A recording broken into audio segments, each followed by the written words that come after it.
We don't need a 1,000 of thousand what? Trumps. We need a million fucking Trumps. Said if Trump was so good, and we had just one of him, then if he was so then we should want 1,000 of him. I was referring to Mario, what We Mario don't said. have 1,000 Michael Jordans or 1,000 Mandelas. Yeah, but no, it won't be good if we had them. Don't you think so? I get what you're saying, because he did say, "Oh, Trump is Trump, and he's the Trump, and we don't want another Trump." And if he was so good, we should want more, right? No, he's one. Excellent. Yeah, no, yeah, we don't do that. See, that's what makes us unique. That's what makes the. So why is he so special? And do you think that this can be considered worship? What makes Trump so special? Because he's just fucking funny. Because he's funny? He doesn't give a. He doesn't. Why do give y'all a about thing. vote on a president? Hold on. No, other Republicans used to be like, "Oh, we can't say this." They'd be like, "Oh, they tippy-toe around shit." He don't tippy-toe around the shit. He's like, "Fuck your feelings," and that's what you needed. We needed at that time. Why Fuck do your you feelings. need that? And then when Biden came in, we needed fuck your feelings on 10. We need So, this. What's happening? Yes, and he did it the first 10 months, so now the Supreme Court can actually quickly, they can actually have all these Quickly particular disable the voting rights. decisions. Quickly disable the voting rights. I was in the Trump administration that put that in, from my understanding. It was the state of Louisiana, but anyways, It's his Supreme Court. You're talking about the Supreme Court. This is his Supreme it Court. doesn't matter. Just guess what? Presidents get to put whoever they want in the They Supreme do. Court. And I'm saying this is his Supreme Court that is disabling the Voting Rights Act. You're actually right. It's not. But he didn't put that case in. He didn't put the case in. Okay. So let's stay focused. Do you think that he would agree with it or no? I don't know. The decision? I'm sure he would. I think a lot of us agree with that. I think a lot of Republicans want to take back power, and Democrats want to take back power. That's not a surprise, but often when the purulence comes out, that makes it feel better. Okay. Nevertheless, we Hey, want to this is a foundation. get you moving, Okay. get some results, and then tomorrow. Can we make her? She said a doctor's office. Start chatting Come on. about situations. This nigga said the government had first freedom of speech.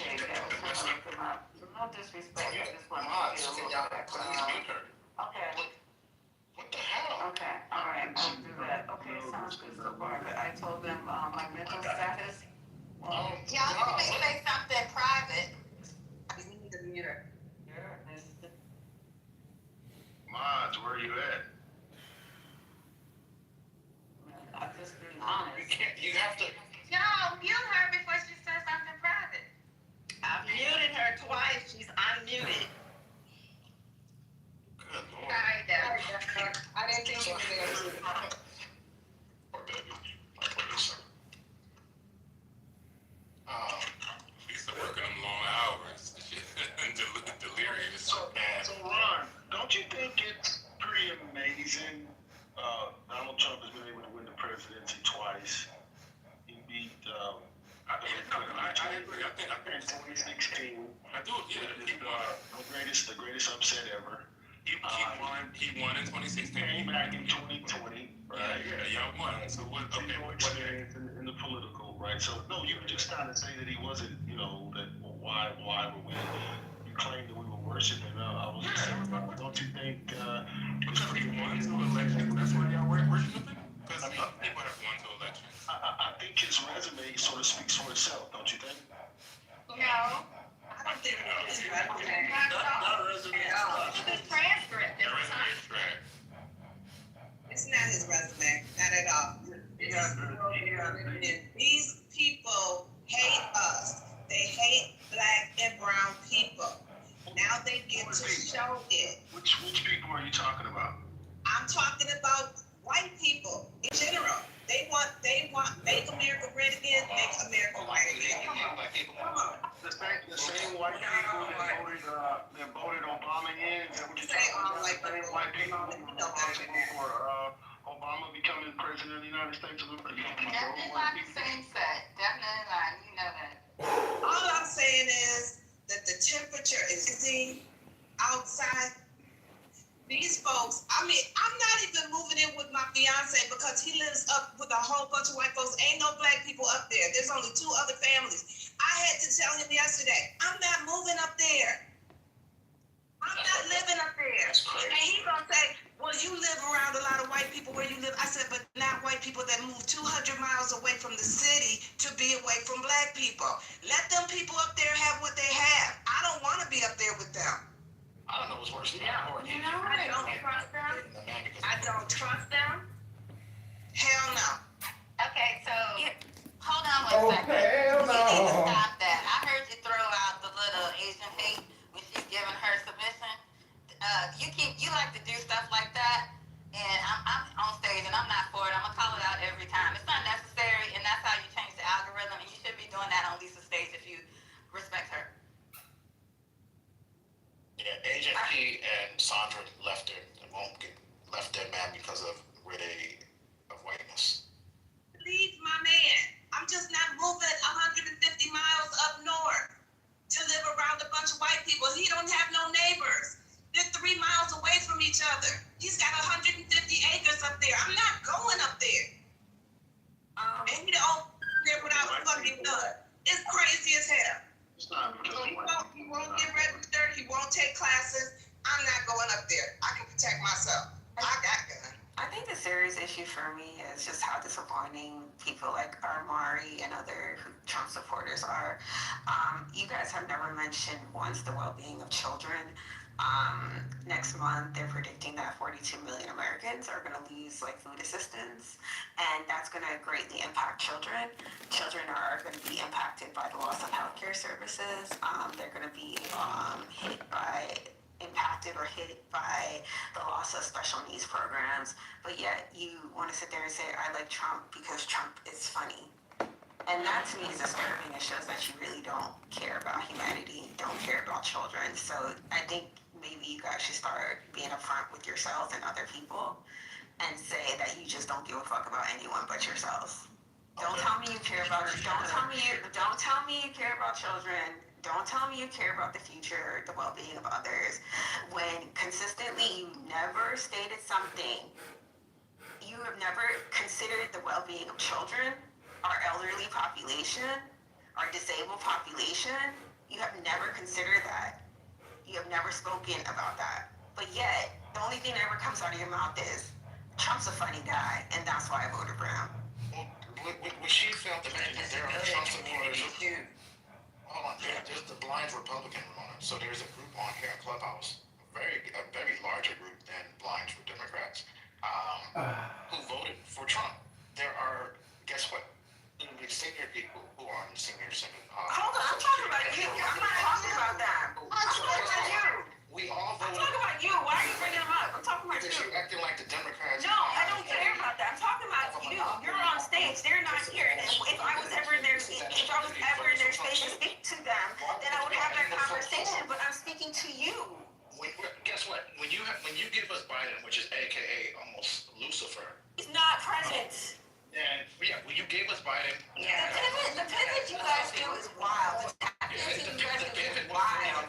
No, because you still will never answer anything directly. You will sit there and be like, Biden's not president. You'll talk about other people who are not even in this space. I am talking to you. Because you guys screwed everything up so bad. You guys were so horrible. You guys were ridiculous in your. Okay, she's speaking to you directly, Amari. If you don't want to address that, then you can stay on mute. And I'll add. I understand what you heard, what I said. And agent, they don't care. They want those kids to die. They want the old people to die. They don't care. They don't care. This is a cleansing that is about to happen, and that's what they want. Gotta clean the toilet. I have a question for Omari because they kept asking this question about what was her name, Kamala Harris. So my question is like, okay, they said Kamala Harris didn't have any plans for black people. Trump is not in office. Can we hear this positive things that he has done for black people? I don't want to be rude, but I sound like he said, what has Trump done for black people? And I don't want to assume that's what he. I said, what? He hasn't done nothing for anybody in America. No, I said, what things Trump has done for black people since he took office time? I mean, I live in the United States of America. Like Barack Obama said, we're not a blue state, we're not a red state, we are the United States. Oh, God. So that, you can't just do things for black Y'all people. kept asking That's considered. Kamala Harris this question. So You can't. I know you guys. why I can't don't you know answer? about that. Yeah, they kept asking Kamala Harris this question. So I'm asking you the question now. You want to We were never going to vote for her. let's stick to the question. We were never going to vote for her. So that was a question. Okay, fine. Even if you were never going to vote for her, what positive thing has Trump done for black people? What has President Trump done for all Americans? He's not done No, enough. I said black people. What positive thing has he done for black people? Any positive thing that Trump does for America benefits black people. That's just how We don't live here. Yeah, but what has he done for black people? Because This is not Nigeria. This is different. I know. But what has he done for black people? Guess what? Raised our food prices, put tariffs on everything. Biden kept some tariffs that he put in place before because they made sense. But he raised the food prices. one of the No, most he important didn't. things. He lowered the prices. He did not raise the food prices. I need to tell you something anyway when you get a second, because you did say something to me and I didn't get to respond. Chinese, I don't know if you want to talk about this in the room, but you put in the chat about taking your mom to a meeting today where folks were explaining what the Medicare changes were going to be for seniors. I don't know if you're there, but I'd love to hear a little more about that. Yeah, I can only speak to, because I dropped her off because I had some other things to do, but it was packed. It was one of her alumni chapters decided to have it because the majority of the people in that's the alumni group are boomers, are older. But the sad thing is, my mom is in Virginia, and one of the largest healthcare systems and health insurance companies in Virginia is Centera. And Centera sent out notices in September telling people who had their insurance and also had Medicare that Centera was dropping Medicare. So they got to the end of the year to find new health insurance. And you have more health issues the older you get. And I'm basically in between New Jersey and Virginia now because of my mother's failing health. So it's really problematic. And so to sit here and listen to people on the other side, as Agent addressed, saying, you haven't said anything about children, you haven't said anything about seniors, maybe you haven't looked into it, but what the people in office are doing is devastating. And it has so many long-term effects. And I don't take it lightly. I don't take it lightly. I can't really speak on what exactly he said. And but when I get when my mom comes back, I'll get the pamphlets and stuff, and I'll drop some information in the chat, or maybe we can hold another room. But I didn't actually sit in there. It was a little bit depressing to see how many people were there, because I know that's how serious the situation is. Well, yeah, to add to that, it's not just the providers, because I'm on disability and Medicare, so it's not just the providers that are dropping Medicare. The Medicare premiums are supposed to be going up next year as well, which right now, I don't know if you guys are aware, Medicare across the board is $185 a month for your Part B premium, and it's going to go up to over $200 next year, which is going to affect many people, many elderly people with disabilities that are on Medicare. And not only that, we may not get a cost of living increase next year either, which, while it's always kind of small, it's anywhere from 2 to 5%. One year we had 8% a few years ago. It was amazing. But those kind of things are going to be non-existent. And those are the small things that get people through. That we have people that are retired, elderly, disabled. Yeah, this is really, I don't know who's speaking, I'm sorry, but I'll be done in a second. This is really affecting a lot of them, and millions upon millions of Americans. And nobody, like two ladies previous, really seems to be very fucking concerned. They just want to laugh and have memes and bullshit. That's their entertainment. You know, it's like they don't care about what really is going on. They don't care that their groceries are still overpriced. They don't care that gas is higher than it was before he went into office. They don't care that we're getting screwed front, left, and center by all these tariffs and all the bullshit where he's screwing up our alliances with other countries. There's a lot of things that he's done against the American people than he's done for them, and I'll let So again, Mike Johnson, many Republicans have went over the big beautiful bill, and I can't wait, notorious, until we have that space where we're going to play those things and we're going to be able to debunk this and with actual information. And again, you guys said food prices. Again, CPI and the cost has went up 3%. 3%. Joe Lee just said Medicare is going up $15. Right, that's a lot of money anytime. But y'all making it seem like it's the end of the world. This is why you lost. Because when you do this Chicken Little, the world, people stop listening. So when things really happen and things are really going bad, like, I'm not going to be listening. What Joe B put in the chat. She gets debunked all the time. Joe B's a bird brain. And you know what's crazy is that people are actually saying, because enrollment for health insurance. But you're not going to dispute the fact that CPI went up 3%. You're not going to.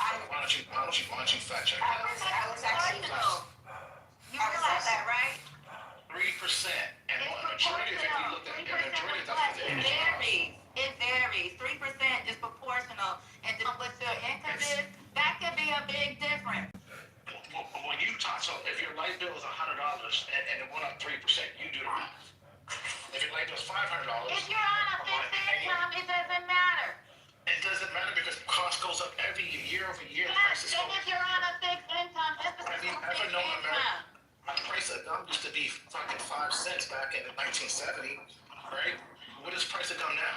Why are you bringing up that question? It's still, if you're on a fixed income. So these prices never go down. Yeah, well, you guys Cost of living It's goes not up. sustainable. It's just not true. that makes a difference to people who are losing their support, than people that depend month to month. Obamacare was a failure. It may not affect We all know that. her, but it does affect people who are on fixed income. Obamacare never, people claim Obamacare was actually lowered costs. And it went on its way down.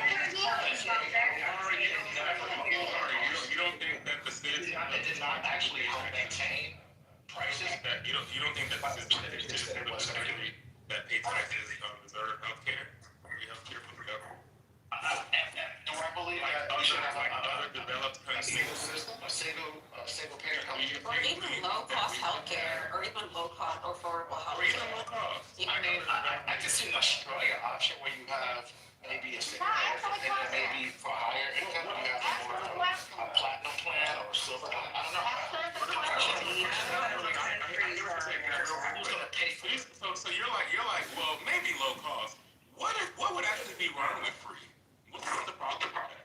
Because when you get free healthcare from the studies I've seen in Canada and other places like in other democratic socialist countries, they don't really have the same health outcomes. Right? They actually have better health outcomes. What are you talking about? They actually have better health outcomes. So this idea where they have longer waits to have procedures is not, it doesn't matter. They still have better health outcomes. Oh my Tell the God. case study. Since you did the research, tell the case study where the health comes are worse.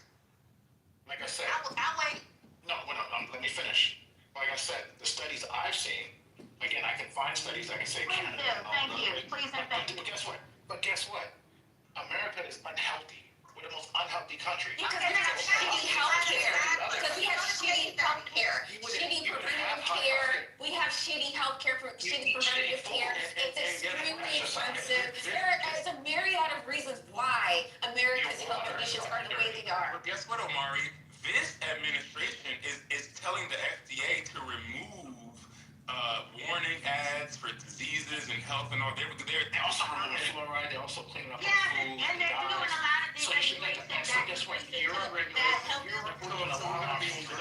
now because of your saying we're not a healthy country. the Maha movement is saying our food is not going to get all that shit in our shit. Thank you, President Trump, because the Maha movement is actually going to make our No, you know what's crazy? I mean, Mari's just rambling, but you know what's crazy? That there are millions of people who are saying because of the affordable because of the marketplace and the fact that they may be paying 2 times the amount that they were paying for health insurance, that they're saying, I'm just not gonna opt for it. So there's gonna be millions of people without health insurance because they cannot afford it. And that's okay with you, Amari? Because they were doing the right thing. They were doing the right thing according to you. Well, I can go. They were doing the right thing according to you, right? But now, all of a sudden, huh? My healthcare costs has been going up 10 to 15% each year. I can't hear you. At Kaiser. Oh, somebody's on. Somebody has a. Listen, we're ending your conversation, baby. No, it's Deborah. It's Deborah. Sorry. I'm alive. Goodbye. Well, yeah, we're waiting on your data. Oh, Lord, somebody got their purse and their phone in their purse. Yeah. Yeah, I mean, I don't know what's up with the bond. I know y'all hear that. Amari, post your data showing that these other countries you cited, Australia and Canada, have worse I didn't outcomes. say Australia. I said I like the Australian plan. No, but you said you read case I studies said from all other countries. countries that had Other democratic socialist countries. We're waiting on the data. Who are they? Okay, let me go look it up since we're Thank talking you. about it right now. Thank You don't have to I'm guess what? I'm the putting king. your links in the I chat do so it all the time. I don't do it on everybody can your see your time. fruit walk. Shut up. Let's go get your link. Yeah, but give me a chance. Shit, I don't work for you. Democrat. You up and God. Let other people talk while you go find your damn link. I don't know why these things To the asshole in the chat that said if you live on a fixed income, you should go outside the country. Fuck you. I worked to earn my disability, and I worked till the day I could no longer. And because I'm blind, I'm on a fixed income. So once again, sir, I say, fuck you. But also, Ramona, what if he didn't work, right? You have a disability, and isn't it our job or the government's job to take care of its people? Like, isn't it the government's responsibility to take care of its people? So I don't really understand this idea, like, even if you didn't work, right? There is a reason why you would need these healthcare services, why you would need a supplemental income, or why, whatever you needed, right, to survive, right? So, like, I don't even understand these conversations where we're telling people that, no, you can't get this to survive, right? The government is not supposed to help you when that's the whole point of the government, is to help its people. It says we the people in the beginning of our constitution, in the preamble, like, but it's like, well, fuck y'all. But I'm sorry. When you draw a retirement check, is that not fixed income? Regardless of what you did when you were gainfully employed? So I'm confused. You're confused? I mean, reading is fundamental. I said fixed income, not low income. I don't think you said that. What I'm dealing with right now. I think you mixed it up. She was very clear in what she said. She did not mix it up. And a lot of times people don't understand that our elderly population lives on a fixed income. And there's nothing wrong with that. And why can't we support them? Why can't we have the services available to support them? Why is it that they have to pay more out of pocket? They are retired. They should be living on the beach with their feet up. Like, I don't really understand this. They've done what they were supposed to do. Does anybody else in here eat beef? Because I bought a 3-pound beef chuck roast on Wednesday. 3 pounds. It was $36. And they're saying that the prices haven't gone up? That's freaking insane. That's the Trump 3 effect. pounds. That's the Trump effect.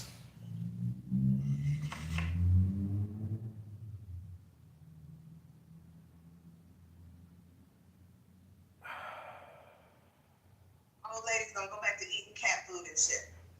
This is crazy. I'm an immigrant, so they said we're eating the cats. They said we're eating the cats and the dogs. So I think I'm just going to go ahead and start eating your cats and dogs. So you guys need to start hiding Nippy and Fluffy and keeping them safe, because immigrants are coming for cats and dogs since beef is too expensive. Can we get you guys on record to say, so what do you guys think we're going to do a year from now? Are we going to be in who's going to believe that we're going to be in a recession? We already are Depression. headed to like.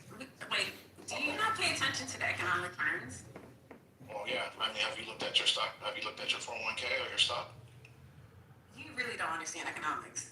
if you say. Amari, where were the stocks at in the summer of 2007? Fuck, I know. I'm supposed to know what stocks were. Do you know what stocks were at 2007? Wasn't somebody supposed to be providing some sources? Wasn't somebody supposed to be providing some sources of information that they just provided a little bit ago? Yeah, on my own time, nigga.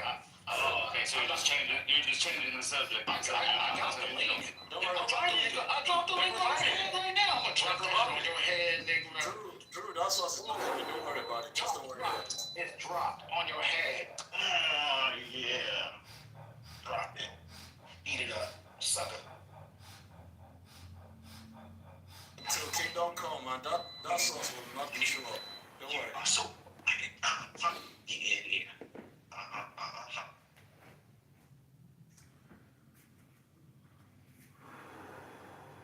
And so are we supposed to look through all 68 pages? Because I'm assuming. Well, reading. Did homegirl say reading is fundamental? Did you just read through all 68 pages? Is that where you did? I mean, if you did, that'd be easy. It'd be easy for you to provide. It'd be easy for you to read through it. You can come back. There's 68 pages, and we know damn well you didn't just read that while you're talking. Ball is in your court, We know damn well you didn't just read that while you were talking. Drewski. We know you didn't read it while you were just talking, so tell us what page. That's all I'm asking. That's all I'm asking. Read it. That's all I'm asking for you to Did you read read it? Did you read it? Once you finish reading, then we'll talk about it. Did you read it? Did you read it? Because if you read it, then it'd be easy to tell us what page. That's all I'm asking for. All I'm asking for That's all I'm you to asking. read it, because I want to give you a 68 pages, so you want me to come back 2 hours later? Hold on, guys. Hold on, because y'all gonna keep going. It would help Drew if you could just say page, whatever page, and he can go to it, and then we can move on. Welcome to Lisa's 420 Lounge, guys. I'm here, but I'm in and out. I'm driving, and I believe April was here. Oh, she must have left. But there's other minds here, guys. Let's keep the conversation going and get to the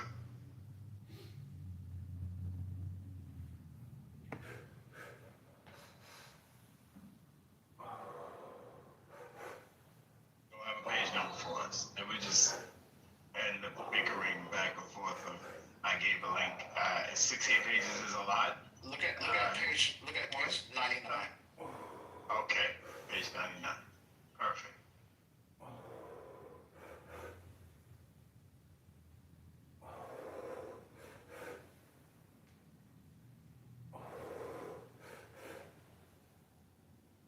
Did the room go to any of the King's marches? If so, how was it? How was your experience? Or do y'all just New York was not as big as other places. I brought it up earlier. I don't know if you guys talked about Trump's fighter jet meme that he dropped, AI video. The president is trolling. He's trolling the nation. I was trying to look for it while you were gone, but that is so unacceptable. I just cannot begin to discuss it. And I noticed how my man is Amari and Notorious. I'm trying to find a girl because this is not presidential on any level. I don't care if he's the one who made it, his boyfriend made it, I don't know. But if it was any, and I don't even just to me use Obama, let's just say any other president, any, even one from outside of the country, it'd be hell to pay. But with him, there are no what do you call them, guardrails at all. I haven't seen it, Lisa. Let me Oh, see. you guys gotta see it. It's crazy. And Lisa, just so you know, that the scene that the people that they were supposedly flying over, that coverage came from the New York City rally yesterday. So yeah. So that's like a threat to his own people again. He's supposed to be looking over protesters. Wow. So Lisa, I explained it. I don't know why we need to go through this again. No King's Day, I believe, definitely cross political lines. There's no way. You guys go through it. Both political There's no way. There's no way that everybody that went to No King's Day was just only Dems. These are Americans, regardless of political affiliation. You know, so I think we need to really, and not only us, but our leadership needs to take a look. Right? The restless the natives are restless. Americans are upset across the board. the shutdown. We're sending billions and trillions to other nations while we have, and this has always been an issue with me, we have problems here at home. You know, they're all House, Senate, they're all still getting paid. If it's shut down, it's shut down. They should not be getting paid either. And people are upset hitting the streets. And so, yeah, let's just put out a meme of me shitting on everybody. But that's exactly what he's doing. He's shitting on us as a president. Well, yeah. So as far as And he's acknowledging I'm just posing a question. I'm not saying I believe one way or the other, but do you think it's too late? Because the people that put him there, they put him there, and he's done all these things, and he's done things to even silence people who protest. That freedom of speech, First Amendment shit, all of that is weakened. So do you think it's pointless, or do you think there's a point to doing that? Oh yeah. I think it's good for history books. History books will show that while Donald Trump was president, I think it's safe to say the majority of Americans were upset. Anyone that says that it's fine and he's doing a great job and everything's okay, you're lying to yourself. Everything is not okay. You know, some of us consume ourselves with it. I get it. I don't know if there's some entity that feeds off of this energy of people being upset. I'm over it. I'm like, you know what? You want to go all the way? Let's go all the way. How far are you going to push the American people until this emotional bubble explodes and things really start to get crazy out here? You have people that are not going to receive their SNAP benefits in a couple of weeks. And so you better be prepared because they may be knocking on your door. You want to have Curtis Sliwa and Donald Trump flags and shit on your lawn? Oh, people will get pushed to a point where, you know, we're hungry, we want something to eat, they say it peacefully, and then they get louder and louder until they start kicking in fucking doors and taking your fucking, taking your china and everything out your fridge, and then what? You know, I feel like it's going to come to a head at some point because you're pushing people beyond their limits with the way that you're trying to lead this nation. And so, yes, buyer's remorse is in full effect. Farmers can't sell soy. And so China is now, and it's crazy because guess where China is getting their soy from? The country that Donald Trump just gave $40 billion, right? That's just insanity. Exactly, Divine. So, But I think it's strange. Like, I personally don't think that the protest is gonna do anything. I think that any movement that we've seen, it's always been something radical. It's always been extreme. And for me, I hate to draw like a correlation with like January 6th, but I think like that act actually triggered or sparked something in a lot of the right, and that's why they went in the direction that they went towards. And I think that something, maybe something along those lines, as extreme as that, would have to happen for people to wake up. Like, people are not, like, the one in Seattle, for instance, the No Kings protest, people were wearing, like, unicorn costumes and spraying each other with, like, colored water and laughing. And I'm like, this is serious. This is not a time to, you know, joke around. So I just think that something extreme has to happen in order, because I don't think people have really woken up. And I think a lot of people virtue signal, and I don't think people realize how serious things are getting. Yeah, nothing extreme can happen. We don't. What I'm waiting to see happen, I don't understand why it's not being talked about. A lot of the newscasters like Don Lemon and them, Joy Reid, because they're not on networks anymore, but they keep pointing out why is the protest so white? Why hasn't Trump realized that his people are protesting him? Why haven't they figured out that it's all white people out there? You see a couple of two or three black people. You're the one who actually believes that all white people belong and they don't. I was speaking. And she's talking about white people. Why are you arguing with her about that? Exactly. And that's the point. That's the reason the black people aren't out there. We have been told not to be out there. They told us that as soon as he got into the presidency, it's not us, it's not our fight. We did what we were supposed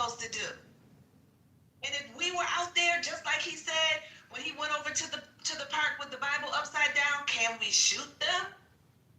If those black people had been out in that protest with all those millions of people and been loud and proud and out front, they would have shot them. So I'm not being nobody's bullet bag, and I hope nobody else is going out there being a bullet bag. I ain't catching strays for nobody, but I got some if they come to my door trying to take my food. Wow. I was trying to agitate us. Is that you're the one that's trying to flatten whiteness and not understanding that all white people do not think the same, just like all black people do not think the same. Jesus Christ. And Notorious, you never let me finish in the first place when I was talking to Omari. Because Omari obviously hasn't been through what I've been through. Because I worked with people for almost 30 fucking years. And these white boys was walking up to me saying, I can't wait till Trump brings back segregation. I can't wait till they kick all you guys out of here. People I worked with for fucking 30 years. So yeah, I'm pissed off and I'm saying white people, but I have a lot of white people that I love. I have white people in my family. I'm not talking about those people. I'm talking about the people who want my damn destruction. What I gotta do with this? Why am I catching a stray from you? I was trying to talk to you earlier. You said something about when I said white people, and then you went off different directions, but you didn't let me explain myself. Because I never thought I would hear that shit from my brothers and sisters at work after 30 fucking years. So you worked at a racist company. How is that my fault? It wasn't a racist company. They didn't start spewing this shit until this freaking election. Never heard this shit before, ever. We broke bread. Don't you have an HR department to call for that? We helped each other. You're definitely caping for that team. You talking to me? No, Omari. Oh, thank you.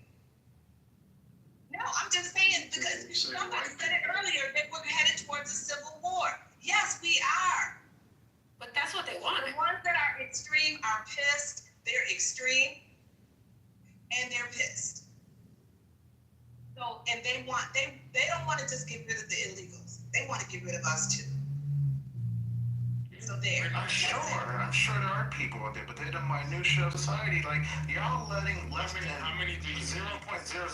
I think. How many does it take to want to get rid of us? You think it needs? I mean, there's not enough. There's not enough to that they couldn't get rid of us when they had the majority, when they had all the laws behind them. You can't get rid of black people like that. Well, let me finish. I don't understand this talk. I don't know what got into your psyches where y'all think that black people could be punked out of this country. We couldn't then. They're not gonna do it now. They'll never get us out. We're too strong. We might not be the majority, but we're too strong of a people. So this is ridiculous. And there's not that many white people out there that hate us. Like we're back in, acting like we're in the 1800s again. And this is the shit you have to go back and get reprogrammed. I don't know what that looks like, but there has to be some type of updated like code or some updated like maybe you need some like Trojan virus. I'm not no fucking computer. I know what I don't know, but this is really bad. Have you seen all of the black militias that have been marching with their guns? Oh yeah, just in don't the fuck last around. 4 or 5 days, they going hard. They got the sisters going by themselves. They got the brothers all by themselves. People are getting ready, and to me, that's scary. My sons are grown. People are getting ready. They have been talking about, like, I've heard white people talking about that they want a civil war because they're accelerationists. They want this country to be brought down, to rebuild in whatever image that they desire. And so, like, it is scary. It is scary times that we're living in. I mean, to deny it is odd. And Amar, to your point about the fact that they couldn't get rid of us, they didn't want to get rid of us because there was a labor force requirement. There was a labor force that they needed from us. So, like, to compare what's happening back then to what's happening now, when we could talk about how they're going to incentivize prisons or incentivize prisons where they're going to have a slave class in these prisons who are going to perform the work or the cheap labor that they desire. I mean, you're not like seeing the trends. That's you're not already seeing happening, Agent. That's already happening. A bunch of black people just being I know it's already happening, but I'm saying that it's going to happen on. This is so extreme. This is ridiculous. So like I think that. What are you talking about, Mari? Amari, do you not like read the news? Do you not read the paper? Do you not read articles, journals? Do you not understand what's happening socially? Are you unaware? I mean, do you live in a hole? We cannot have a serious Is conversation. California that good to you? Is California that good to you that you can't see anything else that's happening in this nation? I can go any state. I mean, it must be nice living in a blue state where you have great health care, that you have, social services that you can land on if anything happens, right? Because it seems like you're very unaware of what's happening in this nation. Have you been to the Midwest? Have you been to the Ozarks? Have you been to the Appalachians? Have you been to certain parts of New York, like East New York? Have you been to certain parts of Missouri, like Kansas City, Missouri? My family, South Carolina, North Carolina. So are you aware of like what is happening nationwide, or are you just like like is this the California exceptionalism that you My have? family in New York, my mother's gonna wake up tomorrow and go to her what's job. happening. That's it. Yeah, you're just gonna pretend that you don't know what's going on. And then the people in my friends in the Midwest are also gonna go to their job tomorrow. Ignorance is bliss. I'm not worried about what you're Ignorance is saying. bliss. Ignorance. Hold on one second. I think I'm already actually to address you as a white woman. I'm gonna tell you, you're Okay, so explain it. there isn't that many white people who are like totally against us. Like as you like paraphrasing what you said, I don't understand where people get these ideas, right? And it's so different from state to state and your environment. When I lived majority of my life in New York, it was very different. The most racism I saw was actually on Long Island in majority white neighborhoods. Now, when I moved to Texas 8 years ago, let me tell you, the amount of confrontations that I get to almost on a daily basis, because I guess white people automatically assume that I am just like them in Texas, right?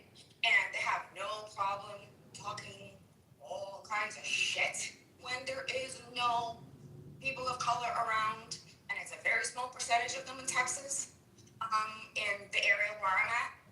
And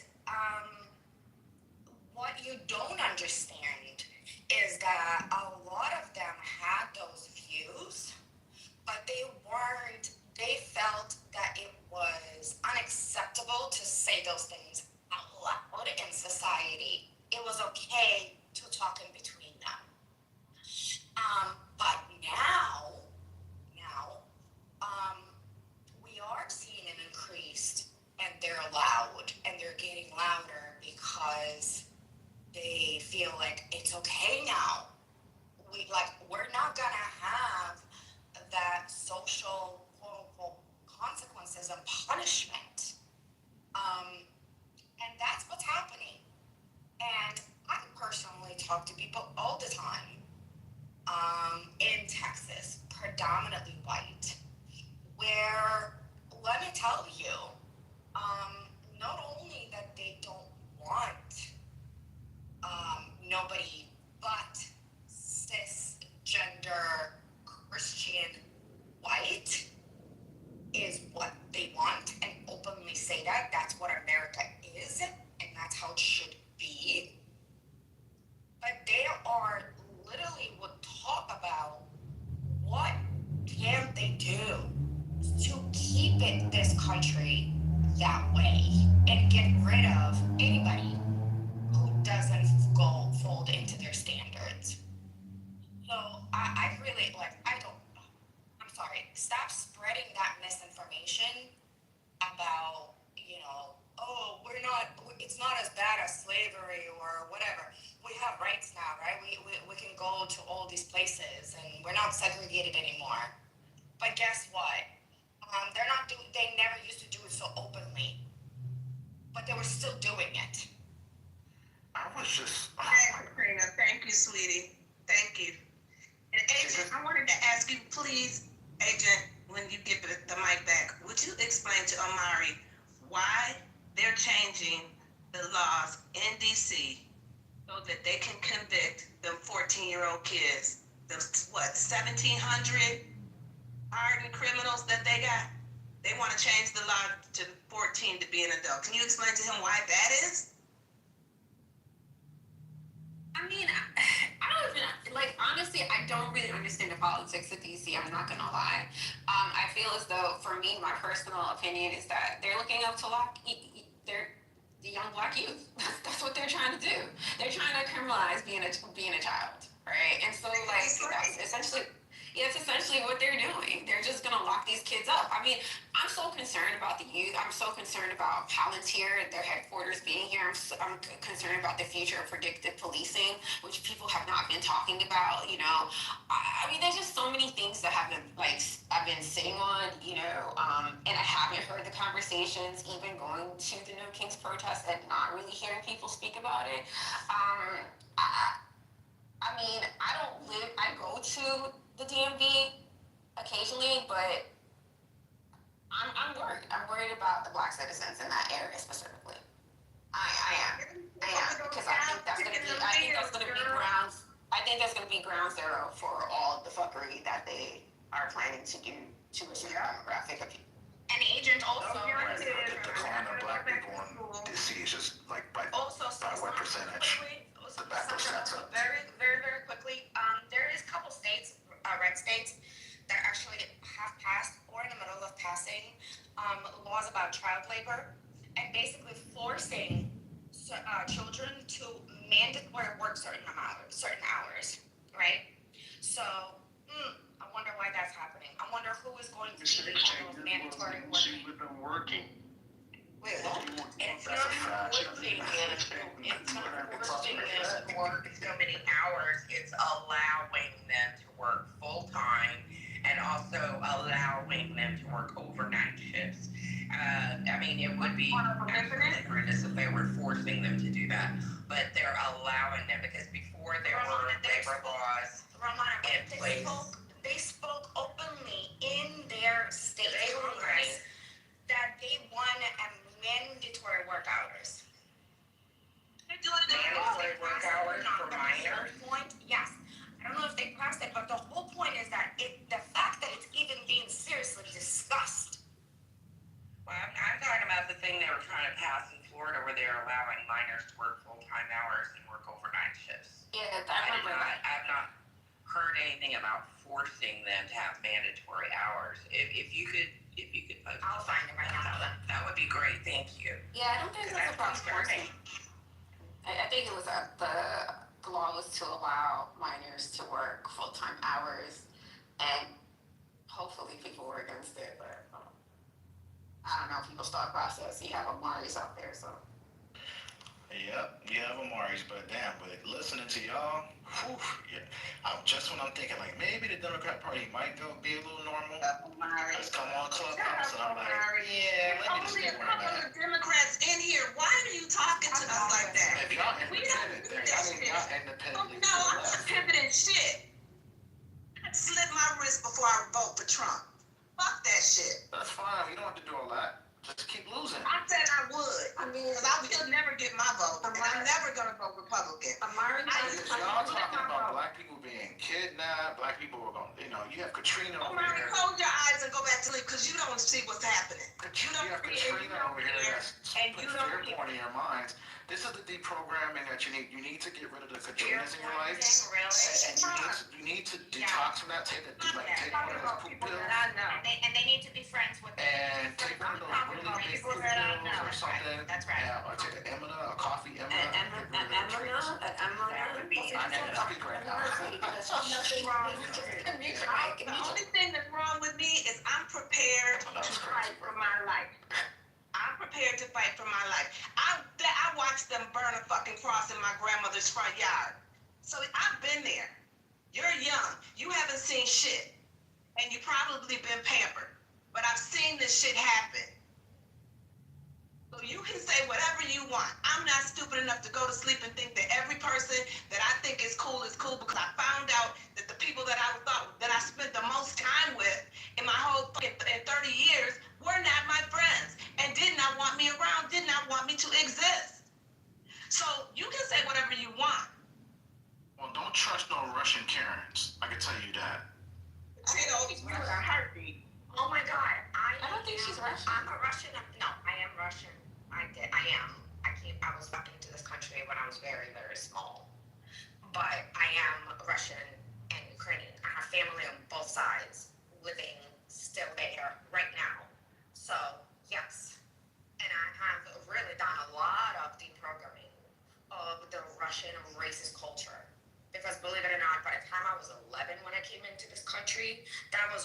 fucking instilled in me at 11. So I've done a lot of, soul searching and everything else. So you think I'm a Karen? Go right ahead. All I care for is that everybody's treated fucking decently. Period. Have you ever called the police on black people? Not Barbecue once in Becky? my life. Not Okay, once. just want to make sure. Why do you ask that question when you voted for Trump? Like, that's so weird. Like, you voted for Trump, so like, you have nothing to say to I'm just checking. I'm just making sure we don't have barbecue Becky. You basically condemned your own community with your vote for Trump, so like, and your undying support for him. So like, let's stop, Mark. I'm just saying, Barbecue Becky, the Stanford employee, was a Democrat, If hardcore she leftist. called you a Trump guzzler, then you'd be mad, right? So like, stop. No, it's okay. I get she can call me whatever she wants. All I'm saying is she just came and injected fear porn into my people, and I don't like that. So, No, she didn't. You have multiple black people here who are concerned. You have multiple black people who are concerned, and it's not because of her. Can I jump in real quick, you guys? Gemini, can you hear me? Yeah. Gemini? I can hear you. Okay, so somebody boomed my room earlier, and it was a mod. You can go look at the screenshot, and I already know who it is. I don't want to say anything, but please don't mod anybody. As you guys are up there, and that's all we need. The mods who are mods who come back, they're gonna be already pre-modded, right? So you got Hey, to look, go. it's your room. That's how you want it. I got you. Okay, and another thing, Gemini, I am literally going through New Jersey, and I think they can't afford Wi-Fi, but I'm in all the trees and shit over here in I'm close to Chatham, so. Damn, she's right now. It's definitely better than Texas, let me tell you. New Jersey Wi-Fi in the woods is a lot better than Texas because over here I literally leave my house 0.5, like half a mile. That's it. No fucking bars. No internet. So. You just turn your Wi-Fi off when you get that reaction. Because when I lose my Wi-Fi, I just turn the Wi-Fi off and my phone just takes over. No. Your dad should know. I was talking about the signal, not Wi-Fi. I'm sorry, maybe I said Wi-Fi. I'm talking about the cell service. Cell signal. Wi-Fi, the internet. Oh, your cell Like service. my 5G is going to 1 bar. Period. You're going 5G to no G. Literally. Yes. That's because Texas is stupid, baby. You moved to the wrong place. I know. I know where I was moving. The thing is that this was always supposed to be temporarily. I grew up in the South, and I that's why I thought you lived were in in New York until recently when you started talking about Texas. I'm like, what's she doing in freaking Texas? She was in New York. I was in New York. She went the wrong way. Sorry. And let me tell you, those They treat you differently when they see your kids. But you have a beautiful family, by the way. I meant to tell you. I don't know if you still have that picture up, but your family's beautiful, and your husband is fine. Thank you. No, what happens actually, which is so annoying at this point, is I become the Karen when this happens. But we are let's just say Home Depot, me, my son, and my husband, and this happens. Didn't happen one time. People will approach my husband, assuming that he is helping this white lady with something, and that he's a worker there.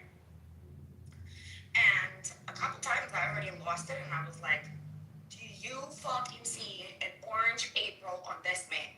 Apron on this man? No. He doesn't fucking work here. Like, I just get pissed off. So, and then of course I get the white pretty privilege. I get treated very differently than my husband, obviously. Wait, I'm sorry, your husband is black? He's really big mix, but he's not white. Let's just say that. Okay. I'm sorry, Katrina. I figured it'd be definitely different in Texas than it is in New York. It's different. Oh, Omari.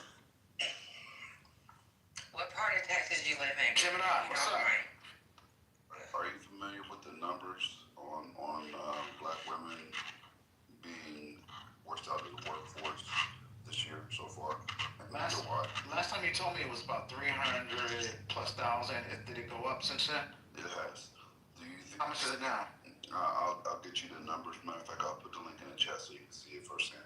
But do you think that there's a correlation between the DEI removal and Trump's anti-woke policies that are being forced on the corporate America and the amount of black women that are being forced out of the labor force? It could be. I think there could be strongly some correlation there because a lot of black women, as their career. But again, I have to look at the details, kind of look at what, not all black women work in DI that haven't been fired. So there's a lot of different factors on the firings of different companies, but it depends on what company they work for too, right? If it's a Fortune 500 company, most of them kept their DEI, but they just changed the names. Like, for example, I was in New Orleans last month for a conference, and a lot of the companies changed their name to WDI, which stands for Workforce Development and Inclusion, right? Same shit, but just a different name. So I don't know. I'd have to check. And those CEOs said they're not changing. They're not. They're 2045, 2050 white paper pathway. So I don't know. Who works in DEI? What are you talking about? Did you hear what Gemini just said? He said the DEI. I don't think black people are getting fired. Working in DEI, they worked I don't think you understood what he said. You can't just fire these companies are not just firing black people. That's just not true. These companies are not just paying any, mini, mighty, mo. I'm gonna pick a black person to fire. That's not happening. So I'm sorry. That's just these Fortune 500 companies are been having a mess with us. That's only in the federal government that they kicking all the black people out because they can't. But this is countrywide. So what Gemini, his stats doesn't show just. I don't even know if it has incorporated federal firings in there, but I know it's just nationally, right, Gemini? I think he's getting the stats, but federal firings, make up a good portion of that. Okay. And if you start looking at, and there's a very interesting chart that I come across that shows the amount of African Americans that are being federally fired in very prestigious positions, a lot of them being black women that have obtained like the position for the first time in history. And they show not only them being fired, right, but they also show their replacements. What do you think the majority of their replacements were? I don't know. I mean, let's guess maybe they're foreigners, maybe Asian and South Asian. No. White men. White men. Okay. Let's take a look. I have to start to think when you see a pattern, right? Because I know you like to attribute a lot of it to fear mongering, but when you start to see a pattern emerge that's so consistent, right?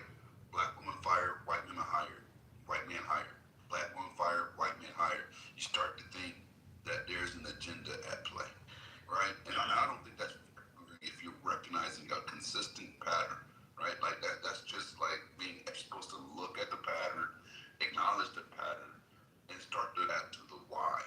Let me extract the data, Gemini. I'll take your word for it, but let me extract the data. Let me take a look at it. Let me look at the methodology that was used, and we'll go from there. I'm not saying you're right or wrong. I just, like anything else, is trust but verified. So I'll take your word for it. Verified. So I agree with that. I'll push you. You can tell me you can fly, but I gotta push you off the building and watch. I get it.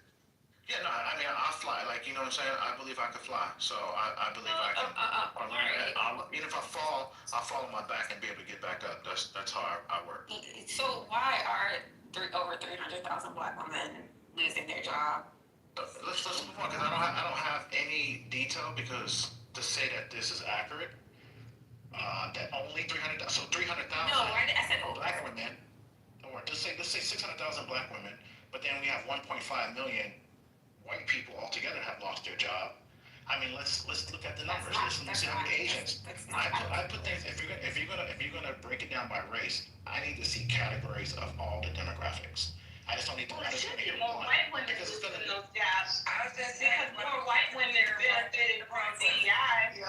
More white women got into DEI than black women. So they make according to the logic I'm hearing right now, there shouldn't be no white people. So you know, did you ever take like a statistics course and understand women have like dated say that. Or do you think it's a like I'm different person? I mean, I don't know. I mean, like comparing it to comparing it to comparing it to like the I mean, I have a whole system I can run it through and parse it out.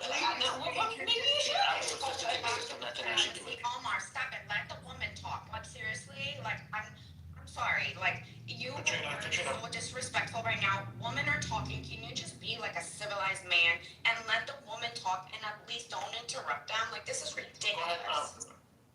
No, I find it like concerning. Like you're willing to. Let the black people talk too, Katrina. We don't need you white explaining for us. Okay, Agent, go ahead. Like you're so hard for us to like defend ignorance. Like you don't even understand how data sets work. You're sitting there like invalidating the fact that over 300,000 black women have probably lost their job. Over 300,000 black women. You're not talking about. Why don't you find that concerning? Like, is it because you live in California? Please, may I interject, please? No. No, man. No man can talk according to the other one on the right. What's up, Omar? Because black people only listen to them. So, Omar, can you cede your time to me for 1 second? No, I asked Omari a question. I do want to. I know, but I'd like to respond to you. Be accurate on the numbers because this is important. I don't want this to be minimized in any way, shape, or form. In April, employment for black women dropped by 106,000 jobs. From February to April, there was another 266,000. So between April and June, 300,000 black women exited the labor force. That was back then. It's significantly more now. So when we're saying 1,000, that's minuscule. It's just growing and expanding, and it's happening at a rapid pace. That's why I said there's a pattern that's emerging, right? This is not random. This is happening on a monthly basis, on a consistent basis, right? So we have to start wondering as to the why. Go ahead.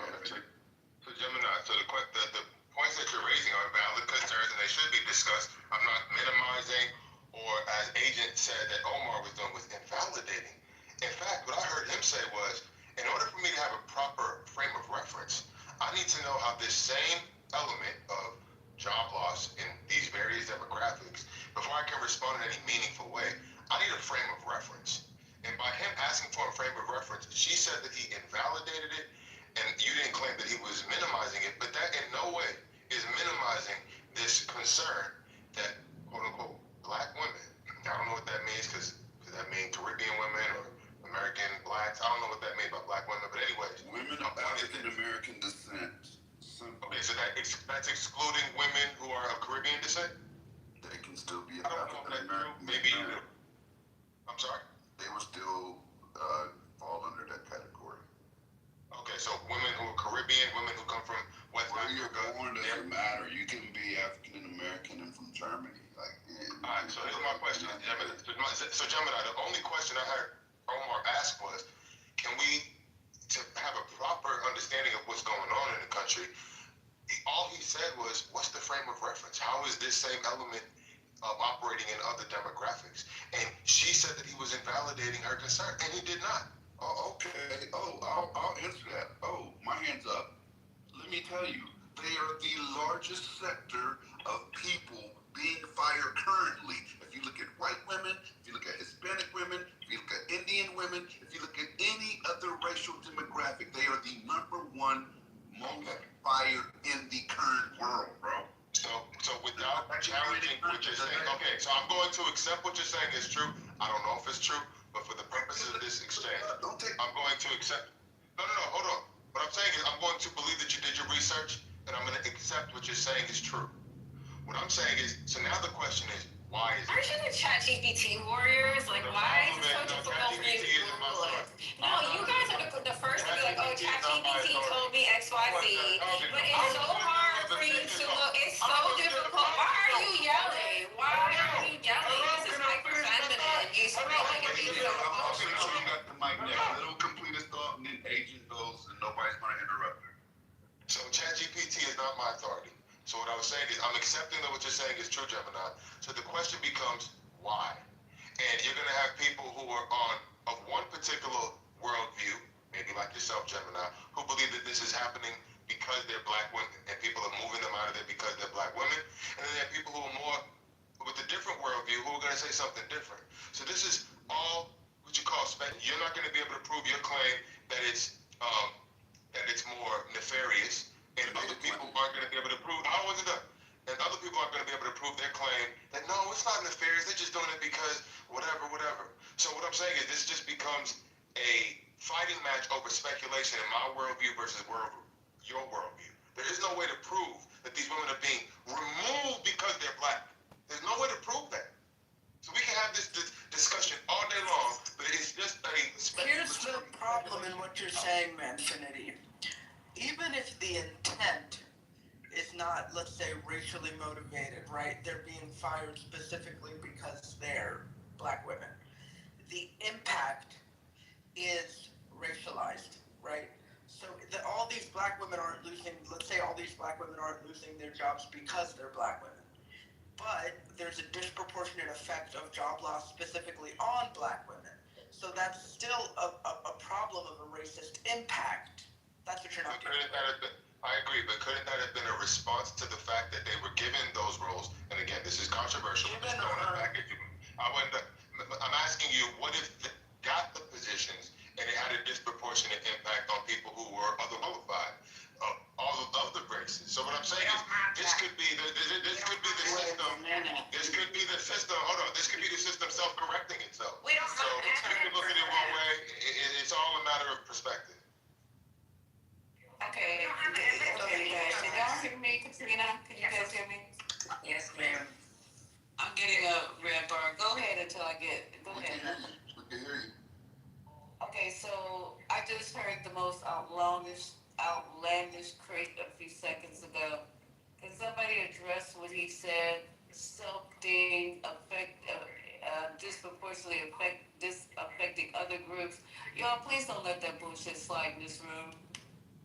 I was actually gonna say that basically, hold on, no, you have no evidence for that. I think she's talking to black people. I think she's talking in general. Let Katrina speak. Omari, don't come in here and police white people when you have voted for the most white supremacist president that ever existed on this fucking planet. You love every white under the sun until they say something anti-racist. We're not here for it, Omari. Cut the shit. You're like one of us, Mama. You and April are one of us. Here's the thing. I really absolutely will have no issue if I'm being told that this is a black woman's space and people are want to hear from me. Nobody told you that. No one said it was a black. Hold up. Listen, you know what? Shut up. Hold up. I don't mean to say shut up. It's like I'm not even my kids. I say shut up too. But let's if you're gonna come in here with that type of rhetoric, make sure it's accurate. It was never a black woman. It was a woman. So you can leave the qualifier off as black. It's for all women. You see my right-hand person is on this stage. She might sound white. She might look white, but she's actually black. But this is my number one woman from Jump Street, April. So please don't do that, okay? At all. I love you, Katrina, but that would just be horrible. I think you misunderstood my intention. That would be I'm really sorry. And one second, Katrina, I'm gonna say this. Omari, what we're not gonna do anymore in this space is try to block people out because of their color, right? I'm dark as it gets. I respect all contributions, right? They've actually made a lot more positive contributions that make a lot more sense than some of the things I hear from the MAGA mouths, to be real. She did that to me when she came on stage that night before you got here. That was just a shot back at her. So I would never have done that. She did that to me. If they got something positive to contribute, I don't care about their color. I want to hear what's being said.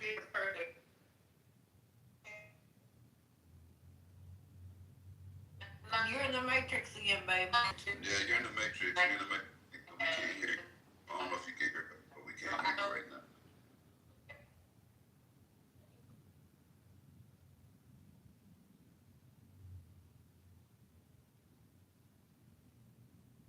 Yeah, no, I have nothing against Katrina.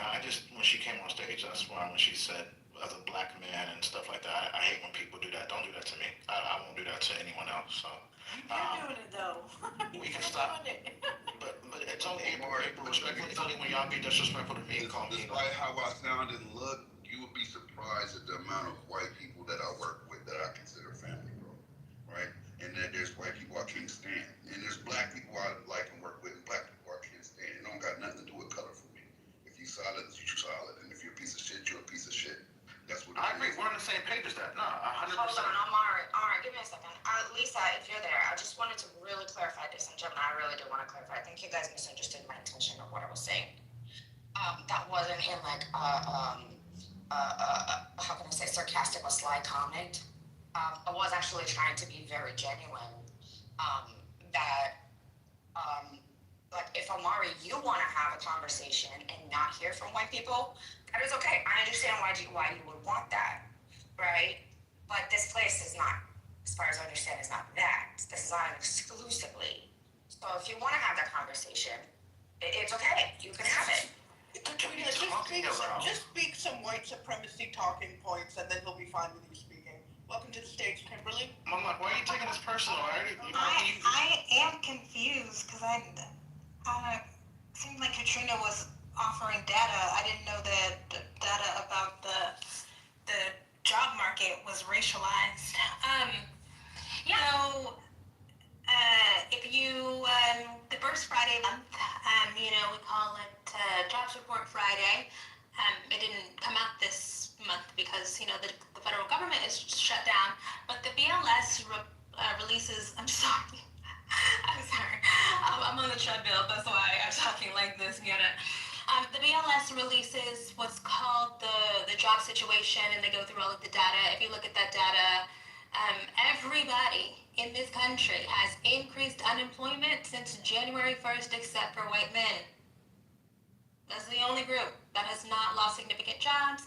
Black women have disproportionately lost jobs it's not completely unknown, but it will take a long time to get into. But what we do know is that Donald Trump is intentionally targeting the federal agencies that are overrepresented. Where Black women are overrepresented, that's for sure. Over the last 15 years, Black women have disproportionately received bachelor's degrees, and that has accelerated their entrance into white-collar professions. And there is this thing about last hired, first fired, and that's what generally we're seeing. Black women have hustled and done whatever they had to do to get the diploma that was supposed to signal that we have, what it takes to succeed. And as soon as the political tables turned, we are deemed expendable in the labor force. That's where we are.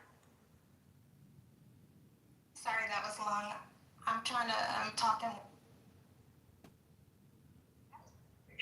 Thank you. What does overrepresented mean?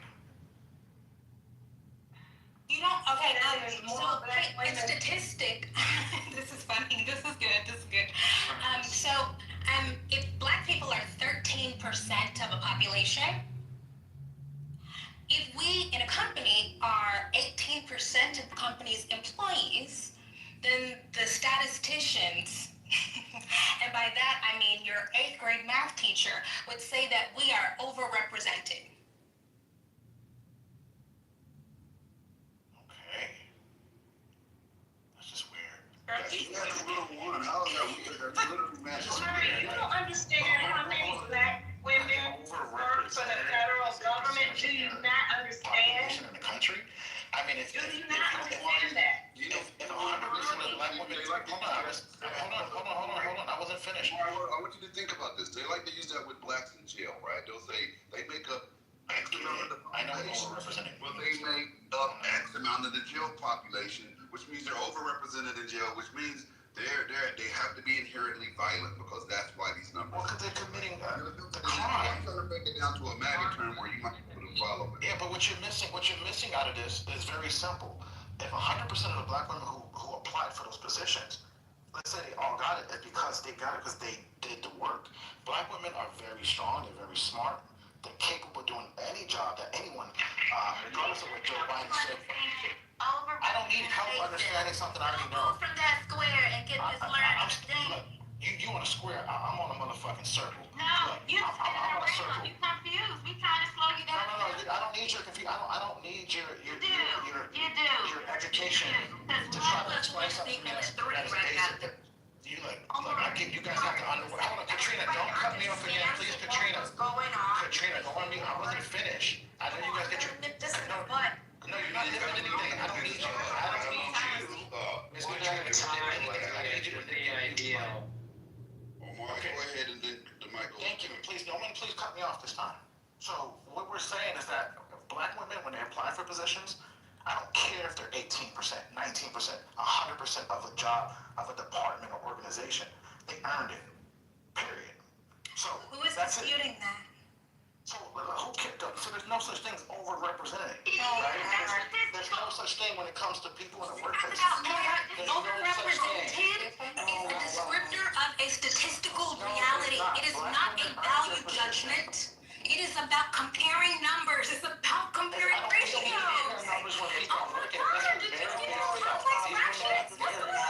tired of you guys doing that to black women. Okay, can I? Oh my God. Show some respect to black women as black women. That's what we're trying to tell the Trump administration. Context too. Overrepresentation is used all over the board. It's not just applied to black women. Deprogram yourself. Take the battery out. Go back to Get out the matrix of whiteness. Guys, this is this is really stats. It's like, this is pre-algebra. This is I'm sorry. Anybody can. I'm done. I just am so shocked. This can't. I just want to point something out. I just want to point something out. trigger everyone on stage. I just want to point something out. I don't think this. Sorry, I don't think this person is that stupid, right? If you, he's literally is being a demagogue, right? He is trying to get that emotional reaction out of you, and he's acting like he's stupid and playing semantic with words. Do not I don't know. If you guys want to teach somebody something that they know, but they're just denying it on purpose just to get an emotional reaction out of you, that's okay. I don't mind sharing and explaining things to people that want to hear it and learn. This is not a good faith and a conversation. He's being a demagogue. Period. That's all. And I think we should save our time and energy Y'all gonna let that slide? talking about. Don't let them interrupt you, please. I think we should spend our energy leaving about actual things like that's important instead of keep hitting ourselves against the wall. The definition of insanity: keep doing the same thing, expecting a different outcome. With Amari, thank you. Katrina, you're being too kind. Like, we're literally hearing him process things in real time. But okay, you're being really kind by saying that this is intentional. Sandra, did you want to contribute? Because I see you Yes. coming off. This is for Kimberly. That was right yesterday. And I'm gonna address Kimberly. This has nothing to do with No one knows what you're talking about yesterday. So, you done, Lisa? Yes, ma'am. I just didn't want to step on you. Kimberly, isn't one of the reasons why it's oversaturated with black women? Because in working for the federal government, that used to be the thing. You know, I grew up, I'm a boomer. I grew up where my mom said, get a federal job, get a state job, you know, get it safe. She considered them safe jobs. Isn't it because black women are so much more degreed than other people that they overly saturate the federal government jobs? Oh, this is such a good point. Okay, I just wanted you to answer that. Thank you. This is a really good point. So yes, black women have our share of degree attainment over the last few decades has outstripped, the increase has outstripped other people. We go to the federal government because before the Trump era, there were more structures in place that prevented discrimination. Yes. Okay. Because before the Trump era, the federal government was held responsible. They had these accountability mechanisms. We had the EEOC. We had these non-discriminatory discrimination processes that forced people to look at credentials, that forced people to look at competence rather than nepotism, rather than the spoil system. And that's how we get this huge explosion of black women, but also black men. You know, black people generally have been disproportionately represented in federal government employment. Yes, that is such a good point. Yeah, can I speak on this as well?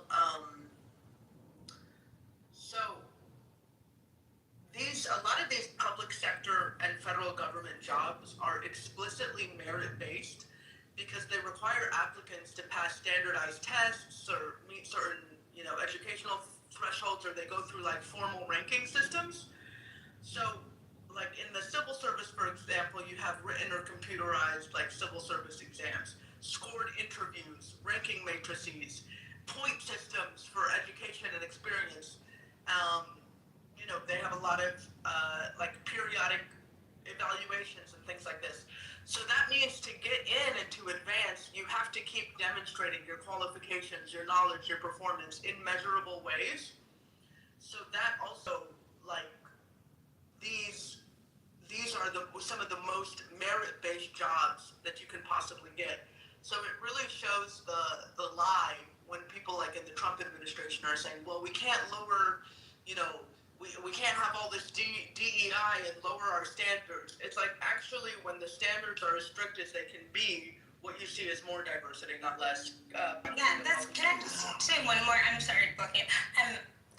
To leapfrog off of that, I know somebody who has been a federal employee for decades, and they were up for a promotion, and they didn't get the promotion, and they felt that was unfair. And so there were opportunities for them to petition them being passed over. And so there's like a process, and you present your dossier or whatever, and then you go through the background checks and then whatever. And at the end of that process, she ended up getting the promotion. That's not an option, right? In the private sector, it's not an option to say, look at this and this and this. These are the metrics. I have this. This is this. And I deserve this because I more than meet all of the requirements up in this organization. That is something unique to government. That's going to be because Trump is getting rid of Schedule F. But yeah, that was the old way. I'm sorry, Black. I just wanted to flag that many of these federal government jobs that are occupied by black folks and black women, as I put in the chat, didn't require a college degree. My mom, who retired from the federal government probably about 3-4 years ago, never went to college, worked for the federal government for decades, had to reach the year requirement rather than the age requirement to retire. And this was true for many of the folks who worked around her in her particular agency. I remember sometimes going to her office. It was just nothing but older black women around her who had worked for the federal government for years. And many of them never attended college. I would actually argue that putting the college requirement for certain federal government jobs, not all of them, was a way to squeeze out black folks in a very black city at the time, D.C., from these jobs, which is why, even if you go to D.C. and you see some of these federal buildings with private security contractors, there was a time when you didn't need a college degree to get those jobs.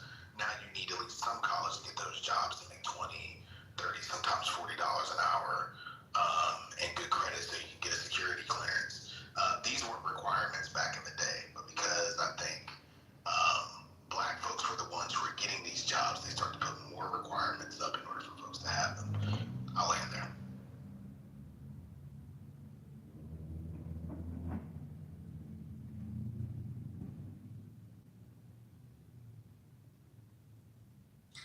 I mean, who even knows, like, with all of these rollbacks and these attacks on the, federal workforce, saying, when Russell Voigt says, we want these federal workers to be, we want them to not go into their work, we want them to wake up every morning traumatized, who's he actually talking about?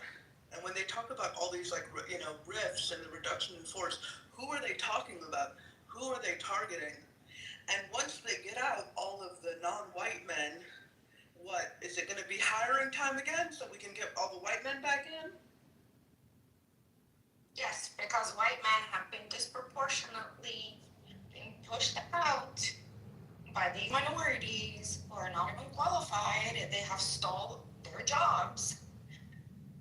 And not only that, but, you know, this country doesn't have any values anymore because I can't get a woman to stay with me because they leave me because they say I'm narcissistic and selfish and la la la la la. And a lot of women has their opinions in the bunch because they don't feel like they rule. They're not the majority who rules anymore. That's all. Mad about this is that a lot of those black women that lost their jobs were probably single, you know, family, owning their own home. And I'm sure a lot of them were married also. I'm not saying all of them, but I'm just saying it's kind of typical, especially if the woman makes more than the man. That's always a no-go for black men, so for most black men. So they're going to lose their homes. Their families are not going to have a place to live.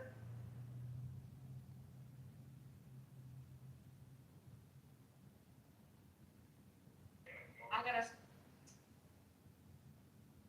you guys, really, really quick. Hold on for a second, because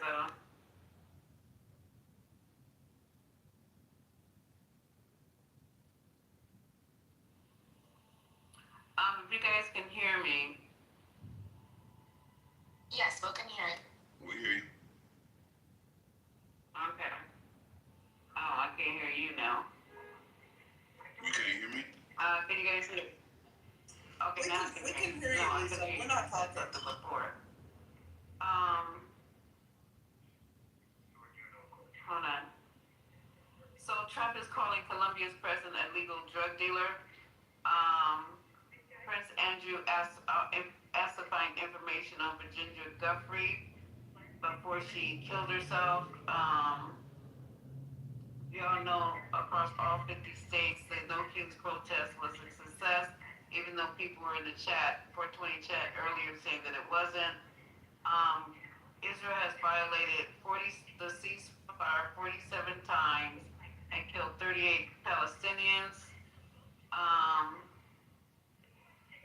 They think that's about to collapse. Let me get, hold on, y'all. Lisa, can I say something about something? Oh yeah, go ahead, because I'm getting the red bar. Go ahead. Okay, to the King's March yesterday, I was seeing a No King's March. Dang it, I'm going to have to come back because I had that information, and then when I flipped my screen, it flipped. But there were, I want to say it was 22 arrests across states for MAGAs who were pulling guns and starting other things at these No Kings protests. And the police handled them fairly quickly. There were no protesters at the No Kings March arrested. No one who was there on the No Kings side was arrested. However, they've had to arrest 22 maggots because they were mad that people were having protests and not being violent like they try to paint us to be. And their leaders were telling people we're domestic terrorists. You know, we're Antifa, we're the terrorists. But they were the ones who were trying to start shit at these rallies. As usual, they were the ones. 5 to 7 million people. A white woman, yeah, it was over 7 million. They're thinking it's gonna go higher. They're not done counting. The one white lady that was brandishing the gun in her Trump t-shirt, and they arrested her. She was driving by, waving her gun, and then she gets out. So yeah, it's not us, it's them. I was going to say, I went to the No Kings protest yesterday in LA. It was insane. The amount of people that turned out was insane. Like, we were trying to get downtown. We couldn't get downtown. We got as close as we could. Then we got on e-scooter, you know, the little scooters that you pay for. And we had to get off of them pretty soon because it was just so packed. The parking lots was packed. The streets was packed. Sidewalks was packed. Every corner was packed. You couldn't hear each other because of the amount of horns. Like, there were so many cars out there that were blowing their horns that you can't talk to each other. That's how they were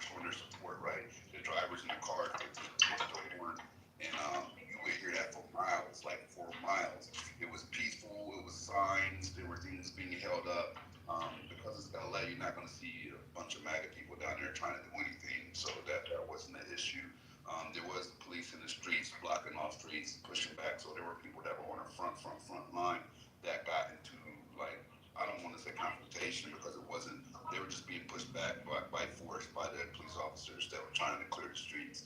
But even then, when they were getting pushed back, they weren't physically resisting or assaulting the officers. They were just kind of conceding as they would push that line, and then they would go down a different street. So as far as arrests, I didn't see any. I'm not going to say there weren't any, but it wasn't anything significant worth talking about because I was out there for a few hours, and it wasn't anything significant. There were other black people out there besides me, but the majority was not black. It was just a peaceful protest where you could see a shit. Like, I can't even begin to tell you how many people. Like, I had on my meta glasses, so I was recording. And by the way, for those that wear meta glasses, this is the weird shit. Like, I seen my glasses activate. When they start recording, there's a little white light in the bottom right-hand corner of your glasses. They activated multiple times without me activating it. You're supposed to press down and hold that record button for it to activate. But I noticed my glasses kept coming on, and I've never seen them do that before. I've never seen them do that before, but they were literally activating on their own. Whatever that means, I don't know. But that could be a hardware issue. It could be. But at the end of the day, I recorded a lot of it on my glasses. I got a lot of it on my glasses. It was just a dope-ass event to see the amount of people that turned out. I don't know how many turned out in LA, but from firsthand, I'm telling you, it was thousands and thousands and thousands. We're not talking about a few hundred, a shit ton of people. Yeah, so it was probably the biggest day of protest in America since the Vietnam War, which is 50 years ago. So this is the largest protest that most of us have seen in our lifetimes.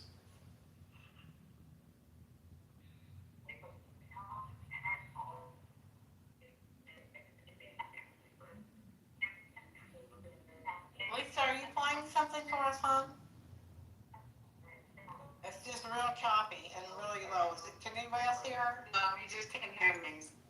No, Okay, we can't. It's just kind of crazy. You're real choppy, and I wish we could hear you. The maggots in the chat are saying the same things that, other maggots have said. It doesn't matter. You guys ain't shit, blah, blah. And I don't care what they have to say, but when our elected officials are calling us terrorists and we hate America and all this other stuff, you know what? Did any of those politicians have to run from anybody at a No Kings protest? Did they get surrounded? Did they fear for life? Did they have to run and hide somewhere like they did on January 6th? How many American flags with a Nazi symbol in them did we see? Did we see any American flags with Nazi symbols on them? Chat. Let me go back and read the chat. None. But it was millions of American flags, and they did that deliberately. Well, but you guys finally got that right.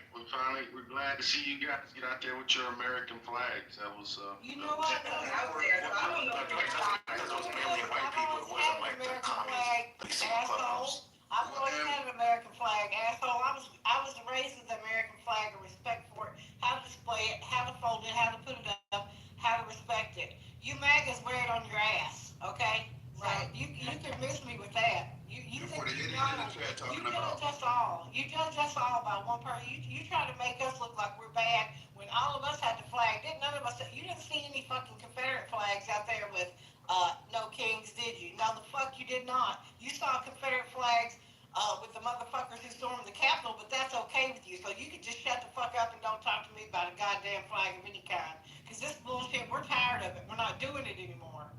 And Joe, you can kiss my ass too. What you'll be doing is leaving the room. That's what you'll be doing. They're not getting an amen. Yeah, for the idiot talking about how.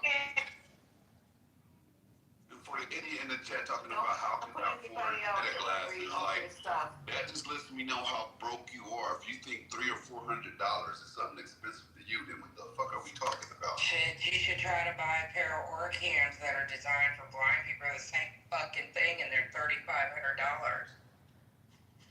I'd rather get Meta AI glasses any day, and I do have a pair, and I'm thinking about getting the new ones. The Meta AI glasses look really Maybe that person will be hitting you up for a job.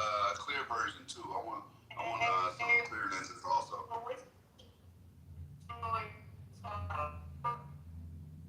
Lisa, you're choppy again. Well, you're deep in the matrix, Miss Lisa. April, which Joe are you talking about?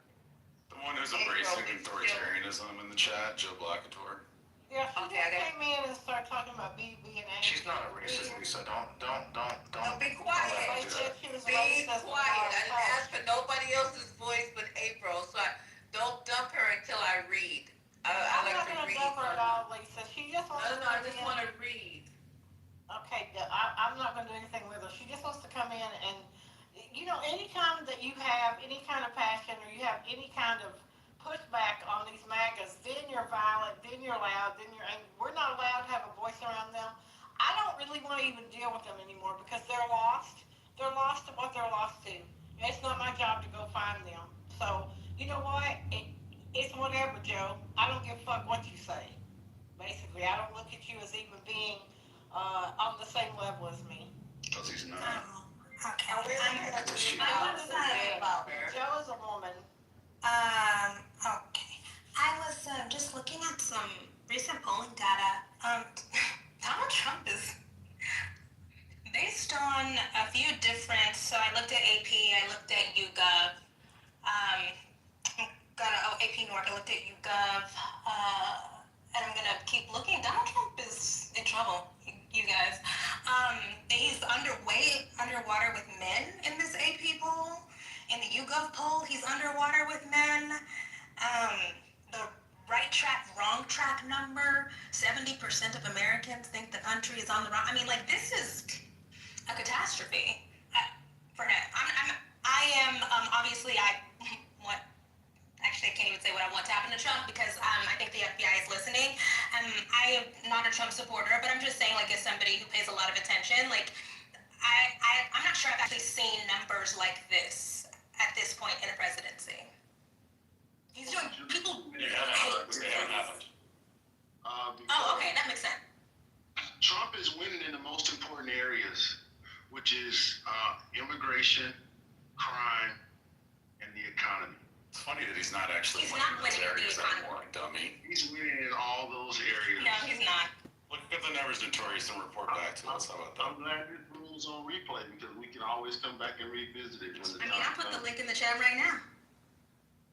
Yeah, but what you're not saying is his real clear average is the same that he was when he voted on election day. He's 45% with the real clear. So that's all that matters. That's how polling works. People who don't know data would know that. But there you go.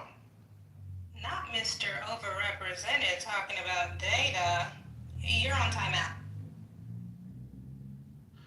Okay, fair enough. Crime being down, especially in the cities where he's deployed the National Guard. I'm not a criminal, and we don't have the National Guard here, and I'm still scared to leave my house after dark. Fuck that. There's too much shit going on. So, yeah, in the cities where there's National Guard, well, who's going to be out committing crimes? They ain't stupid. I'd like to say this real quick. Public support for Trump's handling of immigration has declined. In April of 2025, 53% of Americans disapproved of his immigration policies, up from 48% in February. Additionally, now 62% of Americans disapprove of his overall immigration approach. Yeah, he's winning in immigration. 62 as of when? They said that as of last month. Last month, 62% disapprove. That's bad, right? Because that's more than 50%. Yeah, that's bad. That's really bad because that's a lot less than. But he's winning though. But he's winning. So Notorious is really wrong, not just kind of wrong. Yeah, stats and facts say so. Yeah. Gotcha. And it's funny that someone just wrote, and you're probably on your 4th booster shot. So is Trump. He just took the COVID vaccine recently. You guys are mentally retarded. A lot of you Trumpers really are slow and special needs and belong on the shortest short bus that could ever be mass produced. There's something like literally wrong with you. The man you guys worship is the arbiter of Project Warp Speed, right? And then put in place the retard FK Jr., who is saying vaccines are suddenly bad while Trump goes and gets his 19th booster shot because he might die soon from his cankles. A lot of you guys, it's time to get to lobotomies. Go to your neurosurgeons, schedule it. Let's see what's going on under the hood. Because I think your brains are actually swollen, right? Too much diabetes in your skull. So to get you guys inside of a fucking Pew Research group. You guys need to go to university. You need to be studied. You're mentally ill. Something is seriously wrong with you. What kind of cognitive dissonance do you have to hate people who get booster shots when the King Trump, you guys are allowed to shit on you because he posted the AI shitting on America? You're in America, right? He shit on you. He got the shot. And you're saying, fourth booster shot is what y'all are on. You're stupid. You're idiots. You don't deserve anything beyond being told you're ignorant. I don't want to evangelize you. I don't want to convince you of anything. Your own casket will convince you enough. I think he meant 26 booster. I think that was a typo. The vaccine thing comes from DJ Fridays, who I will remind the stage has eaten strange cooch in the club. Okay, so he's the one that be needing some vaccines right about now. He did say he was eating pissy pussy. She didn't even wipe. In the club. In the club. Oh, and you made me almost spit out my drink. I'm just reminding you who's giving you medical advice here, who's making fun of your things that you do to keep yourself healthy while he's putting his big fucking... Right, he's over here telling people not to get shots, but he's getting the booster shot himself. Yeah, aren't you big? He's trying to stay alive. I'm sorry, The dirtiest part of the body is mouth, his tongue. Go ahead. I just want to make sure the rest. This is someone who says he doesn't eat vegetables, so like we can't listen. We really got to hear about this. We have to stop our own from eating pissy pussy in the club. Please don't. Please refrain. I'm more concerned with the math skills and the budgeting. Like, I'm sorry, Lisa, go ahead. Is it me or she keeps going in and out? I think she's in the Matrix. I just think it's funny people are in the chat saying they don't believe he actually took the shot. He took the shot on television. What are y'all talking about? Y'all think water was inside of the fucking syringe? You all literally are Alex Jones retards. That was AI, man. That was AI. So were the... Right. So was the experimental shit they gave him at Walter Reed to bring his ass back from COVID. Right. And he barely made Nobody it else that time. did. And that's how Nobody else ended did. up buying his paper. Wait, do y'all know that he just released his physical? His physician said that he got the shot again. Like, y'all don't even pay attention. He always says something different than he Making all this says. up about him. He got monoclonal antibodies, excuse me, Omari? He got monoclonal antibodies at Walter Reed that were not approved by the FDA yet. They were experimental. And y'all saw him drag his tired, ugly ass up them stairs and breathing like he just ran a fucking track. I'm sorry. He survived the OG COVID. Come on now. He was struggling to breathe, and you guys act like he wasn't medicated up his ass. Please. That OG COVID was nothing to fuck with. He survived the OG COVID. That's come on now. Contemporary COVID is nothing to fuck with. If you're 80, that's why he got the COVID vaccine again. Exactly. And there are worse variants. Yeah, what's wrong with him getting the vaccine? What are you guys complaining about? That have come out. What are you talking about, Your Mark? friends in the back channel, Warren. Yeah, I'm a dumbass, but why are we complaining about vaccines right now? What's going on? You have your compadre, DJ Fridays, who wrote in the chat, y'all are on your fourth booster when Trump's on his ninth. Shut your slow ass the fuck up, bitch. So address him. Address DJ Fridays. What the guy doing? But Trump ain't anti-vax. What are you talking about? I'm a never Trumper, and I only took one shot, and that was the J&J. I never took another one. Oh, you took that. But unfortunately, no, I didn't get no blood clot. Unfortunately, I lost 37 friends. So, yeah, but I ain't taking no more. I ain't taking no more. You lost 37 friends to what, the vax? 100 women that got blood clots from J&J, so you can miss with that shit. Oh, only 100. Okay. Did you say Trump wasn't anti-vax? Millions of people. Trump is not anti-vax. Yeah, There's no proof of that. Have you looked at who he appointed? Human Services, dummy? Yeah, dummy. He told them he's not going to let them remove vax like that. He literally is removing that. No. The ones he feels that are needed, He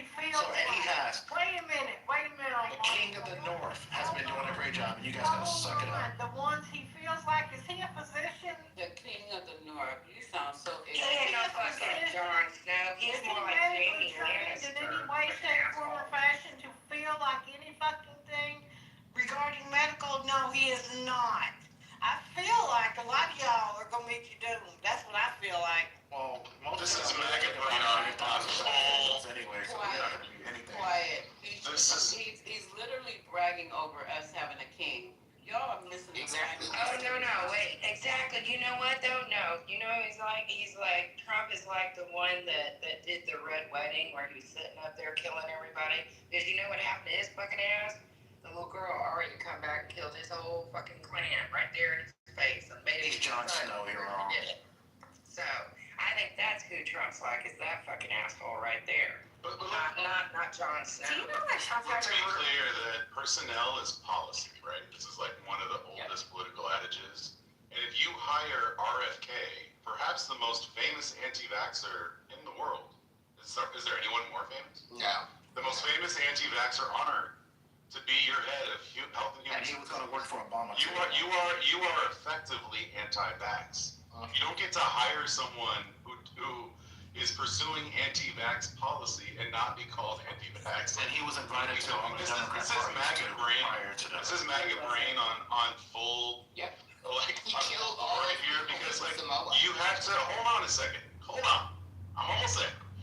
Like you have to believe that policy doesn't matter and this is all big one fucking game. To not care that the person who's in charge of health and human services, including all of our governmental health agencies, him being anti-vax doesn't make you anti-vax. Only a MAGA brain can believe bullshit like that. And then to write on Aisha, good job, Aisha. we are on our 4th booster when the man we worship is on his 19th.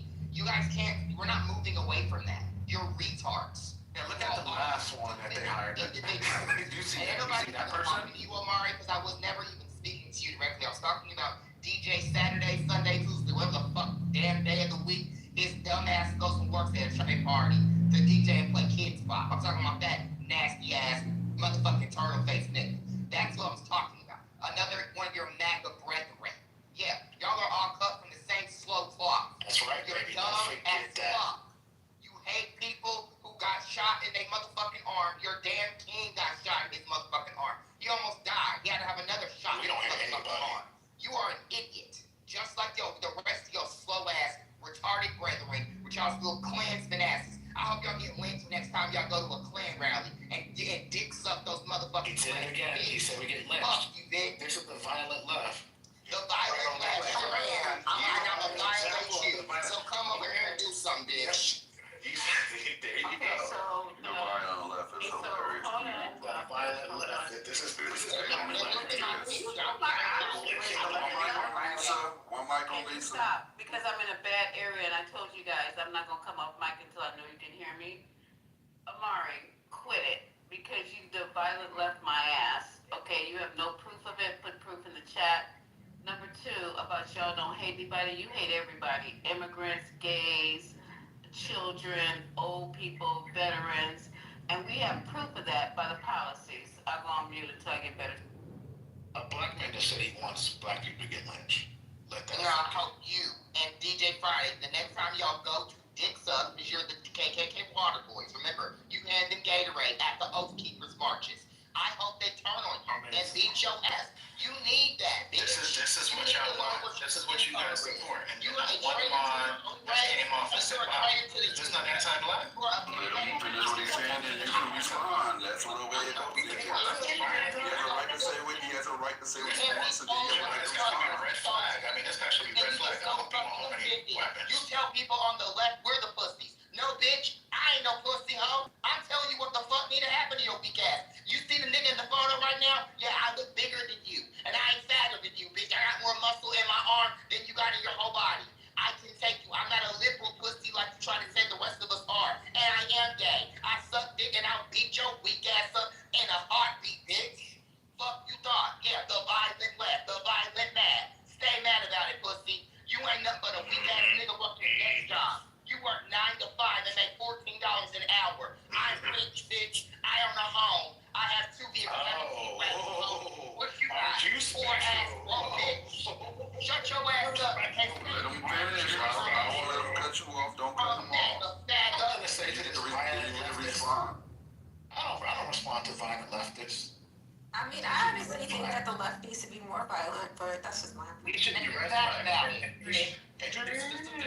This is the people that the FBI. This is the person that the FBI needs to be I monitoring. keep telling you, Come on, do come that. over and do. They'll call you out on it Because every time. you're the person that should not be. Amari, stop You're it. the person that we should be watching. Yeah. You should be nowhere in And society. I hope you come and make sure I'm out of society. You should be out of society. Nazis and your oath keepers. No. Don't do that. On your patience. On your ass fucking Say, look, yes, no one talks violent. Yeah, you're violent. I'm violent. What I think that the 47th vaccine you took. We're not gonna have this centered on the stage. You are violent and something. We are muting this up. We're not gonna keep this going on the stage. I said we're gonna mute this up. We're not gonna keep this going on the stage. The conversation's gonna move forward. If somebody has something to contribute, please do. About Trump's meme, the ones that's talking all this violence, Amari. He said move on. Because you're not here. Yeah, we need to put that shit on him. But every time that I hear the left violence, that kills me because I have to bring it back, and you guys don't get sick of me saying redundant stats and facts, but I don't get emotional about it. I like to look at the stats and facts. And between 2023 and 2024, there were 63 politically motivated murders, and they all came from the fucking right. Yes. Every single fucking one. Yeah, but we have a violent left this year that wants to black people. I appreciate Matt's violence. Matt stay violent. I'm violent, so. The left needs to be more violent, actually. I hate black people, of course. No, we just don't like black people like you. You guys are the original. You guys are. That's all crew. That's all crew should be thrown overboard. Stop your chihuahua ankle biting. That's what's happening, right? That's what's happening. That's all crew should be thrown overboard. That's all.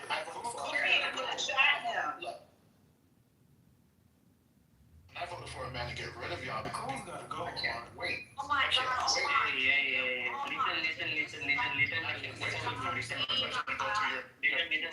right, the room is not gonna go to shit like this. We're gonna have some type of decorum. Let's move the conversation forward. We've had our discourse. Let's keep it pushing, y'all. I just have a question for Amari. So Jim and I just presented the stats of violence from the riot. Your only comment was, oh, well, we have a violent leftist on stage. You just glaze over the reality of the actual violence statistics, Amari. The left is on the stage players, not me. He's never gonna acknowledge. And it was so true. He's It was so true. They took it off the internet. They took it off the internet because that's how true it is. Exactly. People got copies. People got screenshots. Crazy. Katrina will talk to me. The FBI has been talking about terrorism in this country from the right. And I just like 1 second. For years. It's not just these 2 years. It's been talked about for years. You guys are violent. You follow through on violence. You run people over. You run your cars into crowds. You shoot people. You stab people. Do all the things you can to harm people in any way you can. It's not enough that you pass laws and put people in office who hurt other people. Then you got to get down with it yourself. So if you can't own it, that's fine. That's cool. We know you guys never take responsibility for shit. The Federal Bureau of Investigation and other U.S. government agencies have publicly stated that one of the greatest domestic violence and terrorism threats in the U.S. comes from right-wing extremist ideologies, particularly white supremacists, racially and ethically motivated, and anti-government, anti-authority violent extremists. And they have doubled and tripled in some cases just the registered organizations, period. Texas is one of those places that's infested now at this point. And that's from the FB. They still have sundown towns in Texas right now. Literally, they still have sundown towns. Yep. So with that being said, this is stats and facts from the FBI. So if you don't trust me, go ahead and look at their stats. These are .gov stats. This is not Wikipedia. Look it up. Katrina, there is violence coming predominantly from the right, according to the FBI. So Katrina, you okay with black men getting lynched? And I think You are going to get yourself lynched. You go to Klan rallies, Katrina, dick suck. Katrina, you okay with black men getting lynched because of that? Why are you asking Katrina that question? That's so odd. Don't answer it. I don't think anybody. Katrina, stop answering those stupid questions. Don't answer stupid questions. Katrina, thank you, Katrina, because we know that the half black woman on the side. When he's the one that's I want y'all to notice that every time I present unbiased stats and facts that completely refute the MAGA talking points, they ignore it. Never talk to me.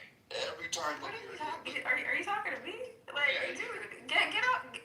Listen. Stop bleeding on this app, all right? I ain't got time for your moist pussy right now, okay? So cut it out. Don't talk about me and my life, okay? You can't respond to me, okay? So like, I know your pussy is moist right now. Calm down. Put a tampon on and. Your boyfriend chose God over you. Thank you. No, he didn't actually. He still contacts me, and I left with a lot of money. So how about you calm down? You don't know my personal life.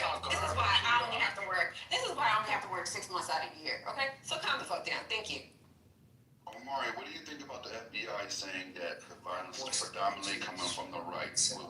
What have you to say to that there, sir? You keep saying lefty violence, but the FBI saying it's predominantly coming from the right. All I see is lefties talking about pulling up. But why is the FBI saying it's predominantly coming from the right? The I don't know FBI. the FBI. All I know is what I heard in this room. And no. Right, so you're going to ignore what the FBI is saying. Because they want black people to General public is do you know the definition of lynching? That's like he's never been around black That's because he's a white they right. beat his ass. Like This is what white rights do. This is what white rights do. with skin tone. Because he's a colorist. He is a These white rights on here, they don't really think they're black, but He's a colorist. That's the reason why he went to MAGA, because he was. because you're not really black. You're a pretended. Yes, I'm pretending. You're right. Anyways, so what I was saying, you're insecure, and that's why you obviously married outside of your race. That's why you married outside of your race. You married a non-black woman. So let's not. No, you hate black people because you slept with a non-black woman. You chose to have children with a non-black woman. You chose to have children with a non-black woman. So like, don't talk about hatred when you're sleeping with the enemy. Like, let's not. You might want to talk to your wife. MJ, you let that Puerto Rican girl get jumped yesterday, so knock it off. You didn't even speak I up for her. muted the state, Mari. Did you notice?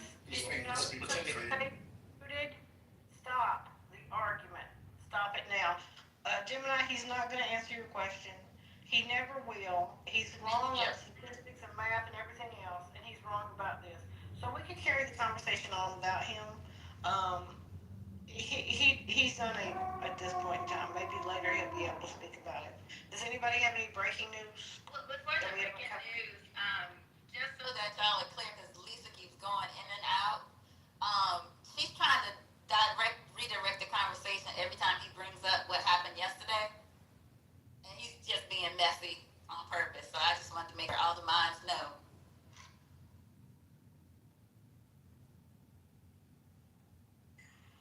So anything exciting happened today? I mean, I saw. Hello. If you guys recall, where Sherrod Brown was appointed head of John Huston in the Ohio Senate race, which I thought was cute. There's not much really going on aside from that. Jay Jones might actually win the AG race in Virginia, despite his comments that he made that I, don't actually disagree with, because he and chewed. And Graham Platinum did apologize for his comments, and I want to say it's been, was it Winkler? Winkler, his last name is. He actually commended him on his apology. So did, I think, Ken, the DNC chair, saying he doesn't feel like his comments in particular were disqualifying, especially since having a thoughtful apology. This is in the main Senate race, because obviously her challenger now is Janet Mills, sitting governor. There's nothing much going on aside from stuff like that. Trump is obviously very angry that no one was violent yesterday during the King's protests all around the country. They really want to, they really want all the leftist liberals to burn down the city and do all the things. And, Scott Jennings is probably pissing his own tampon on fucking CNN right now because he has enough ammunition for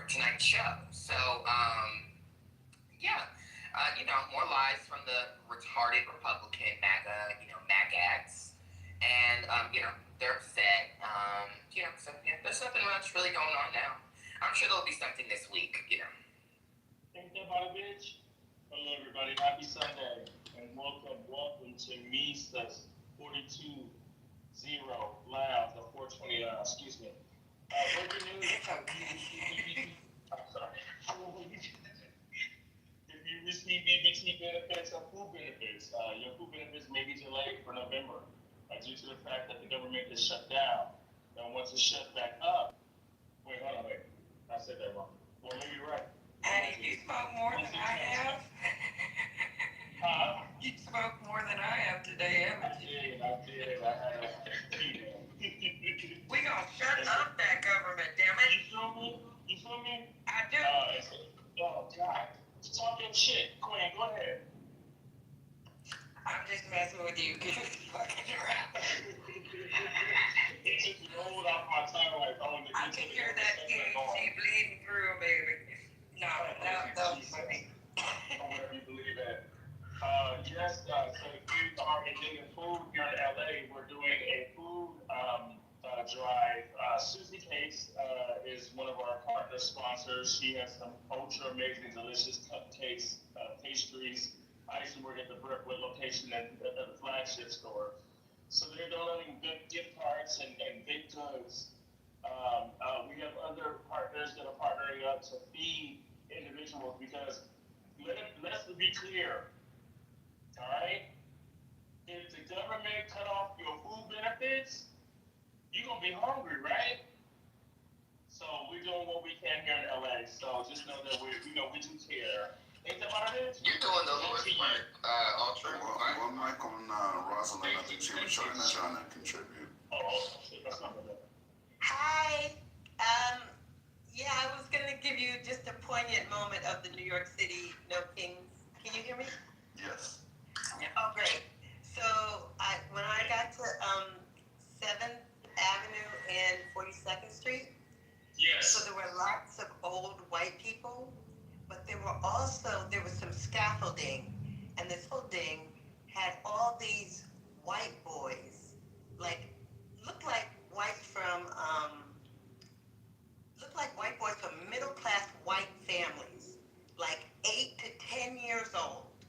And they were hanging in the scaffolding. You know, the scaffolding goes up 10 feet high, and they were up there, and they were yelling, "Down with Trump."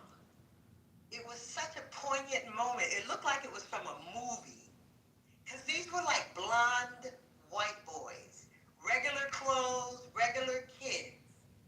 And they were up there just yelling just on their own. It looked crazy. So that, with the old people, the blind people, it was like a moment. It's like brought tears to my eyes because it just was like not what you would expect. Anyway. You have a lot of white canes out there? Yeah, they had there were blind people with white canes. Yeah, baby, represent. Yeah, and there were people, you had to be real conscious because you didn't want to hurt anybody because you had to be careful. Yeah. You couldn't be reckless. Oh, believe me, they get through there with them canes, Mama. They do. This in New York? Yeah, this was New York. You couldn't do New York don't count. Yeah, New York don't count. I bet you my girl Rashida was out there. I gotta call her now. Anyway, I just wanted to give my little press report for the No Kings March in New York City. You know, Rosalind, we had No Kings here, and we went downtown to see what was going on, and it was so amazing.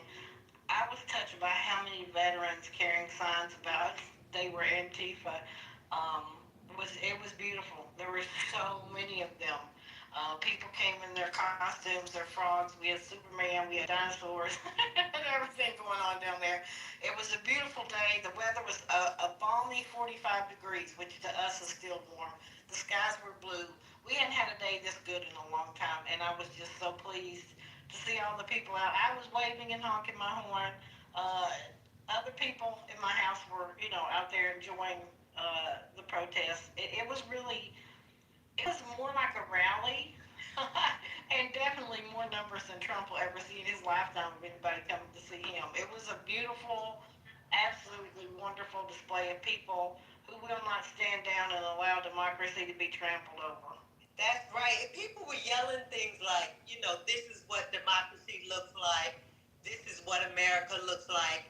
People were trying to sort of yell things that were more unifying. Absolutely, yeah.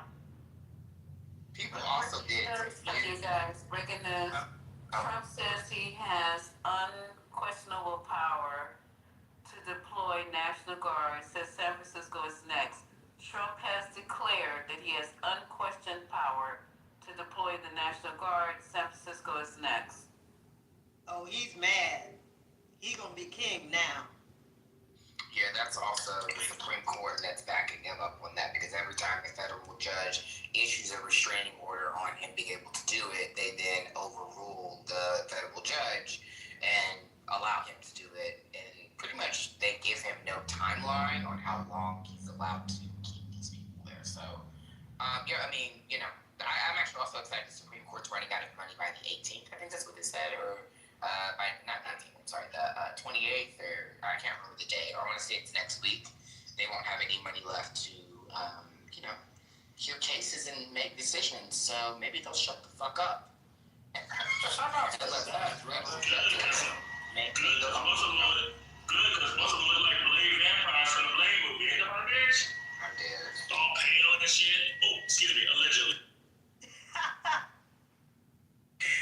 Hey, don't forget Blade was in there. He wasn't pale. He was gorgeous. You know what I'm saying? He wasn't pale, but the Supreme Court people, I'm like, God damn, how old are y'all up in the Supreme Court? Y'all 1,000 years old? Eartha, I can't hear you, because your hearing aid. You know what I mean? And I just want to be clear, the leftists, or whatever you want to say, they're not violent at all. The numbers show it. I am violent. So categorizing me in being look, they're a violent leftist. No, I'm not, bitch. I'm from Chicago, 312, bitch. Fuck you, God. Right? Say five. Right? Say five. We're going to get on you for $20 in Chicago. $20 for Right. Say five. What's going on, y'all? Like, they need to start understanding there's a difference, right? Because, yesterday just showed it. The left is not doing nothing violent. They're fucking protesting, and they're peacefully expressing their fucking First Amendment rights. That is violent. This is how I know some of y'all ain't been around black people. Like Omari, right? Who will never be Omari Young. Right? He's just a broke ass nigga. He seriously, what black person is shaking in their boots when another one tells them that they gonna beat their ass? Like, y'all ain't heard that before? This is how I know we ain't ever been around black people. Your cousins will tell you they're gonna beat your ass for less. Let alone a stranger on now telling you they gonna whoop your ass. Verbally whip your ass. Verbally. Right. Like, what's going on with these niggas? Like, where are they making these niggas from? Like, are y'all coming from, like, a factory? Like, a MAGA factory? The Niggaton factory. Yeah, like, what the fuck going on? Like, You've never been to a playground your whole life? Right. But you know what? I'm disheveled because, not disheveled, disheartened. How the fuck you got our ancestors looking like, I'm sorry, how you got our ancestors with Lil' Kim, I Got a Crush on You music video, green highlighter wigs on, and orange pale skin like Donald Trump, and the Oompa Loompas with the chocolate factory. Oh, I'm sorry. Okay, go ahead, Becky. So, Trump is saying that he did. You're breaking up. Repeat whatever you were saying. You're breaking up. Can you hear me? No. Can y'all hear her, or is it just me? I can't hear me now. She's in the matrix. You want to try again? Like, I'm not being funny. We just couldn't hear No, you. I'm serious. So I only talk when I don't have a bar. Can you hear me? No, like in and out, really, really bad. It was a little better, but really bad. There you go. Just now I heard you.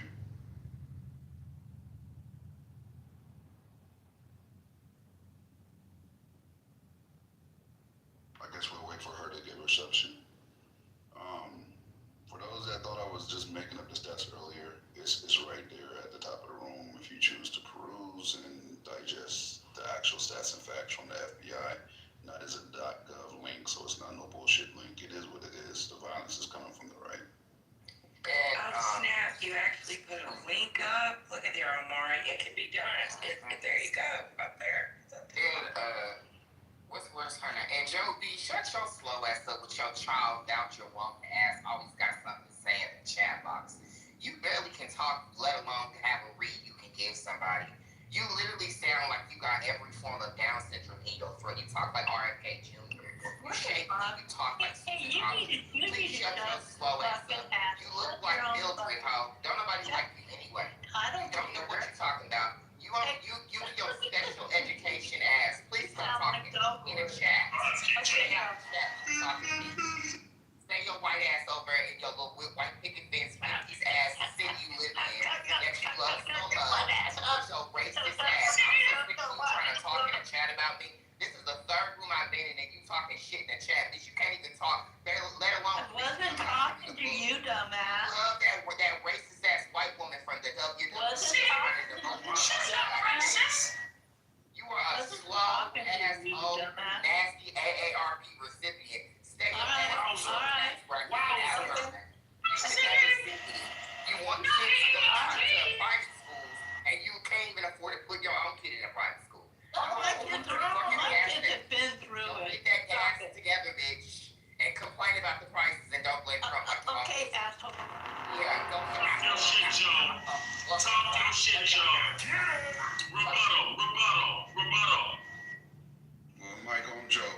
Joe's chance to response. Sometimes says you can rinse your dentures off. I can't respond to him. He cannot speak correctly. Go ahead and talk. One mic on Joe, man. Come on. Like, I didn't let her interrupt you. Now it's her chance to respond. Go ahead, Joe. Y'all don't want to talk real shit because you don't have the info. That's all you can do, bud? Hold on for 1 second, Matt. Joe, when you said we don't, Matt, give me 1 second, bro. Joe, when you said we don't have the info, do you see the link at the top of the room? That those are stats and facts. No, I'm talking about the people speaking. They talk ignorantly. Your info is correct, and I respect it. When he actually admitted, Joe, as a white woman and I'm another white woman in this country, so basically if you agree that the stats above are actually right, I think the only thing we can take out of the stats is the fact that our white boys, our husbands and sons and brothers and fathers are the biggest issue in this country, and we as white women need to start taking responsibility for our men. It's not you or your husband, the white man or the white woman. It's the nefarious one, if you know what I'm saying. I said Joe. I'm sorry. Yeah. I'm sorry, sweetie. I don't like you, so I don't want to respond. I really don't. Oh, okay. Based on your response, it's okay. You don't like me, you don't like me. At least you say it straight to my face and not behind my back. I appreciate that, hon. But here's the thing. The stats above actually do say that the issue is with white boys and men in this country. Okay? So, stop doing this dog whistling that, it's the minorities, it's the blacks, it's the immigrants. We're the issue, right? And I think I'm calling this all white woman out at this point. Don't sit here and cry about Trump or anything else, because it is your ass who actually, voted for him. And even if you were against it, you cannot be independent enough that you live under whatever your husband tells you to do. So my husband we need died. to take responsibility. My husband is dead. He's serving I wasn't talking to you. You said you don't want to talk to me. I wasn't talking to you. Oh, thank you. Yeah. So this is gonna be my on battle cry in every room that I go to where there's white women. We need to acknowledge the issue that we have, and we need to start taking responsibility for our sons, our brothers and husbands and fathers and uncles and everybody else, because that is the biggest threat to this country, the biggest threat. And this tolerance bullshit that we have, oh yeah, I just have somebody who's racist in my family, but what can you do? But you still go and pacify them and still actually Please stop doing that. Stop interrupting. Go ahead, Katrina. and still actually go to Thanksgiving dinners. And yeah, oh, they're just stupid racist family member that I have. We need to start calling this shit out. So, period. Can I go next, Moose? So, I just have a quick question. So, it's in this scenario, going to Thanksgiving, you have a problematic uncle.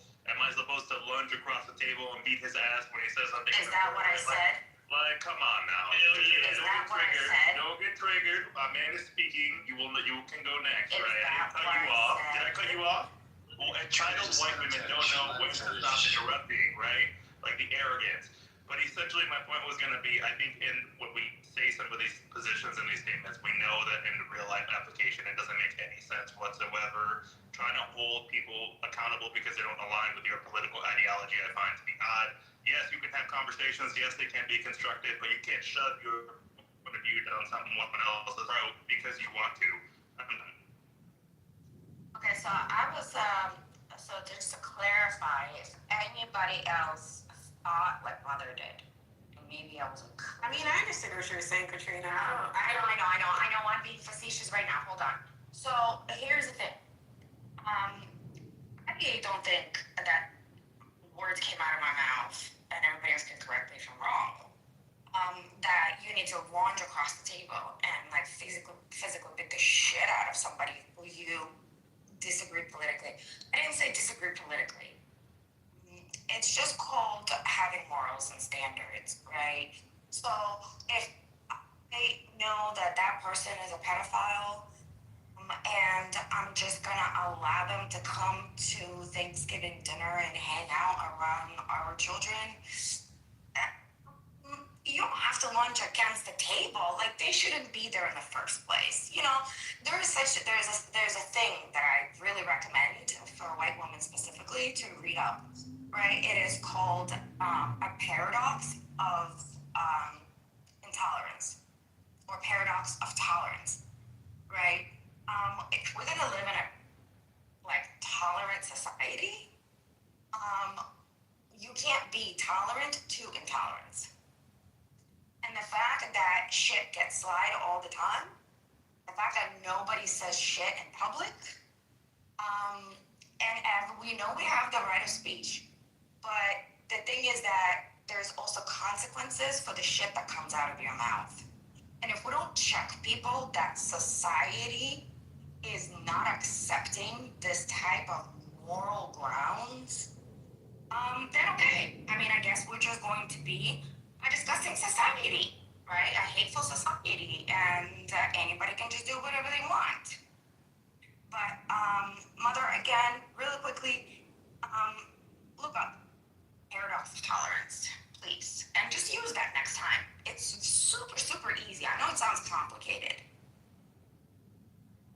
So I think the Katrina approach is why people hate Democrats. This notion that you have the correct opinion on every single topic, you will have moral superiority on every basis because that is your value. Again, a triggered white woman is mad again. You can wait your turn just like I did, right? I don't know why you keep coming off mic every time I try to speak, right? But this is the problem, the condescending tone of Democrats. Katrina is the embodiment of that. That you are someone who is able to tell other people, grown adults who have their own thoughts, opinions, and perspectives, that it is inferior to your point of view, and therefore you should talk to them like a fucking child and dictate their positions and where they need to be because you are the almighty Democrat. Like, this is exactly why people hate them. I have a question. Okay, so really quickly. Can I just really quickly? So, first of all, Mother, I was actually addressing white women. I mean, you know that you're gay, but if you're actually actually part of our group now, like white women, welcome. And yes, I would like to, get shit straightened out in this country. So as a white woman, addressing and talking to other white women, I'm not sure how everything you said comes into this picture and how it relates. But okay. So as a non-American, Maybe as a man, you should say. Maybe as a man, you need to stay out of this conversation because I am talking to white women. I'm not sure why you're butting in. But okay, you said what you wanted to say. You said your opinion. Katrina, let me say this real quick. Mother, if she is having a discourse with white women, respectfully, unless you are a white woman, which I don't think you are, you shouldn't even be responding. It should be the people that she's actually addressing. Oh, I'm sorry. I didn't read the white women. They identify as a white woman. Up the room title, right? That was a portion of her conversation. American, who is It was her conversation. American problems. Maybe you should get your foreign He's ass out of here. American. When we go down that route, right? We can gatekeep conversations. No, we can't. We're not An taking American any conversations. citizen. Hello? So I had a question. So wasn't the context of Katrina's addressing white women about the violence of white men in the country? Yep, exactly. Yep. This was about white men acting a fool in the country and white women calling white men out. And so I want to know what is political about that. Is there a political ideology that the hate crimes and terrorism and all the other shit that's committed by white men somehow a problem? I mean, our bodies are politicized, and the violence that they perform are not against their own a lot of the times, even though half the time it is, if we count women and children. So I'm just trying to figure out what the problem is. I agree, and also I don't like when we try to exclude someone from having a conversation because of their original, where they hail from originally. Like, there are a lot of Americans that come from a lot of different countries. We're literally known as the melting pot, right? So if they're an American citizen, it doesn't matter where their original heritage comes from, right? Trump is indirectly the son or grandson of an immigrant. The fuck are we talking about here? So with that being said, there is no way we can exclude her voice from the conversation as a U.S. citizen. Fuck out of here. I don't understand what the issue is. I don't understand what the issue is with Katrina because So I don't really understand what the point, why people are condemning Katrina for what she said. She was very upfront about who she was speaking to, and I don't see I may have misinterpreted what she stated, child, because he went out on my end, but I don't really see why it's an issue that she's calling out white women, because white women have been complicit in upholding white supremacy also. So I don't see why that would be an issue if she was calling out white women on their bullshit. Didn't Trump's grandfather come from Germany? Didn't he come from Germany? Yeah. I'm pretty sure Yes, Trump's grandfather came from Germany. came from Europe, and he got a few anchor babies. What the fuck? Exactly. It's just I'm really gonna use our white talking points to my white, citizens in this country, because we as whites really like to sit there and point out and pretty much make it a responsibility for all Black people. You know how I'm being facetious right now, of course, but you know how a lot of white people say, you, the Blacks, you have the most highest crime, and then when they try to say, yeah, but we're this is all true, this is not 100%, there's a lot of nuance, there's this, and don't put everybody in one bucket. You know how we white people tend to just ignore that, right? And we keep saying, yeah, you as a group, you're responsible for every member of your group, right? So if anybody's act like a fool, it reflects on everybody, right? So they're using the same logic. We have a fucking big issue, white women, right? Our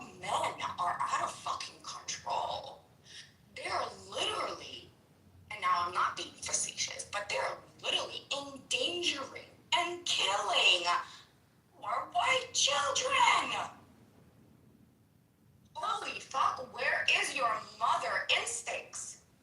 Wait, Katrina, but white women are part of this too. Like, I'm sorry, but I think both white women and white men have been a problem, with all of this.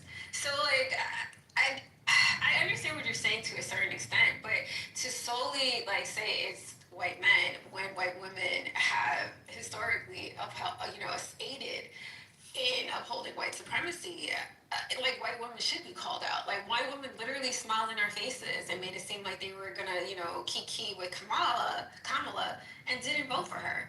They voted alongside their men. I'm sorry, like maneuvering amongst white women has been, it's very difficult because we don't know where you guys stand oftentimes. It's like you'll say this to us, Katrina, but then you're not moving like that behind closed doors. And I'm not saying specifically you, but this is my experience with white women. Yeah, and that's why I'm calling it out. I'm calling it out. But you keep pivoting to white men instead of just like, if you're gonna speak to white women, speak about the fuck shit that white women are on. I think you're missing that she was speaking. We were talking about the statistics of violence. She was speaking to a particular person, so you can say that probably the convo was going a little bit longer, but she was speaking to a particular person. She was speaking to Joe, yeah.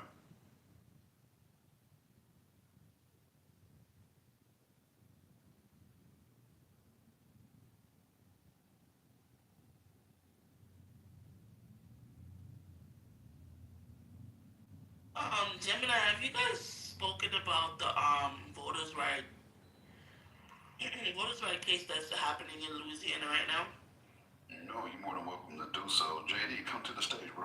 I don't have the details on it, but from what I know, it's the fact of basically the Voters' Rights Act is being challenged. So based on the ruling of that, kind of leaves a precedent for the rest of the country. So I'll have to go get the details, but yeah.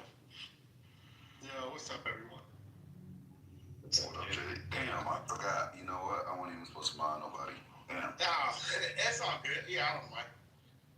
Hey, but did you see that video on Trump's Truth Social? Him taking the shit on Americans from a jet. What? Yeah. Go ahead, look up. If you got access to Trump's Truth Social, just look it up. I'll try to find a link. But somebody drop that link, please. He posted an AI video on his Truth Social of him flying around in a fighter jet, and the jet is releasing shit on, the people protesting. That's hilarious. Okay, that just sounds hilarious. I need to see that. Maya said we discussed it. I wasn't here all morning, so I might have missed it. So that's very possible. But no, I need to see that. I need that. Yeah, let me look that shit up. Like literally look that shit up. I think that's his mentality in general. He's always taking the shit on us. So what's new? You just putting a visual to it. The only difference is MAGAs look up. The only difference is he's pissing on Republicans, but he's shitting on Democrats. And the difference is MAGA look up with their mouths open and say it's beautiful.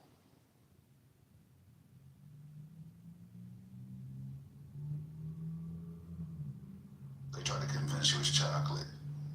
Y'all should be happy Trump's giving us free chocolate from the sky.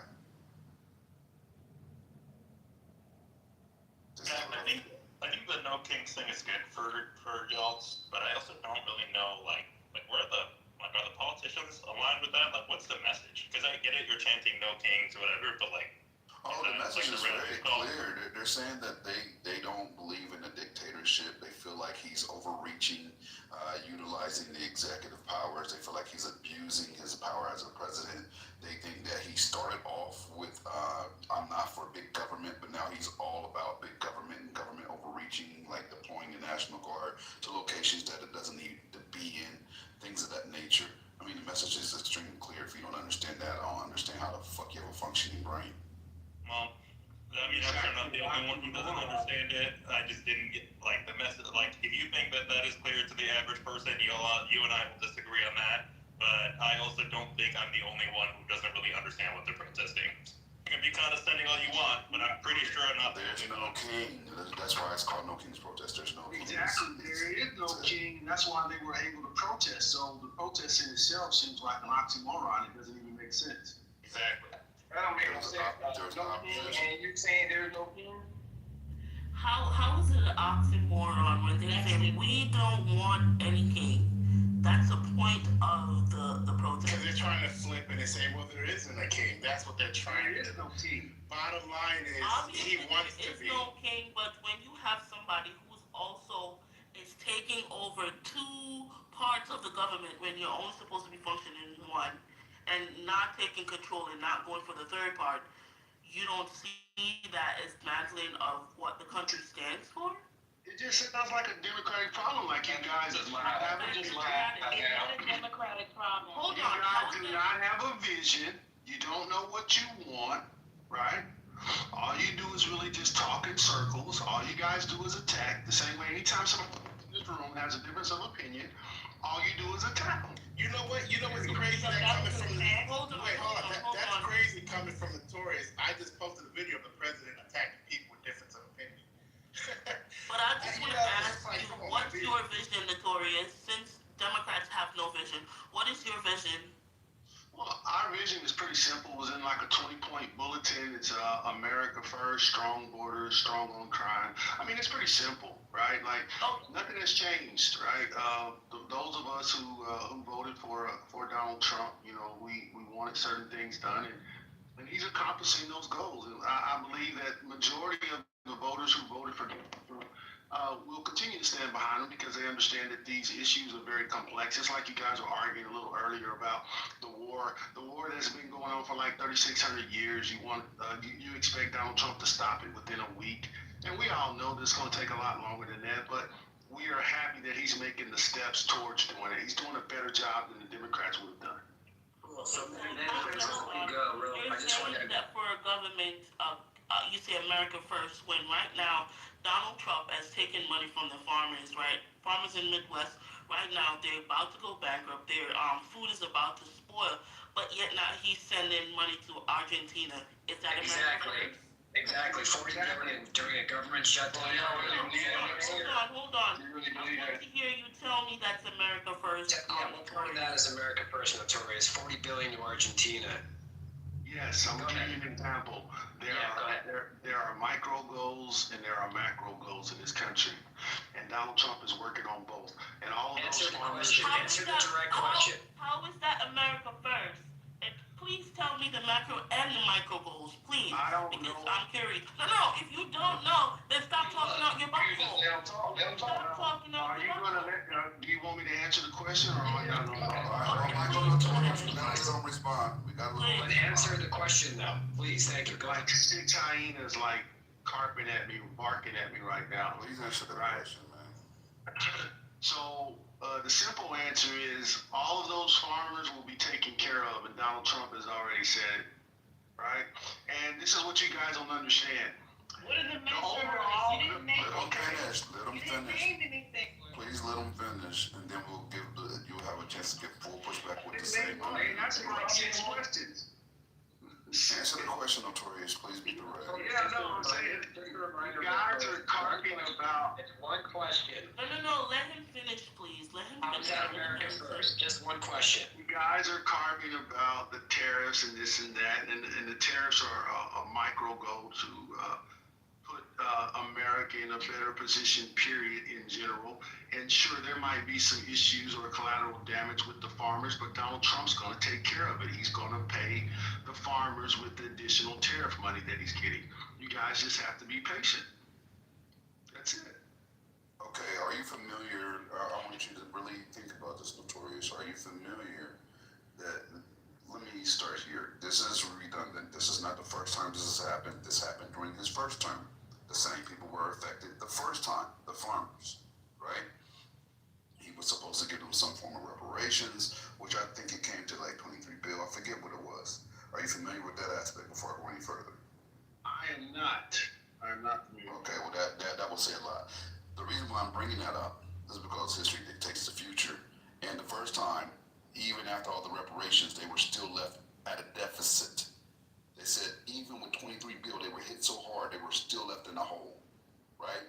They were hurt financially the first time, right? So there's no reason to think that that's going to be any different this time. This is what he does. He knows it's going to affect him because it happened last time. A lot of people think this is the first time that tariffs are impacting farmers. It's not. And the last time, that was the meager minimum for them to try to be semi-whole, and they weren't. Each time he hurts that sector. You should do research, bro. In my opinion, you guys think that everybody's gonna win, everybody's supposed to win. Like everybody's supposed to get a participation trophy, right? And it's just not true.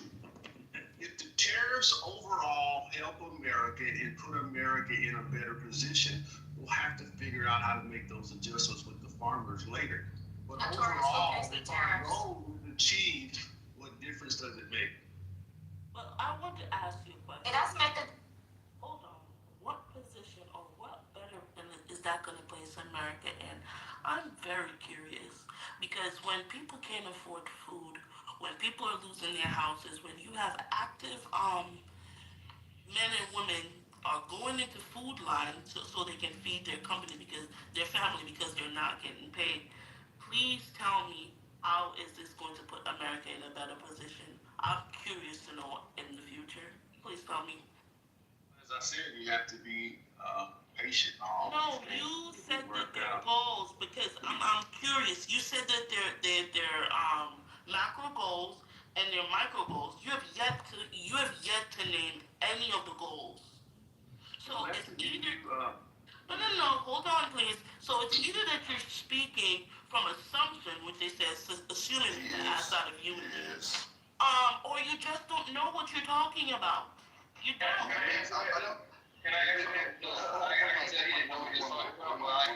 No, you can't. I don't want him to escape from the point that I raised earlier because he made a very definitive statement, and I like to hold people's feet to the fire when they say shit without knowing. He said, Donald guaranteed to make sure that farmers are whole from the tariffs, and after the tariffs are finished, they'll be made whole, right? Now, let's go to 2018, which you seem not familiar with, right? Because they were impacted by the tariffs 2018. He failed the first time he tried to implement the tariffs. This is not his first go, right? He failed the first time and he's failing again, right? In 2018, the United States Department of Agriculture, the USDA, said they had an emergency aid plan that came to about $12 billion for the farmers affected by retaliatory tariffs, right? In May, they had to add an additional $16 billion, which was announced for the farmers hurt by the trade war with China, right? So it came up to a total of around $28 billion, right? But when the analysts went in, they noticed that it did not make the farmers whole. E.g., many small farms still struggled, export markets had shifted permanently, and the support tended to benefit large producers. So a lot of the small farms tanked. They were never made whole again, right? So we say, give it time. In time, they lost their whole fucking business. So why would we think that's going to not happen this time? It's what happened last time. It's what happens under his admin. This is not new. It's just new to you because you don't research who the fuck you vote for by your own admission. You just said, I had no idea this. I didn't know about this. This already fucking happened. Do your research. Jim, and I would like to add really quickly because I am in Texas and a lot of those farmers are from Texas. It's already happening. So soybeans is pretty much what we sell to China, and pretty much all the soybeans that farmers grow in the United States, we sell to China. Majority of it, the biggest majority of it. This year, we're already in October. We're already at the end of the year. This year, not one farmer was able to sell their soybeans to China. This entire year is already gone to waste. They have not gotten paid this year. So it's not like they're already in a hole, a tremendous hole. So this quote unquote recovery bill or assistance bill, like you said, is only gonna make sure that they don't starve and don't have to literally sell off all their lands just not to go bankrupt. And now we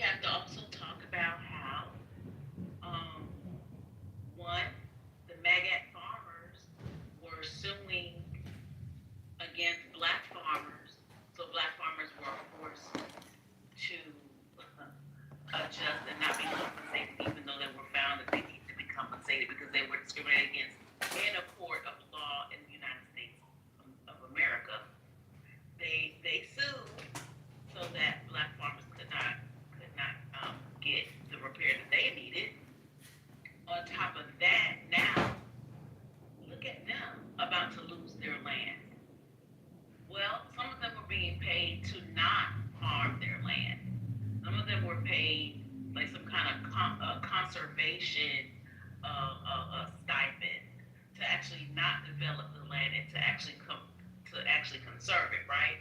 We have that. Then you have all these billionaires who are buying up farmland, and it makes it really easy for people to buy up farmland if all of these farmers are financially strapped and they're getting hit by the tariffs. And they are being hit by the tariffs. They are being extremely disadvantaged, and only very few places farmers are getting hit. I think like shrimp farmers and maybe some other like smaller sectors are being saved from it. So these farmers are about to lose their farm and their farmland. And who's going to buy it? Who has a business buying farmland? Ask yourself that question in our administration. This got a business built buying farmland. Vanguard's got a business buying farmland. Not only that, you talking about the black folks not having making money. Black people ain't putting money into black people with farmland. I got people in South Carolina, and I got people out there in I think it was Arkansas with farmland, and they said our own people don't support us, and they were trying to get money from the NAACP out there. I want to say they were from Arkansas. That's not correct. I didn't say anything about black farmers not getting money. Black farmers have had to figure out how to make money on their own and how to run their farms without all of the assistance that white farmers have gotten over the years, and so they're actually fine. They're actually fine. The only problem that they I'm gonna speak for my family. I'm gonna speak for my family in South Carolina. I'm gonna speak for my family in South Carolina. My family in South Carolina did not care about white people. Why you yelling? Jeez. Like, I know you may want to make a statement that's separate from my statement. Don't attack mine, because I'm making a completely different statement. I didn't speak at length about black farmers. Not at length. I spoke about their lawsuit. And one of the other issues and the discrimination that black farmers have received. The other thing is that just like the house example, if y'all remember, there was a black family that had a home, I believe, I forget where it was. I think it was out west or maybe Midwest somewhere. And they were trying to sell it. They got lowballed. They had a white friend come and do and set it up and took all their black memorabilia and pictures and stuff off and ended up with, over $1 million pricing for their home. That happens to black farmers. Florida and Phoenix. Are you okay? A black farmer, one of the main black farming guy said that, he would get higher prices when he sold his produce through his white neighbor farmer, right? He would get way more money that way. So those are the challenges that black farmers are facing. If we're gonna go into that, but please don't put anything in my mouth. I didn't speak at length about them. If you have your own topic that you want to talk about with black farmers, that's fine. Don't attach it to my statement. I will let the statement. But I mean, in some ways, yes, I was. I ain't gonna lie, because I'm disagreeing with you. Because from what I understand, from what my cousin tells me with his little farm where he sells collard greens and all that stuff right there, and then there's a black family that was featured in on BET, and they have a canned goods produce that's coming out of, I want to say, was it Mississippi or Tennessee? They sell canned goods, right? And they said the biggest problem was our own people. So I'm not attacking our people, but we gotta understand, we can't focus on what the white folks doing half the time. Half the time we got to do it ourselves. And what it is people scared to put money in our own businesses and our own product. Now, earlier the guy was talking about Trump, and that's what I wanted to chime in on about Trump. When Trump was giving money to the farmers, he gave it to the farmers who support big businesses. So the farmers that he had to give the money to was like people who make corn for Doritos and people who does meat for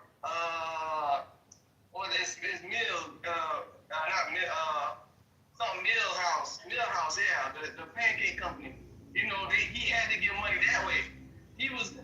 Trump first term, both Democrats and Republicans was voting against him. So y'all not telling the whole truth because y'all not seeing how. Why would his own party go against him? Remember, he talked shit about George Bush, Deb Bush. And I like that because they said he was going to take the presidency already off that without even a Democrat name. Could you land, please, bro? Say again?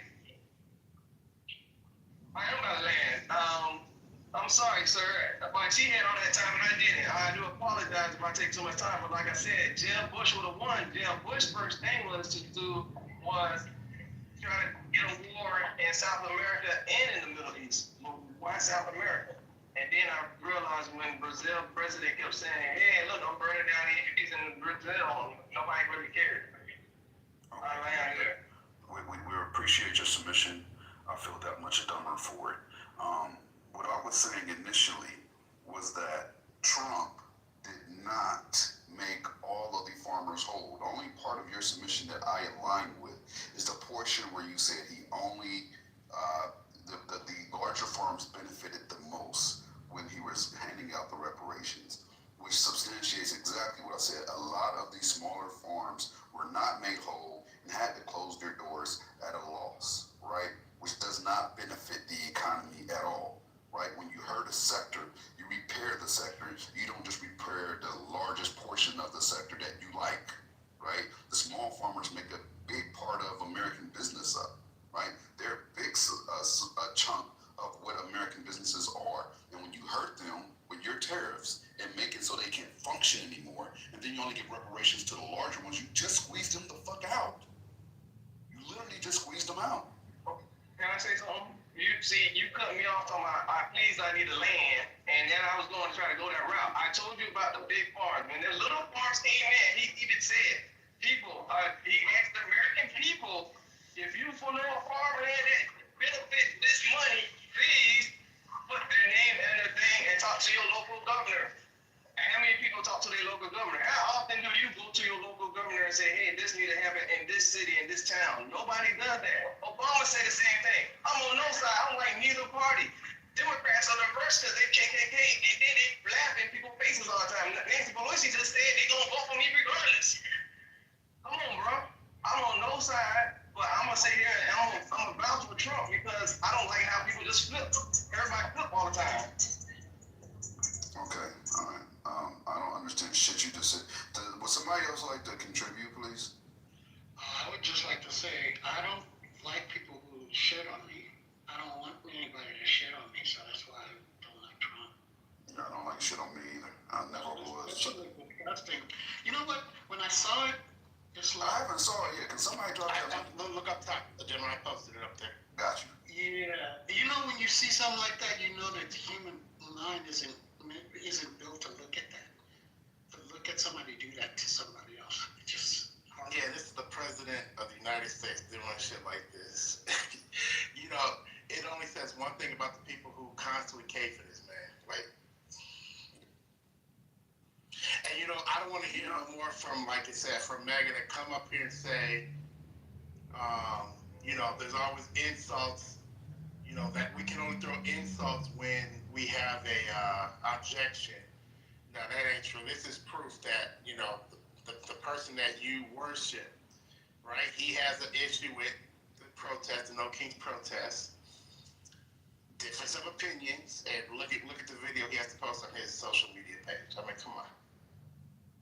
I know that math is hard for people, but we only make black people. We only make up around 14% of the country. So to depend on us to sustain these black farmers is problematic. Half of us don't even live near where these black farmers would sell their crops. We have enough in the community for women to keep buying hair. There was a $1 billion company at one time. $1 billion industry at one time. Like buying hair was $1 billion industry just from black women. You can't compare their supply chain to the supply chain of black farmers. It's a supply and demand and logistics issue.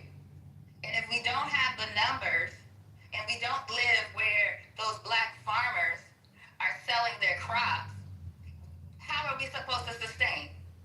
He just said, look at all the black hair in his bar. Yes. Oh my. Yeah, we can't have a serious conversation. No, we don't even control that market. That's so strange. Black, You don't control the market, but people boycott Target.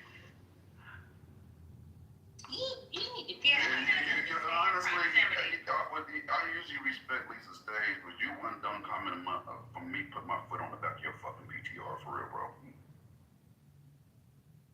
Do any of y'all black folks believe we're the natives of this country? I believe we natives of the country. So, y'all brought this thing to yourselves. No, it's brain rot. It's brain rot. That man is brain rot. Y'all let him get on this stage and talk about the farmer that is on the side of the road selling collard greens. That is somebody who got a garden. That ain't no farmer. Hey, look, I'm gonna let him contribute to the chat for the meantime. I just don't feel like he's contributing very much on the stage. I think he's hilarious, y'all. I don't know. I think he's Lyrics in me. I'm sorry, I missed it. But if anybody lives in Michigan wants some collard greens, I got tons. Oh, I wish I lived closer. We're not talking about the people in the parking lot that say they got vegetables. We're talking about farmers. No, real big, huge farmers. Right. So this may be slightly ignorant, but like, where aren't most black farmers in the South? I don't know. I don't actually have no idea. Where are most black farmers located? In the South. All over. We have black farmers here in Michigan. The majority would be in the South. They're probably black farmers everywhere, but like the majority is in the South. And that man was talking about. I mentioned South Carolina and Arkansas. He talking about a vegetables. Jewel, I brought you back to the stage. I want you to understand that we're talking about large farms, not vegetable stands, not somebody selling collard greens on BET. We're talking about farms. You understand that? Like, we're large farms. They sell to stores. They sell to wholesalers. If I brought up history, I was going to make some of the white people mad. So I stayed where my level was. I'm not going to bring up this. We want to hear. Please get. I don't want to make the white folks mad. Make black folks mad. I got you. You make black folks mad. Go ahead and do what you do. I want black folks to wake up. We gotta stand together. We gotta stand together now. We gotta stand together. Other than that, I don't want. I have a question. Thank you, Joe. Let's hear the cha-cha-cha. What am I going to cha? Just a second. I just want to know if anyone actually does have black farmer resources with farmers who deal in like tons. You know what I mean? Like metric tons. Yeah. Metric tons, 300,000, 300,000 pounds, 100,000 pounds. Anyone knows any black farmers who deal in those amounts of that amount of yield? Please put the back channel me and put the information in the chat. Do you know how many? Hold on. Do you know how many cars? In your back channel, Jewel will not be in your black channel with no resources because he is talking about his cousin who got a garden in their backyard and trying to sell the collard greens on the side of the road. Oh my God. Online from the black farmers that are speaking out. The black farmers are doing well, but that's because they think differently than the white farmers. And I'm not talking about tons. I don't know. These were big ass farms. I mean, like they couldn't just walk the farm. They had to literally drive their farms. But they put their money in other things. They weren't growing soybeans and stuff like that. So they're doing. The black farmers that I've seen talking about the situation are doing well. And they never depended on migrants to pick their crops. So there's an association called NBFA, the National Black Farmers Association. They're national. I joined.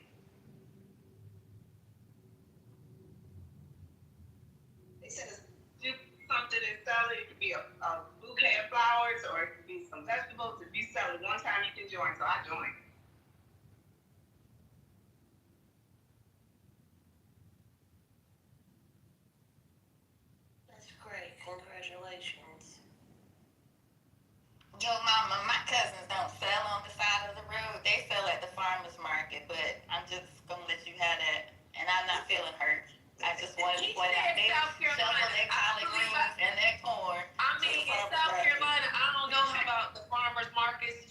I'm sorry. But in South Carolina, you know the pickups. I can put one in my PCR right now with watermelon in the bag. That's the farmers he talking about. Just, I want to say I don't like a watermelon collard green conversation. I mean, Gemini, are you being anti-black right now? Embrace it. Embrace the collard green and the watermelon. In Oakland, they're I'm joking right now. Watermelon's the best thing you could put in your body. I was fixing to say, yellow meter and red meter watermelon is amazing. So, in Oakland, you basically you climb people's trees and put the fruit in your basket and just sell them, you do that in Fresno too, Aleph. I'm not kidding, bro. You get a bucket, you just walk around the block. And you just pick up the fruit that's hanging over their fence because they don't want to have to come over and pick it up when it falls off the tree. Right. Exactly. And they'll let you do it. They don't even shoot at you. Or stick those German shepherds on you.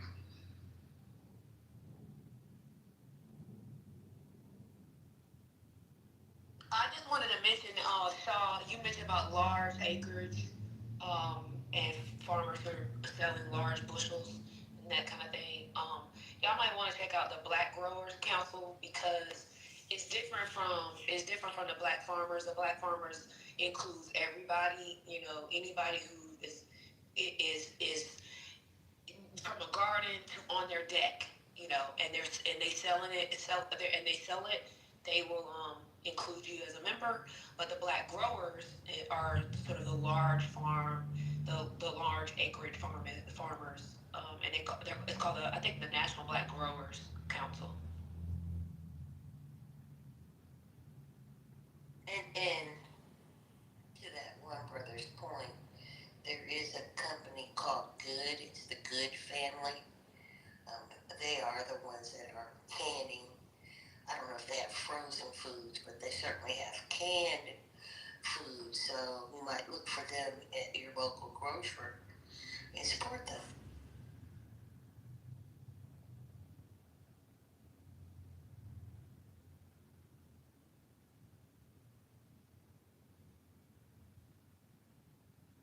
I know it's probably going to sound funny, but we actually have people that have little, golf carts. They're not really golf carts, but I haven't seen them. I've just heard them, and someone described it to me. And they sell produce out of their little golf cart. They drive around the neighborhoods.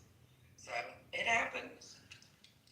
You can find that everywhere. It's a lot of Hispanic people that have, every fruit, vegetable you can think of. That's very common. I live in Reno, so yeah.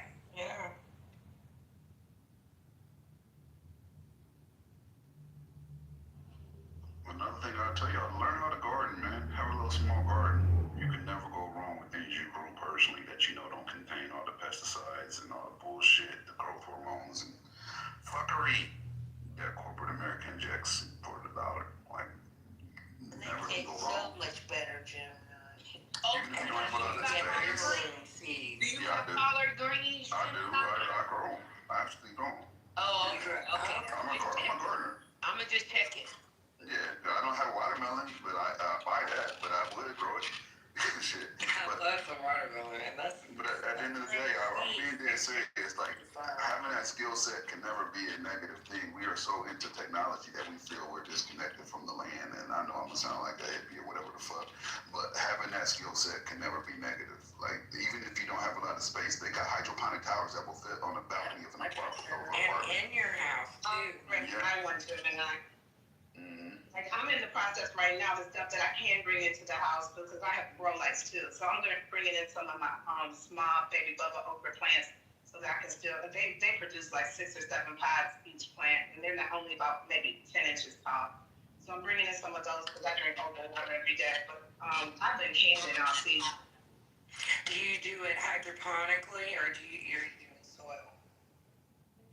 Soil. I have a garden at a community garden which I just cleared. Well, it's not like I said. I got collards I need to give away. I had 4 rows of collards and they up to my waist.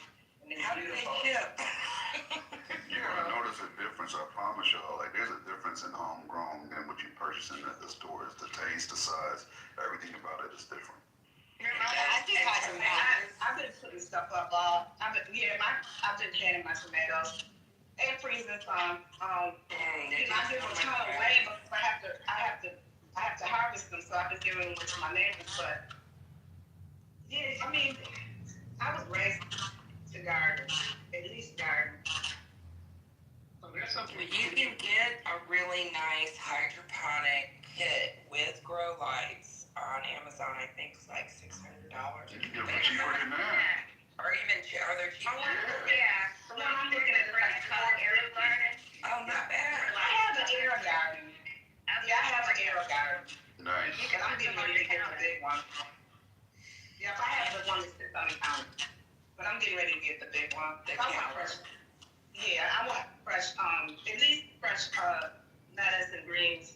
I want that. So, I got that from my grandma. They had the biggest property. I got a lot more property than she did, but she always made sure she had a small garden, no matter what. That was her thing. She always had a small garden. I think that's old school people. Like, they just thought a little bit differently than we did. They still were more connected to the land. I'll just say something really quick about the fact that yes, you're gardening on your own. Just make sure that what products you're using, the fertilizers and everything else, you can't imagine how much chemicals is in there as well. If you're spraying anything for bugs and stuff like that, or if you just stick to compost, you won't have exactly, yeah. yeah, that's my compost too. But the only thing like I spray on my greens was neem oil, and it's you just wash it off and you brush it. Yeah, neem oil is like, I use a combination of neem oil. I use a combination of neem oil, white vinegar, neem oil, white vinegar, hydrogen peroxide, distilled RO water, and then peppermint oil. That'll pretty much kill all pests, and it's still good at all life stages. Do you ever use? I have reverse osmosis water at home too. RO water is the best. I only drink alkaline water. Yeah, that's the best. Have you ever used Dawn liquid soap for like aphids and things like that? No, but what I do use is food grade diatomaceous earth. Oh, there you go. Okay.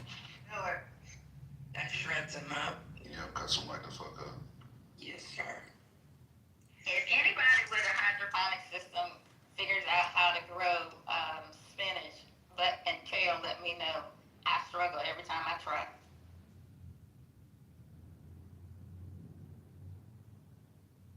Did you check the pH of the water?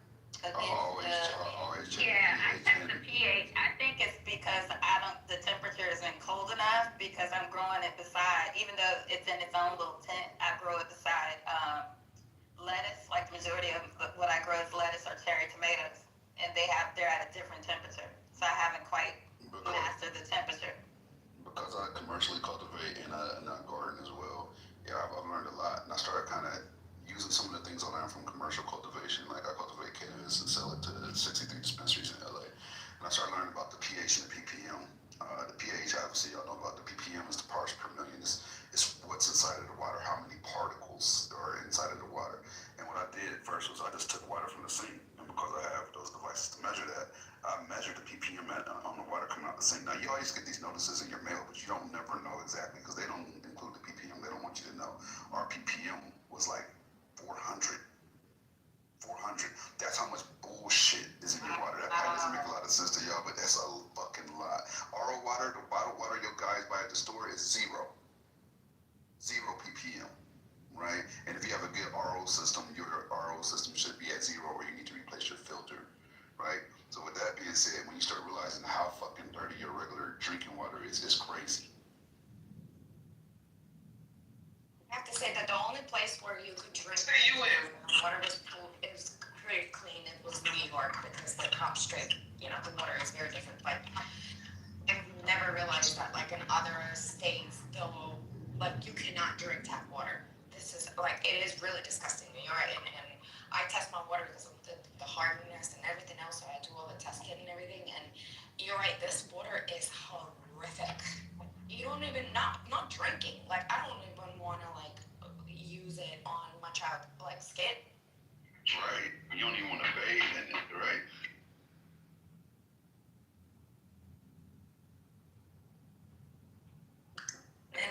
regards to growing the greens, have you considered getting a separate tower just for your greens? That way you could keep the whole area at a cooler temperature.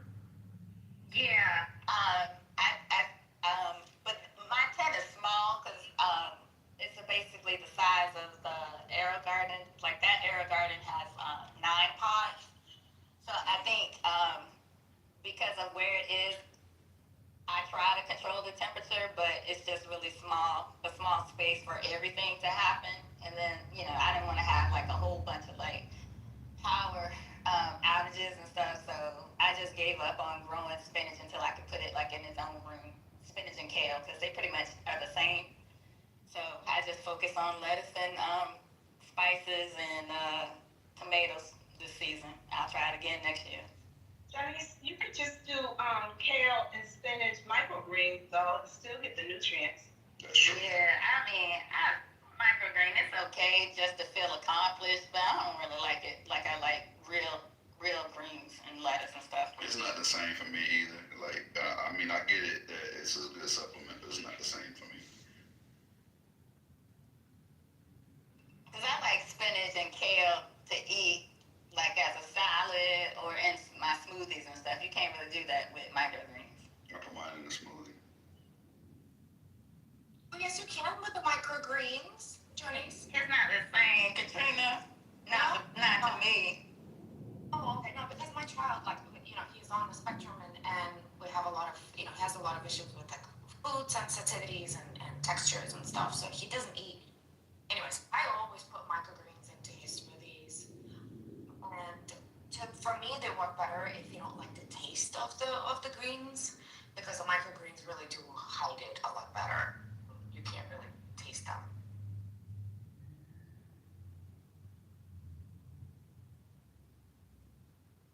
We should do a room on growing greens and stuff like that. Y'all count me in. Y'all ever do that room, count me in. I'm weird. I love gardening. Like that shit. I like it. And yeah, I'll be in. My biggest issue is the bunnies that I have, the wild cotton tail bunnies. Man, I set traps for them. All you gotta do is set traps for them. I set these well, they got these traps called Have a Heart, right? And they're live traps, so you can release them wherever you want. Personally, I feed them to my dogs. Oh, Jonah, I don't know. The area where I'm at, it is so many of them that I'm going to be trapping and releasing like 15 a day. And they're just going to keep coming back. Exactly. They know how to find their way back depending on how far you release them. Yeah. So, I can't. I usually save the bunnies, and now you're telling me I can't. The baby ones. Don't they have some kind of thing that is so high pitched that we can't hear it, but I got dogs. Well, buddy, with his dog 24/7.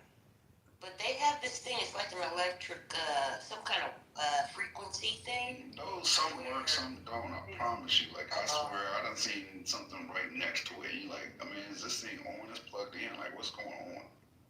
Well, if it makes you feel bad to off the bunnies, does it make you feel better to know they breed every 28 days? And if you don't, they're gonna continue. Yeah. They are. Listen, I don't have an issue with the fact that obviously they're dying and a lot of them don't make it, as long as I don't see it. And I have, Gemini, you have a dog that deals with them. I have a cat that deals with them completely the opposite. My cat likes to save baby animals. You gotta defect that cat. You gotta get rid of that cat. Yes. Yeah, and my cat swims in the pool too, which is... What the hell kind of cat do you have? I have a very strange cat, okay? It swims in the pool? Yes. You might need to get it tested. It might not be good. That's a hybrid. It grew up with dogs. She thinks she's a dog.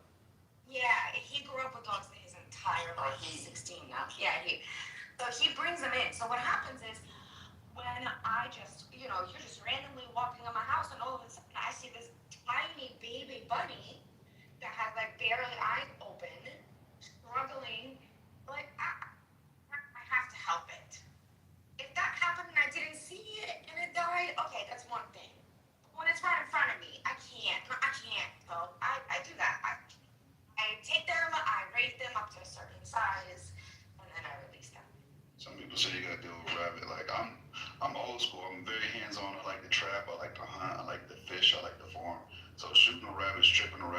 dressing a rabbit, I could do that in a heartbeat. You shoot it, you cut right behind the neck, you peel the fur off, you chop the head off, you toss the body to the dog. Simple.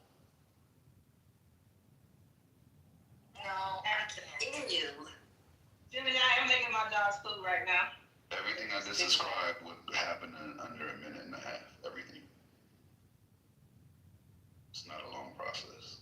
You skin them? It peels off like a sock coming off your foot. Like it. Yeah, it comes off pretty fast. Yeah, it does. Yeah, it peels off like a jacket. Pulling off your sock. You got a lot of fur coats and shit. I don't keep the fur. that and the oil is so trash. Do you know how much they cost? I probably should, but I don't. The fur, actual real fur, it costs a lot. My daughter raises rabbits in Oregon, and she butchers them, and she's learning how to tan their hides. So then you already know. You're talking to the preacher. You already know exactly what I'm rabbit poop? Huh? The rabbit poop? Well, the first thing she did was covered the garden in it, and then she started bagging it because she's gonna sell it at the market. They have a farmer's market. Yeah. Yeah, makes sense. When I'm farming, right, like what I do right now is I have 2 large freezers that I converted to bake tanks, and I have a temperature controller on them, which makes it so that you can control the temperature. So I keep my temperature on those at 50 degrees, so it really slows the lifespan of the bait fish and the eels that I have in there. And I just use the water for fertilizer because they have a nitrogen-rich water that they produce that's way better than any organic fertilizer that you could buy. Yeah, fish emulsion. I used to have Oscars and Placosimus and stuff. I had the 100-gallon tanks, and when I would clean them out, I would dump the buckets around my rose bushes and stuff. Yeah, that make a lot of I'll be sense. the same age as the shit that I did. I'm 48. Can you guys hear me? Oh, no, you're waiting. Hey, Yeah, we hear you. Okay, all right. So did you guys hear the breaking news that I heard? Damn it. I told you that Matrix they is- retracted. Oh my God. Go ahead, keep going. You were semi. Go ahead. I just have to be sure you hear me. Good enough. Keep going. Hear you. You can hear me, guys? Yeah. Okay, first of all, it's rude. So let my college kids say hello. You guys time. Well, no, not really. Oh, I see. Okay. No, you can hear. This is effed up. Yeah, 1 bar. I don't think they can hear me. We actually hear you. We hear you, we just don't hear them, baby. We hear you. Oh, wait, hold on. They can't hear you. Come on, stop. We hear you.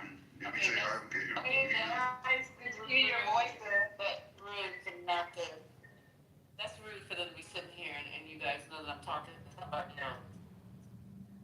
But, did you guys, okay, I made the announcement earlier that our, right now, as the king of the world, and he's sitting in the National Guards to San Francisco. Sorry?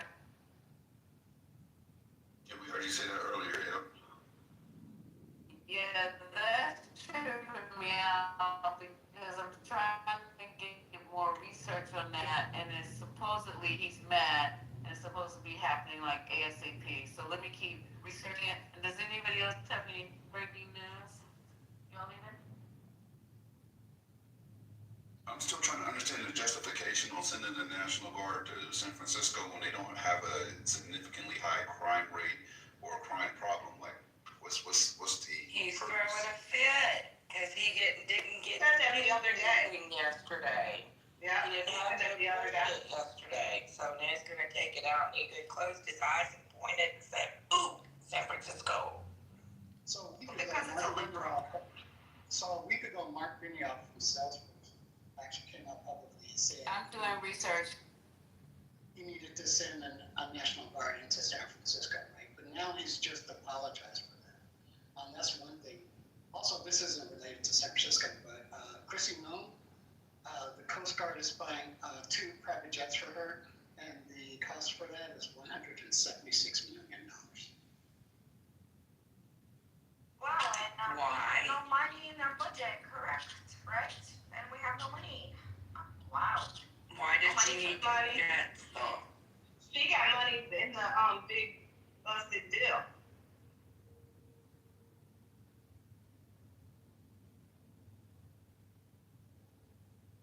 The only reason why San Francisco, let's just, he already said that out loud because it is a Democratic city. He already said that. He's against everything Democratic. Yeah,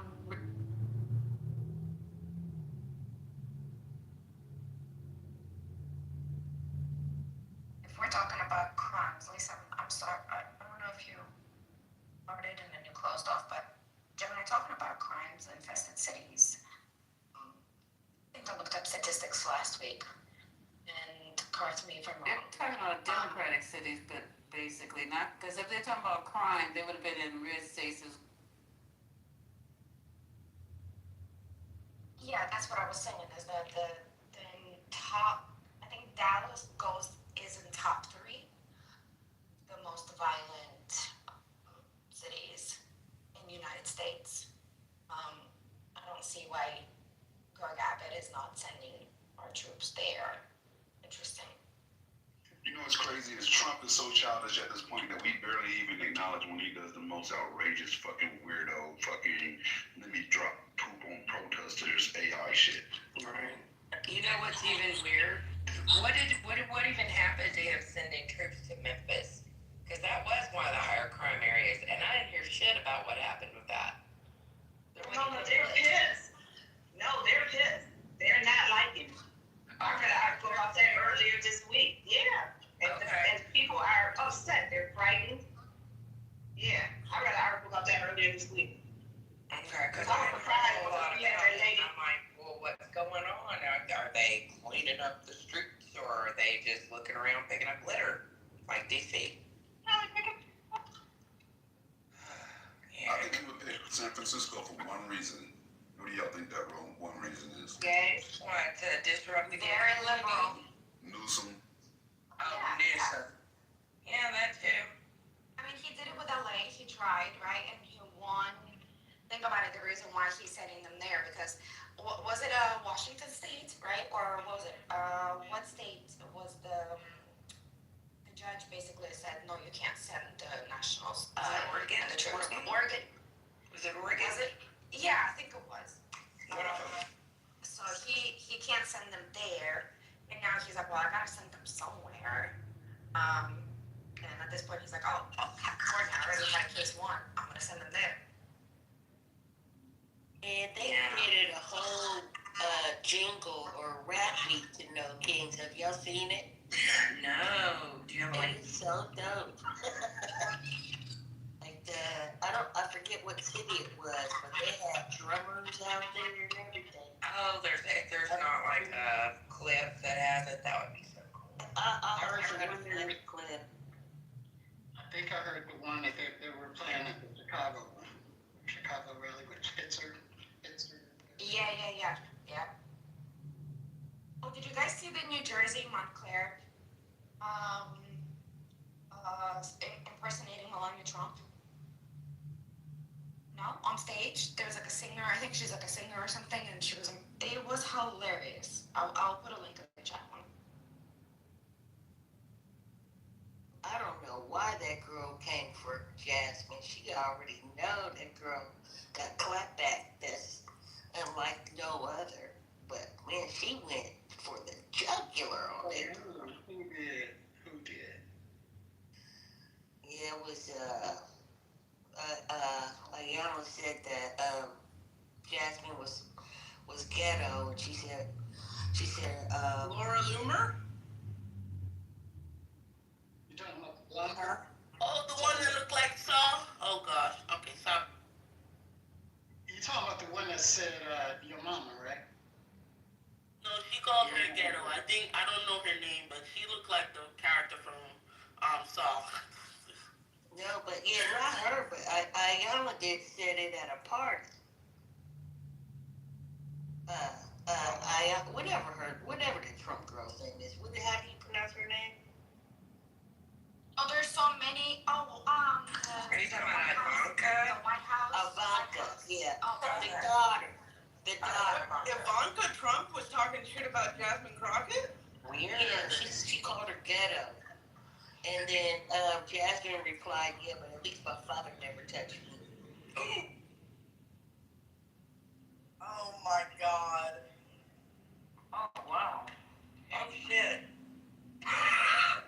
Snitching I all love Jasmine Crockett. I really do. Red for filth, right there. They gonna come and get her. They gonna try to come and get her.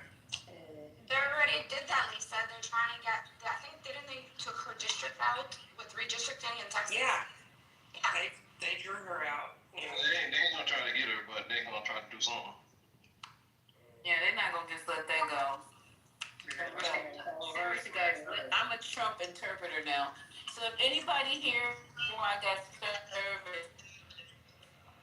Oh hell. Just I keep read swimming. the article on George Santos. Anybody have the Guardian? Can you read the George Santos article for the room, please? Thank you. I'll try to get better service, but right now I'm doomed. That's the clearest she been all day. Almost spit out my country raspberry, clearly Canadian. Yeah, but this whole thing with Santos is a mess. Y'all read that, because this is disrespectful to the highest level. Read the whole article. Prison sentence. Yeah, I was thinking it was just Yeah, in fact, you don't even have to pay the money, the restitution. That's crazy. It was like $3 million. And he was guilty, my friend. Okay, here we go.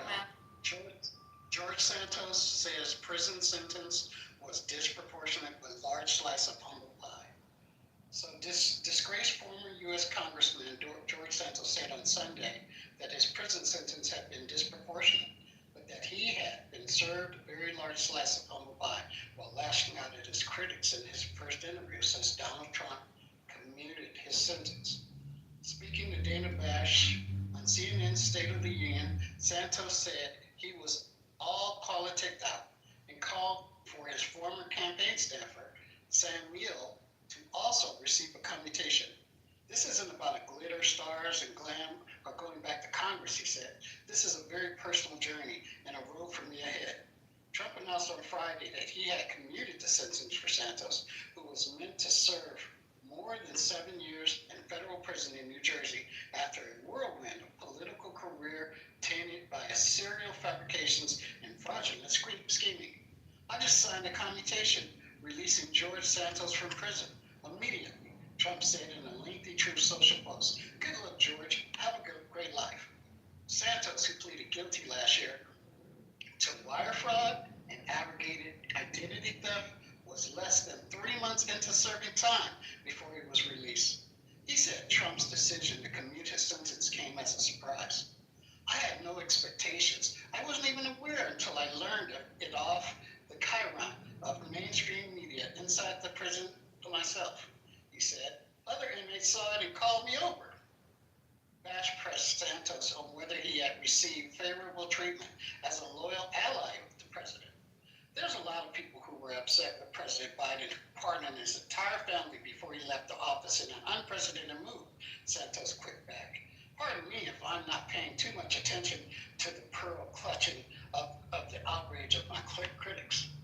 Trump has issued several pardons and commutations during his second term so far, beginning with full, complete, and unconditional presidential pardons for about 1,500 people who were involved in the January 6th attack on Congress.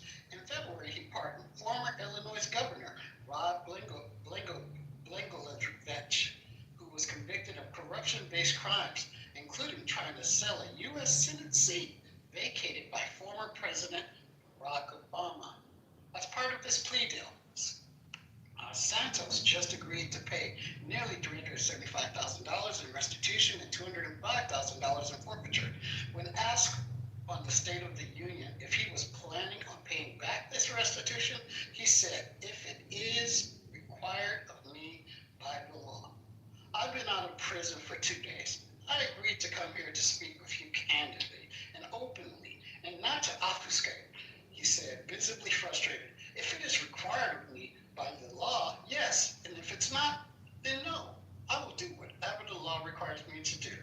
In a separate appearance on Fox and Friends, that's Fox and Friends, weekend earlier on Sunday, Santos said he no longer had to pay restitution and thanked Trump, praising him for having such an amazing will for second chances. Back on CNN, he went on to say he was confident that if President Trump had pardoned Jesus Christ, that's Jesus Christ, by the way, off the cross, he would have had critics. That's just the reality of our country. We know you've seen these notes to support us 81 times so far this year, but you haven't responded. If it's a little awkward for both of us, but wait, in our experience, it's not a lack of enthusiasm that stops frequent. Oh, sorry. I'm over here reading it. Guardian, congratulations. So that's the end of the article. And yes, indeed, it is wild.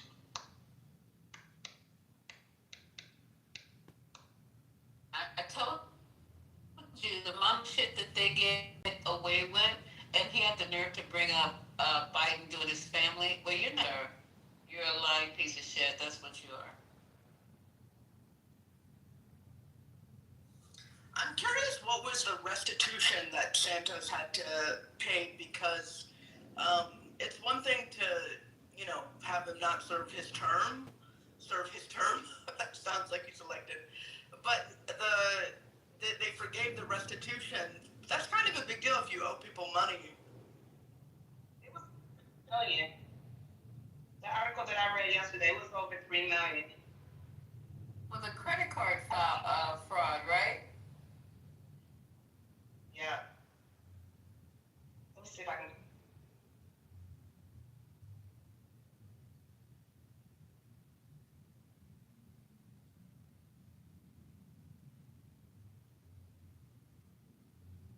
Wait, so you're telling me that a cook and somebody who is convicted of a crime of stealing gets to not pay his restitution, but student loan forgiveness is like, oh hell no. Oh hell no. That's communism. Hello? Both parties want to him free. Both some people from Democrats and some people from Republicans. That's why I say neither party is for Afro people. So look that part up. Okay, so here's what I found. He was ordered to pay almost $375,000 in restitution and about $200,000 in forfeiture. Restitution covers the losses suffered by his victims in the fraud and identity scheme he pled guilty to. The forfeiture is basically the government's recovery of ill-gotten gains tied to his offenses. So basically, if you lost money by his fraud, fuck you, and if he gained money, let him keep it.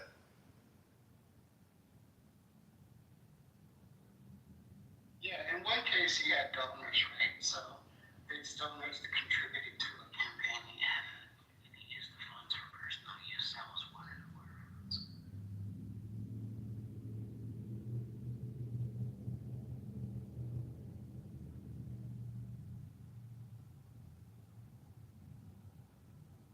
And these other incidents, using some of the donors' credit cards.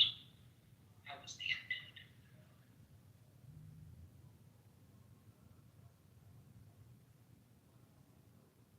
I think you can say that he has, Trump and his cronies are really criminally versatile.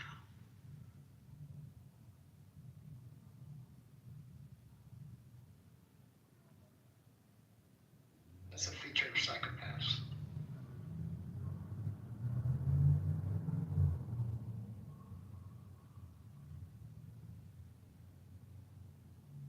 Is Lisa here? Oh, she's on the phone. I have been kind of low key saying that, like, I'm originally from Russia. I know how shit went downhill there. It wasn't overnight. It was slowly but surely. And how this is United States right now is a deja vu for me. Incremental, small, but literally step by step. Reminds me of Russia. Literally exactly what Putin did. I don't know, maybe he got the notes from him the last time he met him with Alaska, and then Putin gave him the, his notes, and he's just following his steps because he can't be that brilliant.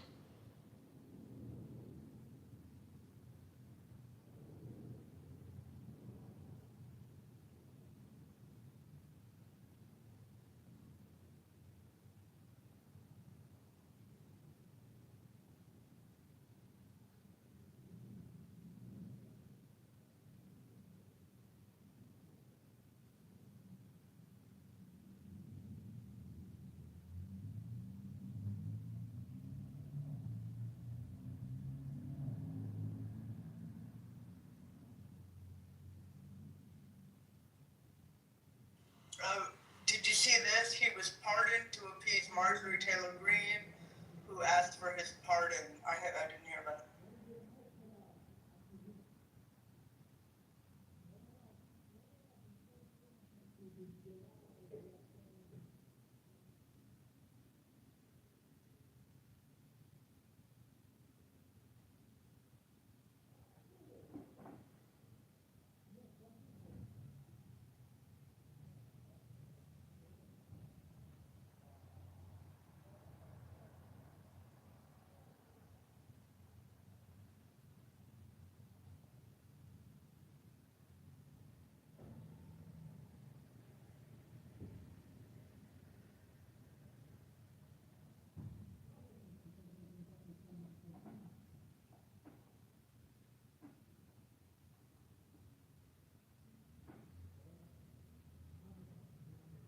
Has any of you ever read the 14 Characteristics of Fascism by Lawrence Britt? No. I've seen the book. I go ask my friend or so I can borrow it from him. No, just the steps. I'm talking about the 14 characterizations, particularly. If you guys want, I'll read them out. They're pretty short, but it's very, very eye-opening.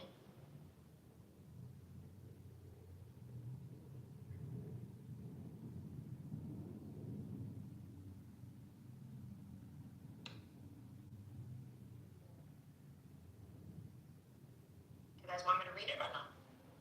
Yeah, go ahead. Number one, powerful and continuing nationalism. Fascist regimes attempt to make a constant use of patriotic mottos, slogans, symbols, songs, and other paraphernalia. Flags are seen everywhere and are flag symbols on clothing and in public display. Number two, disdain for the recognition of human rights. Number three, identification of enemies, scapegoats as a underlying cause. Number four, supremacy of the military, even when, well, I'm not going to read that. Number six, and number four, I'm sorry, I'm getting confused. Hold on, it's such a small text. Number five is rampant sexism. Number six, control of mass media. Number seven, obsession with national security. Number eight, religion and government are intertwined. Number nine, corporate power is protected. Number 10, labor power is suppressed. 11, disdain for intellectuals and the arts. 12, obsession with crime and punishment. 13, rampant cronyism and corruption. And 14 is fraudulent elections. So you're basically saying everything that was going on since the 1800s?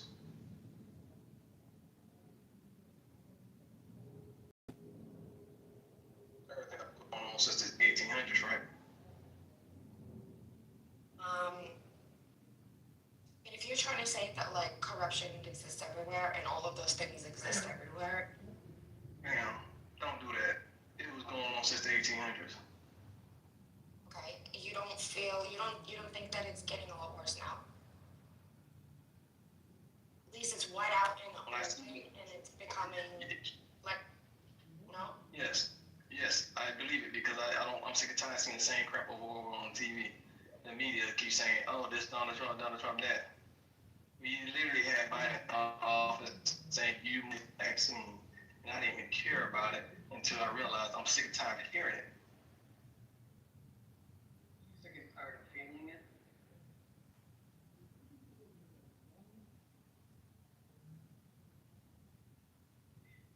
Politicians go to Harvard and Yale just to be dumber. It's like the people that made sense probably was the hillbillies with the damn aluminum foils on their head. Come on now. That's why I said, man. Is that who you want to run the government? Would you rather they be elected?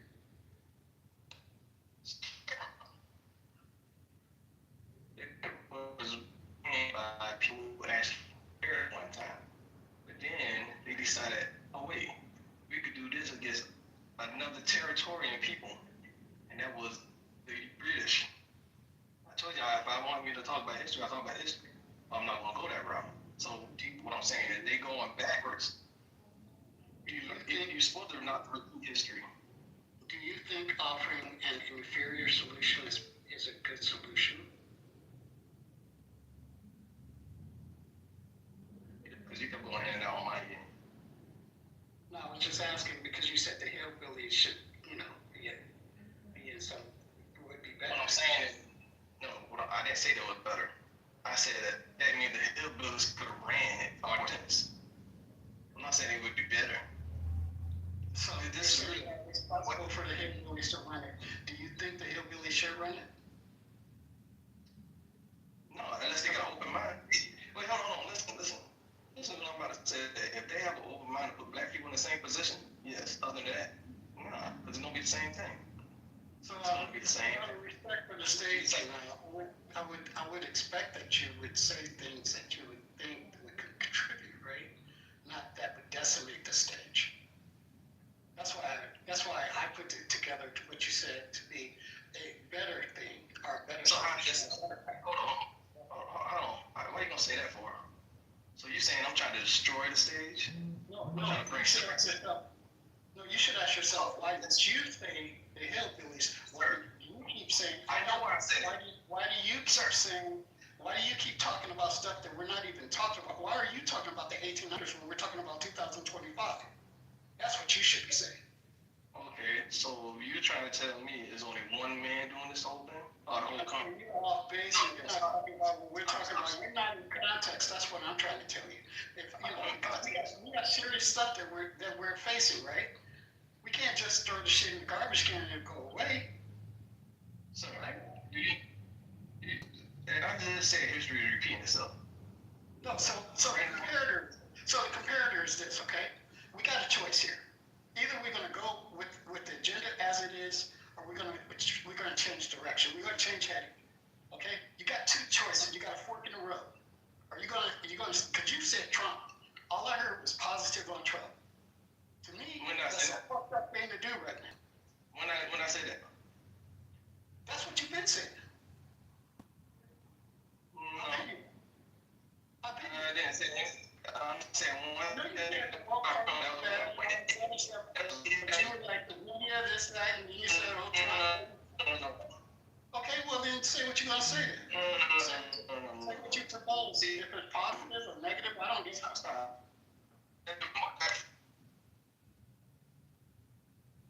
That's your emotional story right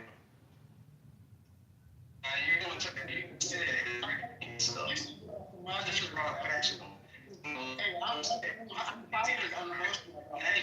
listening to what you're talking about. That's what I'm doing. So I'm listening to what you're saying, and it doesn't connect, and it doesn't make sense. Hold on. So I'm listening to what you're saying, right? And it doesn't make sense to me. What you're saying, it doesn't connect, and it doesn't even reflect on anything that we're talking about.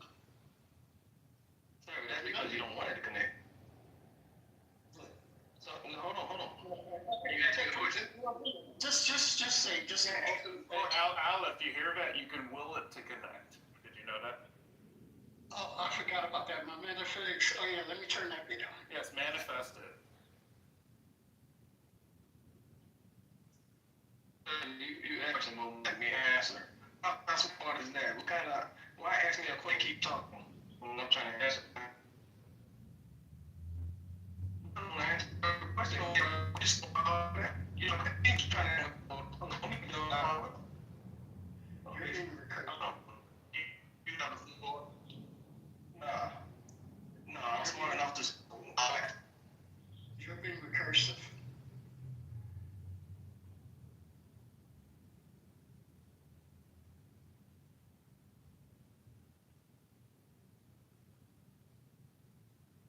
If I could just take it back for a second, all the 14 characteristics are in play right now in the United States. All of them. All 14 of them. And usually what ends up happening in sociology and studying, like people who study in sociology and everything, is the reason why things continue, like how other societies have gotten to their, tyranny and dictatorships and fascism and everything else is because all the isms is because there was a good amount of people who were just complacent, who were quote unquote not okay with it, but if I'm gonna speak up or do something against it, if I'm gonna have that position out loud, it's gonna inconvenience me, and I don't want it to inconvenience me. Let other people deal with it. And I mean, the turnout yesterday I think was great for the protest, but I don't know, is it enough? Like, is that a big enough majority? Because I think it's by sociological studies and everything, you need to have at least like 10% of the population who's very actively fighting. I don't know if we have that. Christina, I think it's incremental, and I don't think that this one protest is the only force that is going to be applied. I think it's going to be a collective force, that's going to have to keep increasing over time. So I do think that this was a big enough starting inception or continuance from the last one to, remember, these two protests or these two movements rallies. I don't know how many pulses there's been this year. There's been like it's been like 2 or 3 of them. So I do think that the pulse of them is growing as we go.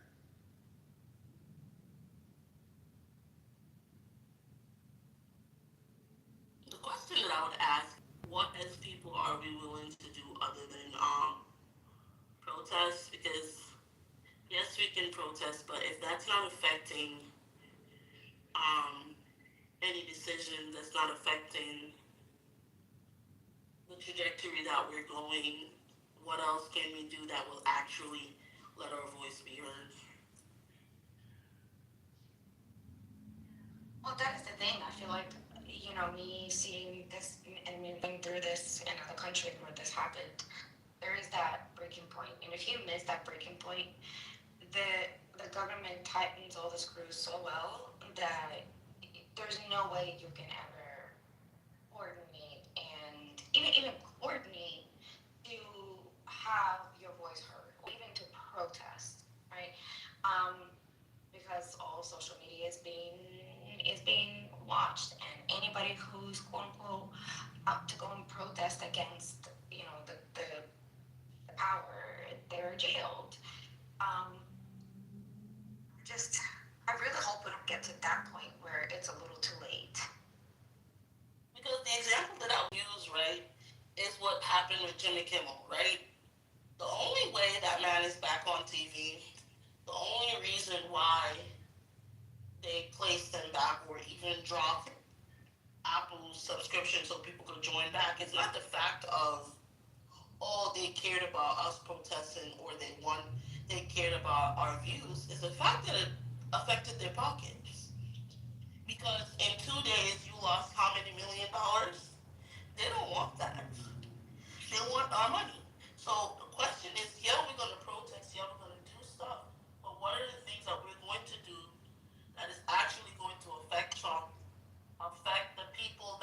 backing him. So to know, listen, you need to listen to our voice. I mean, I feel like that's what was the cancel culture was kind of like, keeping people accountable. And I'm not talking about also individuals, but companies, right? When I think it worked really well with Target, right? When they came out and said that they were not going to DI anymore. And they were selling a lot of black-owned company product. I remember there was, like a boycott for Target. I'm not sure if it's still going on. That got hit pretty well. The thing is that the corporations, and I feel like it wasn't in like this weird haze thought that maybe some of these companies are democratic and some of them, like, they're just decent. But I'm realizing more and more as the time goes on that they're all about the money. And they're going to support the Democrats if they're in power, and then they're going to turn around and have double standards and support Trump. Yep. It's the same thing. They really just want the money. They don't care. Because really, if you go and look at a lot of these companies, they're lobbying both parties. It's not really care on the effect of us. It's really what can't put money in their pockets. So that makes the markets or the actual businesses more manipulable, right? By the public, their customers.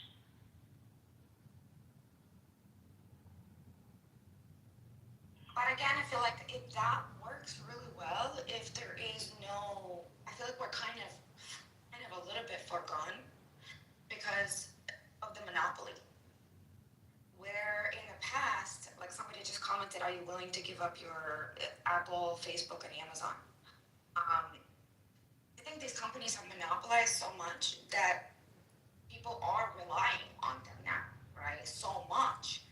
And there isn't really that much of other alternatives because they bought out all the other companies, all the little small companies that were doing anything.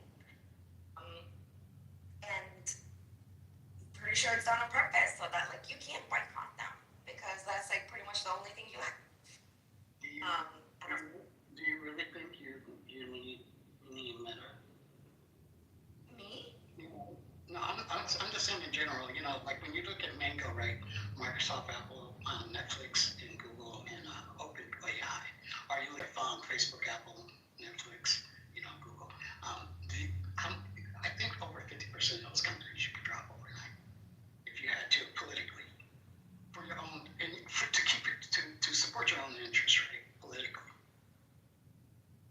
But the issue, here's the issue, how many people are actually going to do it? How many? Love. It's coming from love. I agree with you, Katrina, 100%. Everything you said over the last 5-10. Totally willing to do it, but if it's going, that's what I'm saying. This reminds me of like the Russian regime and how far they have gone because there's still people who are fighting there, right? Who are willing to sacrifice everything, but their amount is so small, and they can't even make a difference. It's just impossible when it's that small.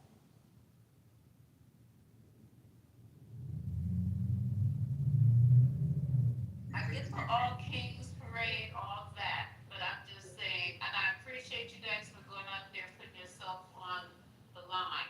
But as far as it affecting any kind of change, right now with him, he just said he was, what did he call himself? Lawless or some shit? He thinks he's activating as an emperor, king, a dictator right now. He's non-stoppable. Well, Lisa, it does make a difference in terms of it scaring other Republicans that aren't him, because when you see 7 million people, you worry about whether you're going to get reelected. Correct. The thing about the No Kings, when you look at it, I don't think so, CEO. The thing about No Kings, when you look at the people in the crowd, is there were a lot of Caucasians in the crowd, a lot of older Caucasians in the crowd. And the one thing that as a Republican should worry you is the fact that you got a lot of older Caucasians that are not happy. But the power point, if you what Katrina and Left were talking about, and Jewel, would I agree with you? I guess that's what you were trying to say. The only way that you can affect the corporations is to actually be sitting on the boards and be CEOs and have control, which there is a lot of liberal influence inside of corporations that there actually is, because they're global entities and they think of things on a global scale. However, when you get somebody like Trump that is not afraid to change the actual norms of business and the way things are done, they almost have no choice but to react, as they have such large deals like what happened with ABC and Nexstar with Kimmel. They have no choice but to react because of the power that the U.S. Presidency has in those dealings. What do you mean they have no choice? Wait. How I completely disagree with you. What do you mean they have no choice? They have a choice, but they decided that money and them becoming more wealthy is more important. Money is more. They did have a choice because there's other corporations that said F you. Yes, you're right, man. Yes. The money, any corporation is going to pick profits, their businesses. And businesses are more important than what your ideals are. And you will find that time and time again over the past 150 years plus of history. The right thing is not always oftentimes is not what happens. It is what is most profitable. Yeah, and this is exactly what we need to push back on. Is this kind of thinking, this kind of logic. Because we know where this gets us. We know who gets hurt. We know that people are harmed when people run businesses in the way that Trent is describing, as some kind of exclusive way that one can run a business. Like, I have a corporation. In fact, I have multiple corporations. I don't run my businesses that way. I go out of my way to not harm people, to not harm the environment, to act in an ethical way. It's not like I'm alone in that. Like, I'm not a superhero. It's not even hard most of the time. Literally just takes some amount of intention to be willing to do that. And there are times where it may be more profitable for me to not act in the way that I'm acting, where, like, for example, choosing the greener option might mean the more expensive option. But, I also get marketing value out of being the greener option. So how about that? You know what I mean? So, like, this is exactly the problem with what happens under authoritarian regimes, is that because the big boss is transactional, a lot of people decide that being transactional is the only option that's available to them.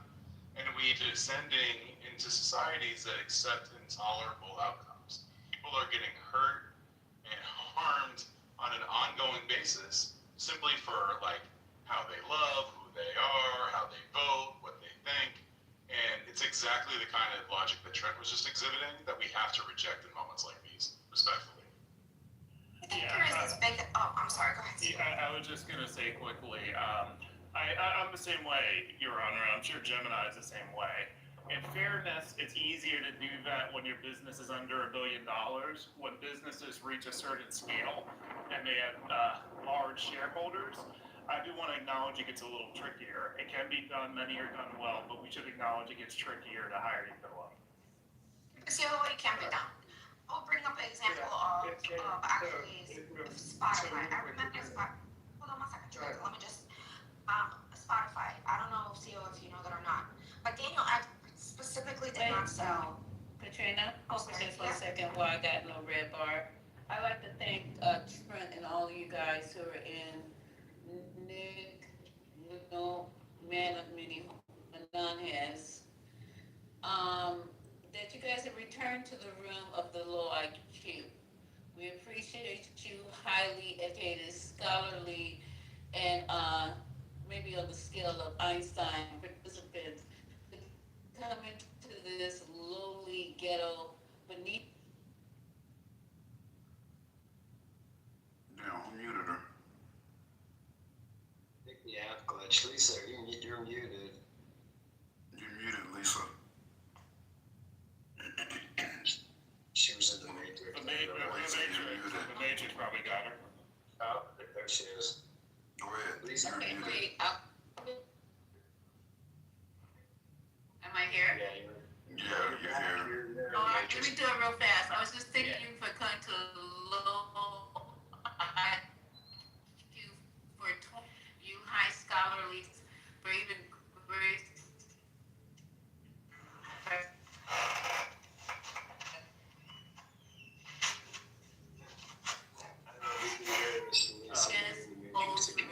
His name is Mark.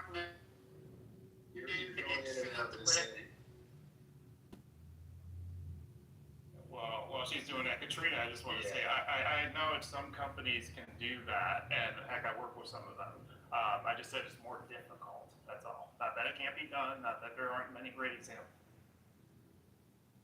And so the reason why Mark Zuckerberg and Bill Gates and even Peter Thiel and some others are going to Mar-a-Lago and sitting and talking with the president, even though they work very hard to unseat Trump from being elected. I don't think Mark Zuckerberg and Bill Gates are in love with Trump's politics or the way he's doing things. But the next 5 years in relation to AI is so important globally to the health of their companies. I'm not talking about billions of dollars. We're actually talking about trillions of dollars. Trent, with Lisa, 1 second. What Lisa was saying, I'll say for her because she's in the Matrix and I'm not. You were in that room, and at first I was like, okay, well that's cool because he's defending the 420 on some level. While they're over there saying that we were being low IQ and being aggressive and telling them that we wanted his mother raped and all kinds of lies he made up about the 420. He was just straight up lying in there, right? Which is why when I came in there, he removed me and my burner. Every time I came up to speak, even though I wasn't being disrespectful, he knew I would prove he was a liar and he can articulate any other way around that, right? But what I did find super disrespectful is when you started agreeing with him, right? When you start saying, yeah, they do that to me. Yeah, they do act like that. Yeah, they do. Some other voices, yeah, they do have low IQ conversations. You started off in defense, but the way you ended, you were definitely directly disrespecting the 420 and the mods in here. And I don't consider myself low IQ. I'm definitely not broke. And I have a very, very strong cognitive skill where I can understand and comprehend anything being said. And the way you started was cool, right? You even asked him to bring me to the stage multiple times, right? But what you didn't know is even after he moved me and my burner, my alternate burner was the fucking anonymous in there. So Gemini, I heard everything else that was said when I wasn't there. So Gemini, let me ask you, hold on, sure, one second. Gemini, what did Trent say that isn't true of the experiences that he goes through? That we're low IQ, stupid, have low IQ Did he say that? Did he say that? Yes. I don't think so. He agreed with it. He agreed with it. I thought you said he agreed. If you agree with when he said it, let me finish it, y'all, because I was there. When somebody says, hey, you know what, I hate niggers, and you say, yeah, I do too, right? Does that make you racist or not? Yes. That's what I'm saying. But your first submission, I thought what you said was he started saying things like his voice is drowned out, bass lover, and some of the things he did. In a row. That's some of the things he did say, but the things I'm having a pushback against is when you start saying the mods are low IQ, they have low IQ conversations, they don't understand business, they don't resonate with business, when I probably conduct more business than he does ever. The fuck are we talking about? Do you want me to respond or do you just want to talk, Jim? I don't give a fuck about your response because I heard everything you said. I'm not looking for a response. I would like to hear what he has to say. Then y'all can hear it. I don't give a fuck about it. I did defend you, and I said that he should bring up that, and he should bring up you to have that conversation. What Nick Mahomes was talking about was how he felt assaulted by the room. And there's a lot of people that are on the other side. He was never on my stage. Oh, okay. Well, he says he was. I don't. He felt insulted on his own. And first of all, Trent, know how I roll. Maybe finish, or do you guys want to talk?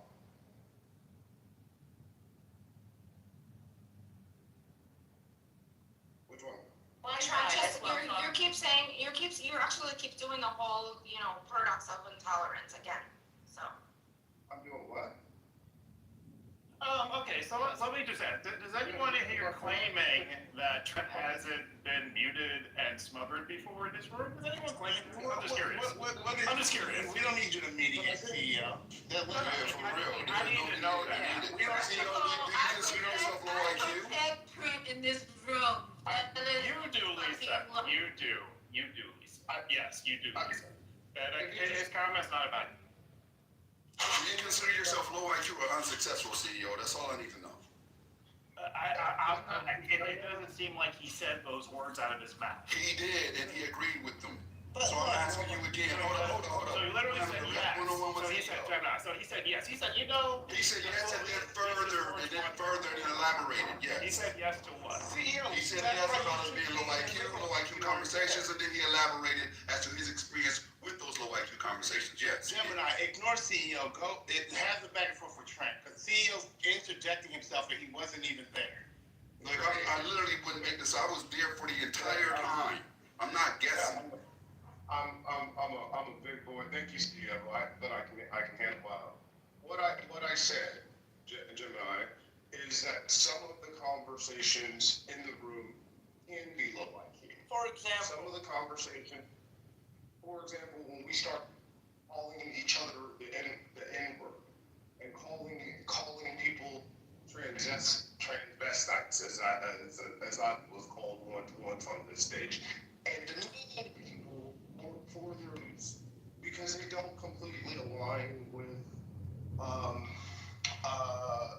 the ideology. Always never been called a transvestite on my stage. Yeah, actually, I was.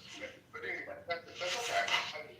That's why my They life called was you a transvestite. See, the real interesting thing about this, Trent, is I'm always caping for you, but go read my bio, because the first line is the absolute truth. Okay, but Lisa, it wasn't you. It was Haitian that said it. I don't mind saying it. That's what pissed my wife off that day because she had talked to some of her people and she was going to share. I told them, I was like, he's got an autistic daughter. I think he should know this information. I've never heard you called or anybody called a transvestite on this stage, bro. I don't think you were in the room that night, but it doesn't matter. There are sometimes, look, we have to just understand. There are times in here that the conversation devolves into name calling. It gets very personal. It gets very ugly. Again, I'm a big boy, and I do think that it's important to have no more name calling in the 420 as of right now, because this shit they carry to other rooms is bullshit. I've been in rooms with Trent where the IQ was lower than my third grader, and they're reading like a third grader. Lisa, that's facts. You know what, Lisa? Look, you said it. You said this. Yeah, you can't in a minute, Trent. You can't. Hold on. Just give me a second. Lisa, I see what's going on. You bring it up all the time. This is a woman space. This is a woman created space. I, as a man, can see the shit that they give you. Because you're right. They don't do this as a man. There's shit, low IQ level conversations, insults happening in all other types of rooms on this fucking app. So save everyone up here with the bullshit. I can go into Lou's room. They're calling each other all kinds of crazy shit. You didn't go participate in a Lou degrading room, now did you? Is it because Lisa's a woman? So Trey, you can save me with that bullshit because like everyone else in here, you have a leave quietly button at the top. So if you or your wife's fucking feelings get hurt, you know what you do? You leave fucking quietly. And you don't come back. But if you come back to participate, because no, you just want fucking attention. And the shit you're saying is nothing more than fucking bullshit. Well, there's value in this room. You know there's value in this room, which is why you're here right now. My problem is this, right? There's not a room on Clubhouse, and I've modded a lot of them. I've modded in IGB. I've modded in a lot of other different rooms where there's not moments where people have whatever the fuck you want to call it. There's a back and forth, there's personal attacks, but the majority of the conversation is going to be intellectually based and politically based and things of that nature. And you know that. The majority of the time that we're in this room, there is people attempting to build, people attempting to to understand alternate points of view, or saying, what can we do about this? What can we do about that? We have political debates, and sometimes they turn personal, yeah. But for you to go to another room and start trying to disparage and talk bad when Lisa's been in here protecting the living fuck out of you, that's all I see is her coddling like you. I don't even know how you talk. Let me finish. I don't know how you talk when her nipples in your mouth most of the time, right? She coddles the living fuck out of you in here, right? You're protected, right? So when that's happening, and then you go talk shit about her room in another room, that's real bitch shit, bro.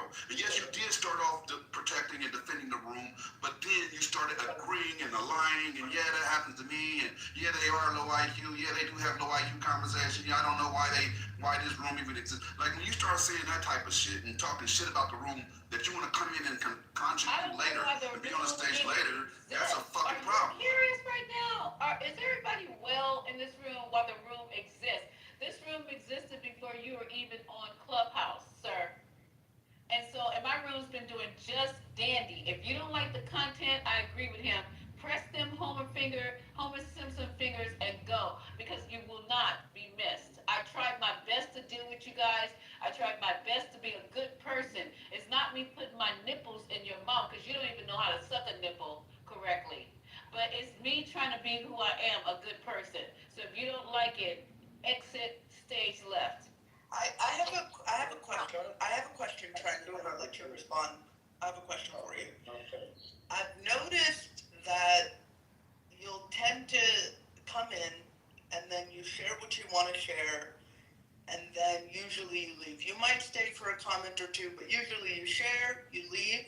You might come back later, share a little more, leave. And you don't really stick around to listen to the responses people have. I'm curious why that is. And I'm wondering if that's related to you're saying, like, I've been called this and I've been called that. Is that why you do that, or why do you do that? If I could finish with, there was... Yeah, if you could respond to my question, and also you can respond to your question.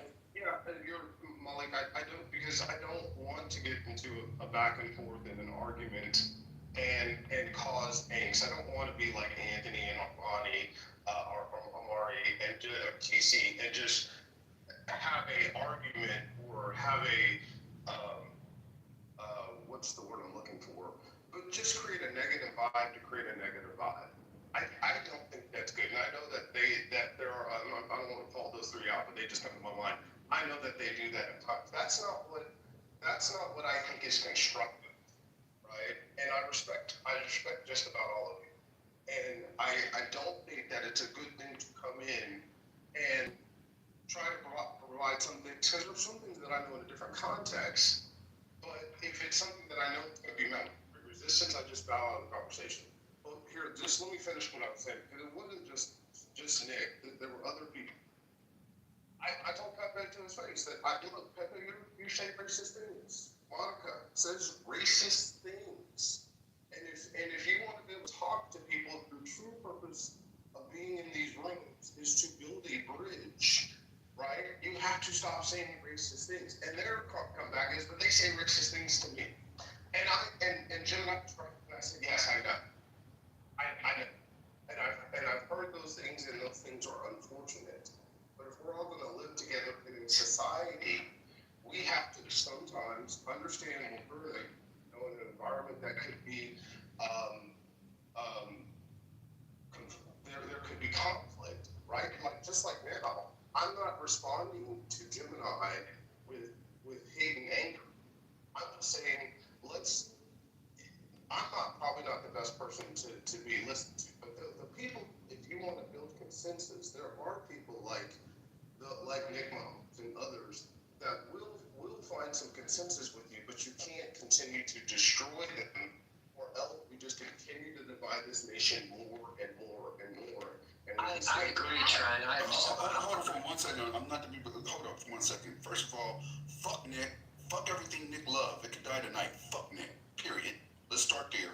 Outside of fuck Nick, the one thing I do, I've had a lot of pushback in this room because I will say things that are unpopular because I'm independent. And there's times where I don't agree with certain things that are said in this room. But I'll say it directly in this room and take whatever pushback comes and move forward. I will not go to another room and talk shit about the people in this room because I'm a head-on collision. If I have a problem with you, I will address it with you, to your fucking face. I don't need to go somewhere else and say something about them like a bitch, because that's the way I take that. And I'm not calling you a bitch, but I'm saying if somebody goes to a different room and they got things to say about somebody else in another room and they can't vocalize those same things to that person's face, I don't respect it. If I have any issue with this room, it's going to be in this room. You can follow me from room to room to room to room. You will never hear me talking shit about this room or any other room that I actually mod in and give a fuck about the people in another room. I don't think that's stand up. I don't think that displays any form of integrity. If I have a problem with that room, I will display it in that room. I'm not going to go talk about that room in another room and then come back to hang out in this room again like it never happened. Right? I would rather have that discussion with the people that I have an issue with and then get past it. Trent, 1 second. Sorry, Trent, 1 second, please, because you're saying, you're standing up here and saying you're not about insults, you're about being respectful, you're about bringing people together. However, if you scroll up in the chat, it appears you threatened Brother Messi, bragging about how much you can bet 15, and that he's getting too comfortable in this space, because if you ever saw him in real life, you'd whoop his ass. Do you care to comment on that, Trent? That was a long time ago. I'm sure I've seen it. Exactly. So, that's a long time ago. We're not going to go through the room like so, but we were going back to Trent, can I just address something real quickly? hang on, Katrina, hang on. Look, me and Bez are going back to a long time. I can't remember what we're talking about. And we were talking about who could bitch more. So sometimes you like to get a little ignorant. No, I don't. No, I can't. You never come on stage drunk. You never come on stage drunk at all. There's been times I've had a couple drinks. Okay, that's for sure. But here's the thing. There's the only reason I'm in Clubhouse at all is there's an automotive room in the morning that's got executives in it, and what we were talking about, Jim and I. To be fair, look, I did agree that some of the statements and some of the things that are said in this room and in Politically Correct and in a lot of the other rooms are abhorrent, especially toward whites. We would never say them face to face. I do. I find it. I'm in an interracial relationship. Some of the things I've heard are just ridiculous. It pains me that we so easily say them and don't. Okay, I am white and I never felt that way in these rooms. Okay. Stop it. Yeah, Trey, you know sometimes Trent. But at the same time, the fact that Nick was letting me he wouldn't let you and Doc on the stage is I also had to tell him, look, if you approach your approach to them differently, maybe you can express some of the things, because a lot of the things I hear with some of those people and some of my hardcore Republican friends, the hatred of corporations, the dislike of CEO pay, the fact that inflation's too high, you're saying the same things, but you have a different mechanism of getting there. And I think we can come together and find a bridge and without demeaning each other. So that's it. I'll leave it right there. You guys mind, just for 1 second. Trent, this is really odd for me when I hear, and I feel like this is the issue with, that's why I have an issue, identifying as a Democrat, right? Because this whole thing of kumbaya, let's find the talking points, right? We shouldn't be doing the name calling and everything else. There's certain people that will never agree with you. There are certain people who have no intention of agreeing with you. And to waste your time and energy to quote unquote have kumbaya is not gonna work, because at the end of the day, all that's gonna happen is they're gonna continue shitting on you, and they're gonna take your kumbaya and niceness as a weakness, right? That is the toxic shit that's happening in this country, right? Being compassionate, have empathy, right? Now it's, you're weak if you're doing that. So why would I or anybody else attempt, to me logically, it sounds like you're saying, there is a horrific sociopath who does not, who physically, mentally cannot experience empathy. And I'm supposed to sit there and try to work it out and actually make them experience empathy? For what? And I'm sorry. There's a moral stance, right? There's moral stance. There's certain people that you shouldn't, I personally, my moral stance is if I hear specifically what you were saying about that room, and I'm actually really, really like triggered that you brought up that patient has a child with autism, like, and how like he said that to you and all this other stuff. I'm sorry, the room that you're talking about, they use autistic as a slur on a daily basis. What are you talking about? Yeah. Exactly. Hey, Gemini, I'm gonna tell you why Trent is biased on this conversation, because he will literally, we've had this conversation with him before, where he has done this. He never ever hears, when he goes to these other rooms, he never hears them use terms like Pepe. He's never heard him use any kind of racial slur. He never hears certain individuals say shit. When he comes into these rooms, no, I was on the stage, I heard you. But when you come on these days, you just happen to hear us say every fucking thing under the sun. Right. You're biased, bro. You're biased. What I said is, I said, Pepe, you've never said anything racist directly to me, but I've heard you say no, that's bullshit. No, you never heard him say it at all. I've heard Monica say outright racist shit. Okay. Well, then go I've heard Pepe say nigger, so how racist do you want him to get? This is a great conversation. Because what Katrina's asking. But you're sidestepping something that I said earlier. You have to give me a direct response, right? I'm out in here, I'm out in politically correct, I'm out in IGP, I'm out in the wood. You will never hear me go to another stage where people are talking shit about those clubs and say something negative about them, right? If I have an issue, I will say it in that room. If I have a disagreement, I will say it in that room. I don't go from room to room talking shit about another room that I rock with, right? And then come back to that stage and try to be on that stage and act like, oh shit, it's all good, I'm here again. Like, that's bitch shit. If I got something directly against them, I'm gonna say it. But when you go into a room that's calling us low IQ, saying all kind of negative things, making up shit about Patty, saying he claimed that Patty said all kind of violent shit and was threatening him, straight lying on Patty. Patty didn't do that shit. I was fucking there. I was there, right? She said he was gonna have her mom raped and all kinds of weird shit, which is not her character. You're around her. You haven't heard her say that. But you sat there and co-signed everything coming out of that bitch-made motherfucker's mouth, and now you surprised that I'm fucking heated about it. No, Gemini. I like you just said, when I came in, I defended the room and I defended the people in it. You may not have liked it, but I did agree with him on some of the things and some of the things that I've heard. Not on everything. I don't know if you stayed for the entire conversation. But I did. For the majority. What Katrina's talking about is the larger issue. How do you get people like me? And how do you get people like Nick Mahomes, right? Who may not agree with you on everything, but to have a constructive conversation with you without getting up. When somebody shows that kind of character, they're willing to go disparage us in other spaces and create titles that are downing this fucking platform, I don't want them to be a part of any conversation. Fuck them. Yeah, I think Trent, Katrina, give me 1 second. So Trent, where I think you messed up listening to it is when you said low IQ, there's not any excuse for that. I know the context you said it in, but you just did not use that term at all. That was raggedy.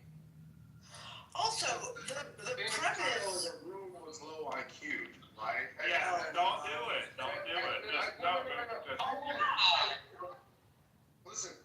Listen. The title of the room was low IQ. What I said, because it's the 420 lounge is low IQ. Say the full title. What the conversation became, because Pepe came in and said, that's what I said. You should stay for the whole damn conversation. And then it became talking about how blacks are low IQ and what we can't accomplish. And I had to defend some of those things and say, listen, IQ is individual. There are people that just because you are born of a certain race does not mean that you are not intelligent or as intelligent. And so then we got into said that shit, I would have left and shook the dust off my goddamn feet. Fuck them. Yeah, I mean, like, why do you? Or you're having a conversation. These are grown people. Like, if you have to explain to them, like, tied together doesn't make any sense. Like, why bother? Why are you talking over me? I haven't said anything. Why are you talking over me? Okay, thank you. Yeah, thank you. Yeah, so when I come across a grown-ass person and they start talking about race and IQ, you know I don't debate with them. You know why? Because I already know who the fuck they are. That's not something I'm going to have a rational civil... I'm not going to have a civil discourse with that person that's going to end in them going, you know what?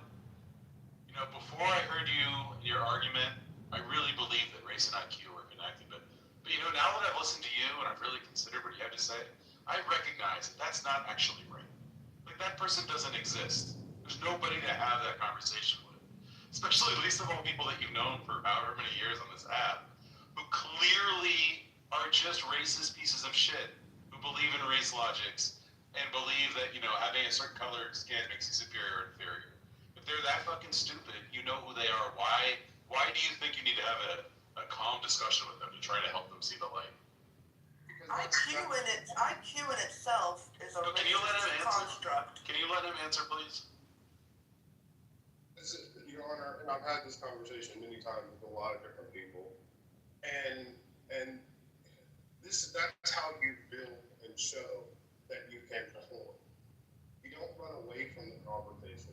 You don't run away from when people talk about the gun violence in African American communities. You literally run away in this room every day.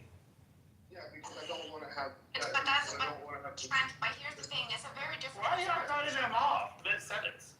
What is happening? This is why I don't say. But listen, I understand we have difficult conversations, but we can have difficult conversations without getting personal and calling people and taking away the very people that we may need to vote for us on a whole. May not agree with everything, but keeping them into your realm so that you can build a bigger tent, and so that you're not 4 years from now complaining. Baby Jesus, why nationalists are never getting under any tent of people who aren't racist? Right. They got their own goddamn fucked up tent, and people could be hanging inside that tent. Hey, look, I'll just say this. Hold on, Katrina. Don't, Trent, the problem is, you're just clearly here to play a game, like some of these other people that come in here.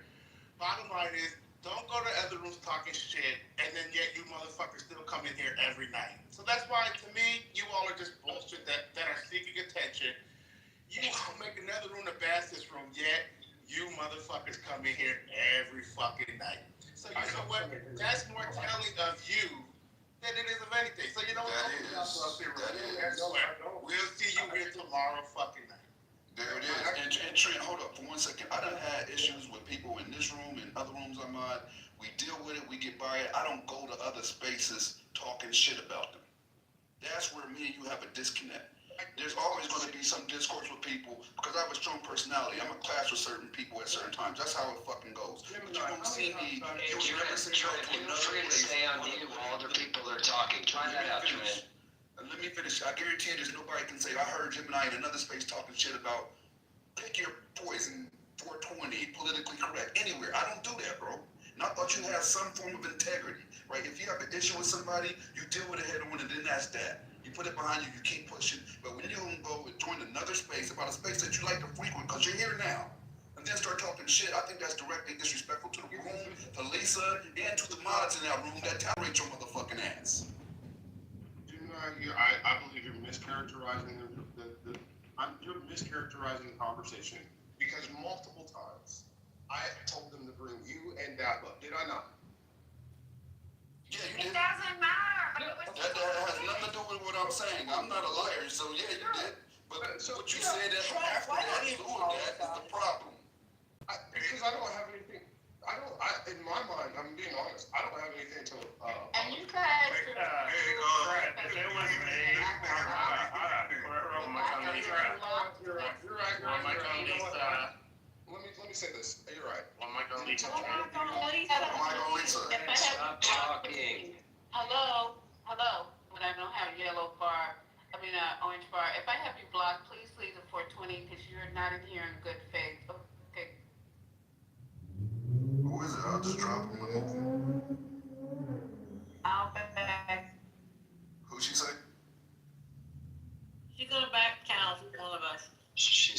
pictures.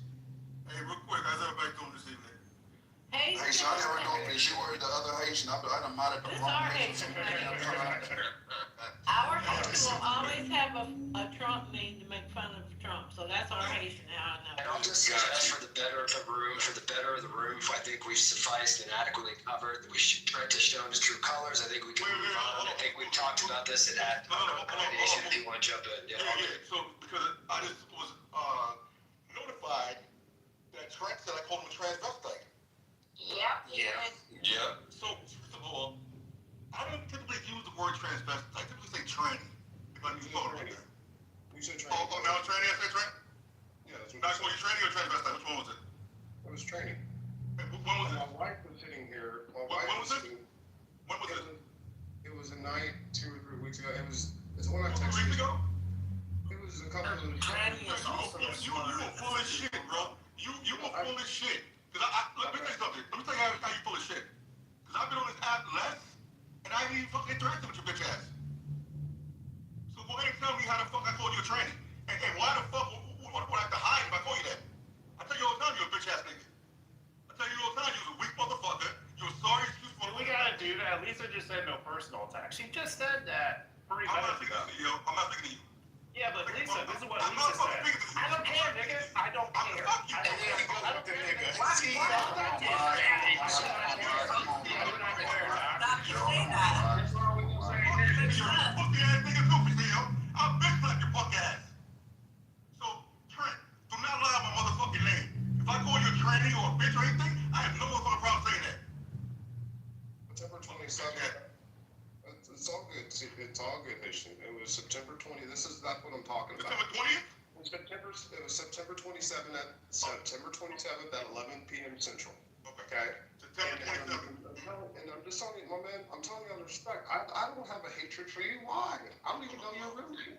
So September 27th, Trent. So wait. Last Saturday, Trent? I just said September 27th at 11 p.m. Okay? And that was last Saturday. What's up? That was last Saturday. Anyway, so my wife was listening. She was actually going to talk with Lisa. She doesn't like this room, or these rooms because. Well, look, I don't give a fuck what you or your wife like, but don't put my name in your bullshit. Yeah, but do you hear yourself, Trent? Why don't you just leave that? That's so dumb that you keep saying your wife doesn't like this. I'm sitting next to her, listening to it. It's weird as shit. What's the point of even bringing that up? Guess what? I got plenty of people in my family that don't like people like you. And guess what? If I put my fucking app on fucking speaker for them to hear, they might say, damn, why do you keep going and listening to dumbass people like that? Well, guess what? You know what I'll do? I'll mute my phone the fuck up. I don't have to come out here and say, you know what, this person I was with can't fucking stand you. What the fuck is the point? One mic real quick. Drew, what'd you say, bro? So, if I can, Sit your stupid ass down. What she was trying to say, she wanted to talk to Lisa because of some of the things that were changing with the CDC, and she wanted to ask if they were giving any different guidance inside her hospital. That's what it was, and that's why I opened the mic.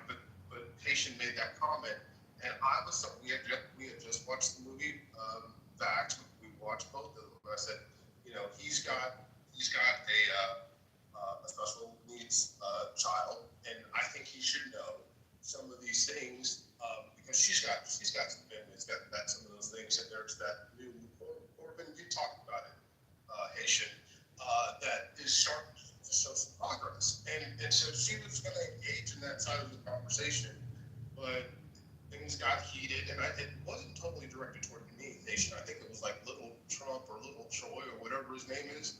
And then you said that to me as well, and it really turned her off, and that's why I texted Lisa that. So, but it's all good. I don't even know why things got so heated. I only came in here looking for Mike because Doug Martin died. I didn't expect to have this conversation, but I do think what Katrina was talking about is a conversation you guys should have amongst yourselves, and how you can find the ability to talk with some of these people that you think. Yeah, thanks. We'll take that. I don't know.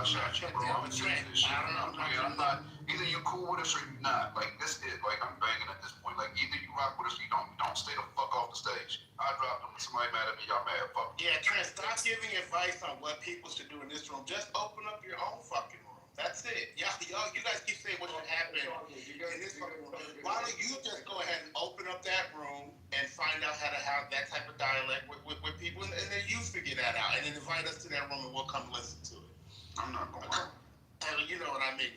Yeah, I definitely.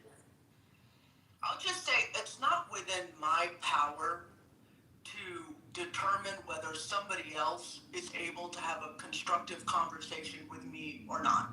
I can only decide how I show up. And I don't control any of the other mods. Haitian, Gemini, Moose, I have no control over how someone else speaks. They're mods. I can barely even have a say or control over the people on the stage because it's not my fucking room. So for you to sit here and responsibilize all of us as like, well, maybe if you acted better, you could have a constructive conversation. No, it's not the case.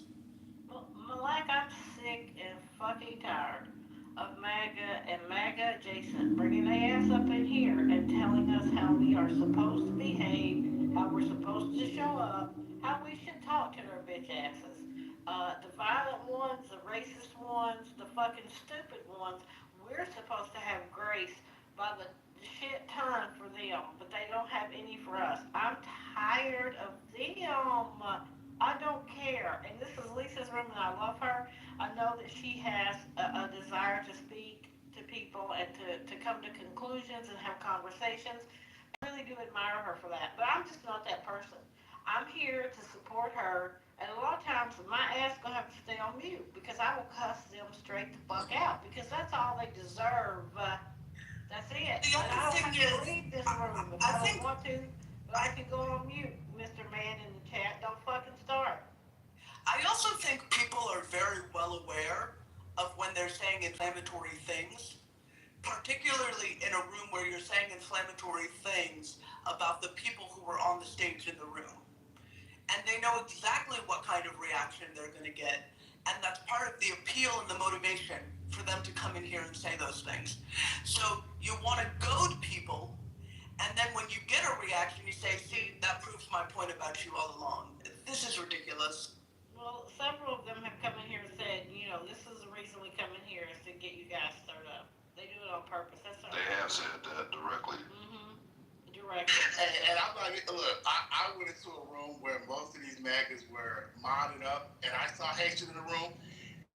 And Haitian, I know you remember what I'm talking about. The shit they were saying to Haitian, and these mods were sitting on the stage, you know, even the black mods engaging in it or ignoring it. They got no. And he was like, a little bitch. Exactly. No, you were there holding it down. And guess what? You can go create a room afterwards. If you chose, look, if Haitian chose to stay in that room and engage in it, that's his damn choice. But guess what? He didn't leave the room and go make the room and go crying about it. Yeah, but you know that, like I said, that's what they do to female mods. Like I said, you all act like you don't go into these other clubhouse rooms. So they're all open, you know, like, come on. Every clubhouse room is kumbaya. Like, that's what I'm saying. This like y'all know how it goes. Meanwhile, the person you support more than any politician you've ever supported is single-handedly responsible for degrading public conversation in this country, has said the worst possible things while you all laughed and cheered, but you want to come in here and police how well we speak. Yeah, but mother, you guys gotta understand something. These motherfuckers are coming here, you know, these little maggots are coming here playing it nice. They all have injected, all getting paid, they all have a fucking job to do. So when they come in here and try to, you know, do the whole discord between Lisa and the mods and the rest of the room, they want it to be a maggot space so they can feel, you know, push their propaganda. I mean, you see in the goddamn chat, it's nothing but. It's not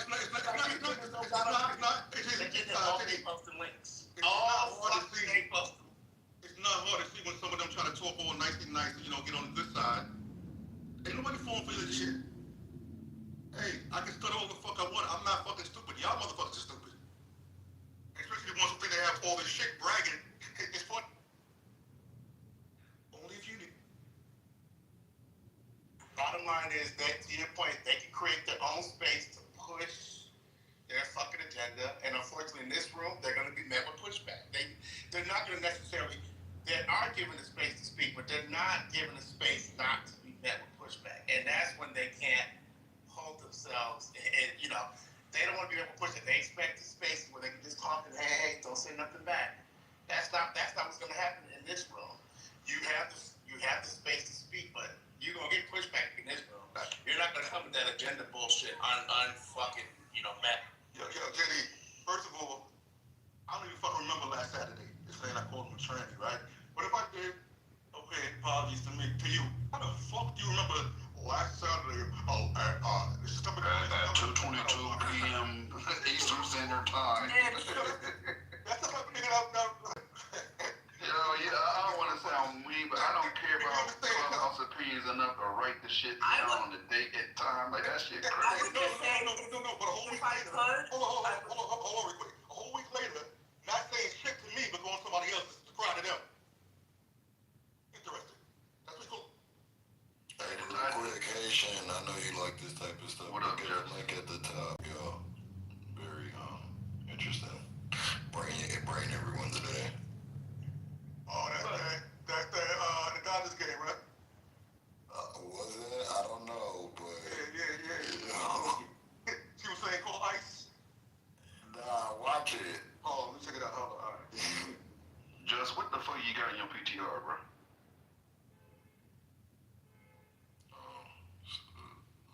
Conversation for another time. The fuck?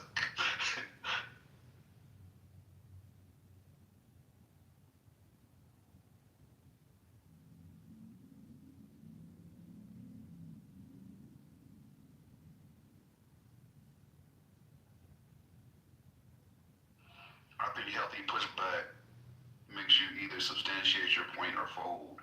And that's how we can actually start to find out what has substance, right? If you have a point that has merit, you'll be able to withstand the pushback and then validate it by giving verifiable sources, verifiable links, quality data that supports your talking point. Unless it's just a completely subjective point, which, there is no win there, it's opinion. But with that being said, I think that's the indication of a healthy space when we can have those type of conversations. I don't think echo chambers work. That's one of the reasons why I like the way Lisa sets up the room. Like, okay, there's going to be opposing points of view present on stage, and we're going to let them complete their thought, and then we'll offer pushback. And if they can't handle that pushback, that just means that they don't know what the fuck they're talking about. But Gemini, why does the pushback have to be personal attacks?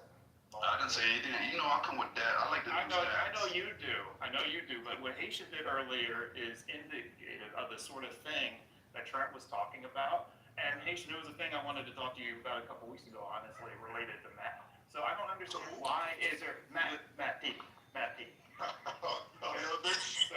You literally just did it back to Haitian. You got angry. No, I didn't. So JD, let me share something with JD real quick. JD, I wasn't really angry. What I learned to do on Clubhouse is just a controlled crash. If someone comes at me, I just come right back at them. So why is it acceptable? It's return fire. And you're doing your Don't initiate. I don't initiate. Okay. You're the better person because you didn't initiate. Okay. So we initiated, and they just come in. So what's the point you're trying to make? My point is, I like what Gemini had to say. I don't think it should come down to personal attacks, though, like what Haitian did with Trent a few minutes ago. I don't think that's necessary. And then you came with the personal attack against him. So you'll be fine. I just replied to him. Can't make this shit up. But can I just say, one thing? Because I didn't go before. I know, but I hold on. Yeah, I have okay. the same thing to say as before. Hold on, CEO, does it make sense that you said you messaged me about another man? Does that even make sense? Nah, I mod in the room as well. I wanted to communicate with you. That's it. What's the problem? About another man. Okay. Do you think Mike P has any significance in my life? Do you think I give a fuck about a Mike P? No, Matt P, not Mike. Matt P, where the fuck is... Who the fuck is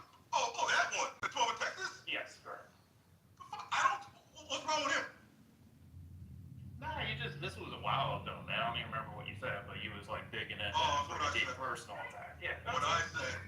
Okay. Y'all motherfuckers are straight pussies, man. This shit is fucking comical. I don't even talk to fucking bad people. I haven't had a conversation with that motherfucker in months.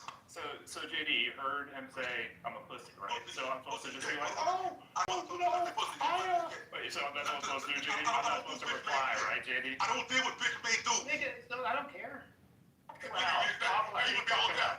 Keep talking loud. Talk loud. Talk loud. Talk loud. Keep talking loud. It's strengthening me. It is my point. I'll lick your tears.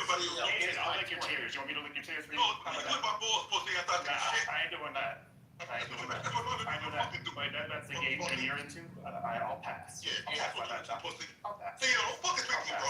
And don't come to me about no motherfucking man. Yeah. Don't come to me about no motherfucking man. Pussy ass nigga. Okay. Don't play that shit. Keep talking. You're big and loud. You're big and loud. Yeah. Yeah. Keep talking. Yeah. So I guess when we're having that conversation, so you can tell Mike P, Matt P, whoever the fuck it is, to go fuck themselves too. And you can join them. Okay, you're very productive. Thanks for your contribution. Hey, I am productive. I appreciate your contribution. I am productive fucking week, trust me. And this is adding to it. Thanks for playing. Totally is. It's the wind down now. Get ready for fucking Monday. And it's literally after Lisa said no personal attacks. You did that right after she said that. Asshole. I wasn't in here when she said that shit. I was on the fucking phone, dickhead. Okay, so then when I called you out on it, you should respect it, right? No, she's not worthy of respect. She's not worthy of respect. Let me tell you something to you. You could have messaged me because I'm not your fucking child. I'm not your fucking man. I'm not your boy. I'm not your fucking homie. So fuck you. Don't come at me like you got some fucking authority. Or you somebody fucking important. Nah. The only reason I'm not even coming at you harder is because I'm at my son's baseball game. But the next time you do this, I'll be in your I'll give you my number. You call me when you're done. I don't give a fuck where you're at. All right. That's cool. Fuck out of here with that shit. Y'all are funny motherfuckers, yo. Y'all come here and complain. Then someone checks you back. I ain't you're a fucking victim. Now you're the victim. Y'all are straight fucking Karens, yo. Y'all niggas get to play for the Karens fucking I ain't a victim. Y'all are worse than a white I ain't a Karen. victim. I'm fully empowered. But we can move on. Great. We can move on. Yeah, don't fucking You can back channel me if you want to continue. Let's move the conversation You can back channel me. Hey, gentlemen, please. You can back channel me. Gentlemen, please, let's move the conversation. Use the fanboy maggots, don't Use fucking the back channel. If you want to address me, we can do it in real life. We can do it in real life. Come on, y'all. Let's move the conversation. Let's move it. We can move it, but don't fucking play. Respectfully, both of y'all. I'm not trying to say I got control over neither one of y'all. I just want to move the conversation forward. That's all. I just want to say, when it comes to diversity of conversation, I don't confuse respect for humanity as an echo chamber. Like none of us, if let's for example, if all of us voted. Actually, with respect to you, Malak has been trying to speak for a minute. No, it's okay. I can go and I'll speak after. Go ahead, Ty. Yeah, I'm not gonna be long. I'm just saying that there's plenty of diversity in the community, even if everybody is similar when it comes to politics. They're not all diverse because we all don't think alike at all, right? We have very different opinions on a lot of shit. So, like someone mentioned earlier about bringing these maggots in here, disrespecting humanity. Like that's our humanity is not for fucking diversity. Yeah, what's up? Gemini, can you read about what would kill a room? Thank you. Could y'all hear what she said? I didn't hear the end of what she said. Something about. Can you repeat your famous saying of what would kill a room fast? An echo chamber, 100%. Right. If we all agree with each other, you're gonna say yes, and then I'm gonna say I agree with you too, and then we're gonna look at each other stupidly in silence and agreement, and that's it in the conversation. Yeah, but I don't think we've ever really had echo chamber. We have, because we silence, like Lisa combats it. In a room with enemies for it to be an echo chamber. No, well, Lisa combats it by allowing opposing voices to be heard and complete their thoughts and offering a space where they can actually come here and have a conversation that might not be their way, or they might be outnumbered, but they still get a chance to vocalize their thoughts and complete their thoughts, and then they'll have pushback. That's what we mean by an echo chamber. If not, if I agree with you, you agree with me, we agree with each other, then what? Here's the thing, right? The people that they invite in with opposing thoughts, those opposing thoughts are antithetical to humanity. There's a difference between having a difference of opinion. Hell, me and Lisa have a difference of opinion when it comes to weaponry. Not whether or not somebody's a human being and deserves respect. these motherfuckers don't respect nobody. So who gives a fuck about their opinion? Yeah, I don't mind hearing that, but you know what? Just like earlier, I forget who it was. It was notorious. We had a back and forth, but then I realized he didn't know about the initial tariff and how they impacted the farmers the first time, and the impacts of the tariffs on the farmers the first time, and how a lot of small farmers were forced out of business because the reparations weren't enough. It wasn't substantial enough for them to be able to sustain their business and continue on, right? So, like, those conversations to me are good. Maybe you won't take something away from it, but still, there's people in the audience that are listening that will. So I don't find any issue with that. I think there's a good thing that be had when you can have a discourse with people that don't agree with you if you're intellectually sound enough to do so. Well, you know, there's no happy medium between an echo chamber and all-out war at this point. That's a fact. So, I mean, cool whichever way, but you just have to understand that people are on super opposing sides. So when they meet, it's going up. Like, so, you know, you just have to understand what's going to come from that. This ain't the first time around, and when was it Notorious, you said? Mm-hmm. No, he ain't got no business coming in here having a conversation with, I didn't know about that. Now, let me stop, because I'm fine with telling people what's really going on, but if you're a goddamn adult and you're coming into this room that is about politics and having conversations about the breaking news, but you never know what the breaking news is, you don't know the history behind stuff, and we say, okay, the farmers, they're hurting right now, but yeah, this happened the first time. Well, I didn't know about that. You don't ever know what the motherfucker you're voting for is doing or has done. I can't with you. I cannot with you. Right, you know the fucking thing Biden was doing, but you don't know what this motherfucker's doing. I can't. Because you think to have debates and conversations with motherfuckers who don't do their homework.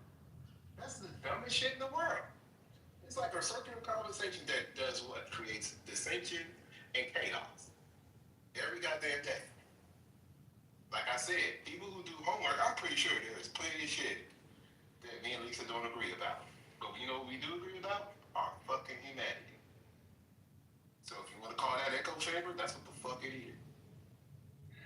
I think if there's a quote-unquote happy medium, right, between an echo chamber and all-out just chaotic screaming match, it would be like strong moderation.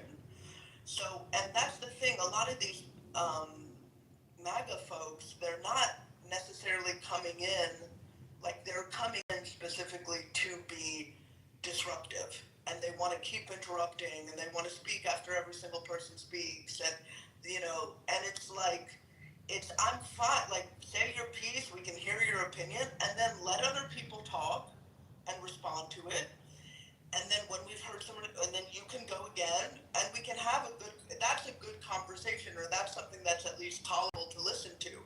But when you just want to, like, just constantly be jumping in and throwing the whole thing on, you know, now it's just, like, it's like a fucking jubilee or whatever, like, you know, MAGA versus 20 people or whatever, and it's not good to listen. Even on Jubilee, they have strict fucking rules when they do those things.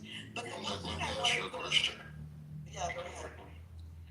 Do you think that the same people that don't know basic civics don't really know what's, you know, going on in the world, really thrive off of seeing people get mistreated, vote against their own best interest? Do you think that they're going to have, like, not talk out of turn and right. So I just want us to not dilute ourselves. Well, okay, so that's part of the problem culturally, is because then we try to do the strong moderation thing, and we say things, for example, like, okay, you'll get, let's say, 3, you know, you can interrupt, you'll get 3 warnings, and then we're going to move you down to the audience or whatever. Like, they will allow themselves to be moderated, to be facilitated, and one being strict about, no, this has to, you know, we have to follow some basic rules so everyone can speak. They leave the room. Like, they don't want to be here if it's not that chaotic thing often. Right, so we gotta be, okay, go ahead. Sorry, go ahead. No, you go. No, I was gonna say, so we just, like, we wanna, like, by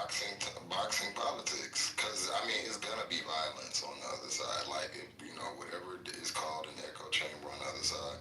The other side, especially where we are with this president that just sent an AI video shitting on everyone. I just don't see how we think we're gonna sit here and have like some type of kumbaya or anything good. That's what it's gonna have to do, man. You just when you come in here, you just have to get ready. Put your armor of God on. I don't know what it's called. Yeah, but you know one thing I noticed, right? Like the good minds, like I don't want to call no names, but what we do is we sit back and we will inject when there's something to say, if we have something to contribute. Other than that, we'll listen more than we talk and hear it out, and then there might be topics that we're more versed on and will contribute. But then it seems like some of the MAGA people that come here, they speak all the time just in an attempt to center themselves. Whether they're knowledgeable on the topic, not knowledgeable on the topic, they would come in the room, don't even know the context of the conversation, and just jump in and say some random shit that makes no sense to the conversation. Because they're here to trigger. It's never here to like. They're not changing, right? We're not convincing them. So they're here to argue. And I'm just saying, y'all know I don't give a fuck about arguing, but I'm just saying I just want everybody to have it clear on their brains. Please do not think that there's gonna be any like, okay, yeah, I get that. Okay, all right. Well, what do you think? That's not gonna happen. It's about to be a bang out. Like niggas is at the losing jobs.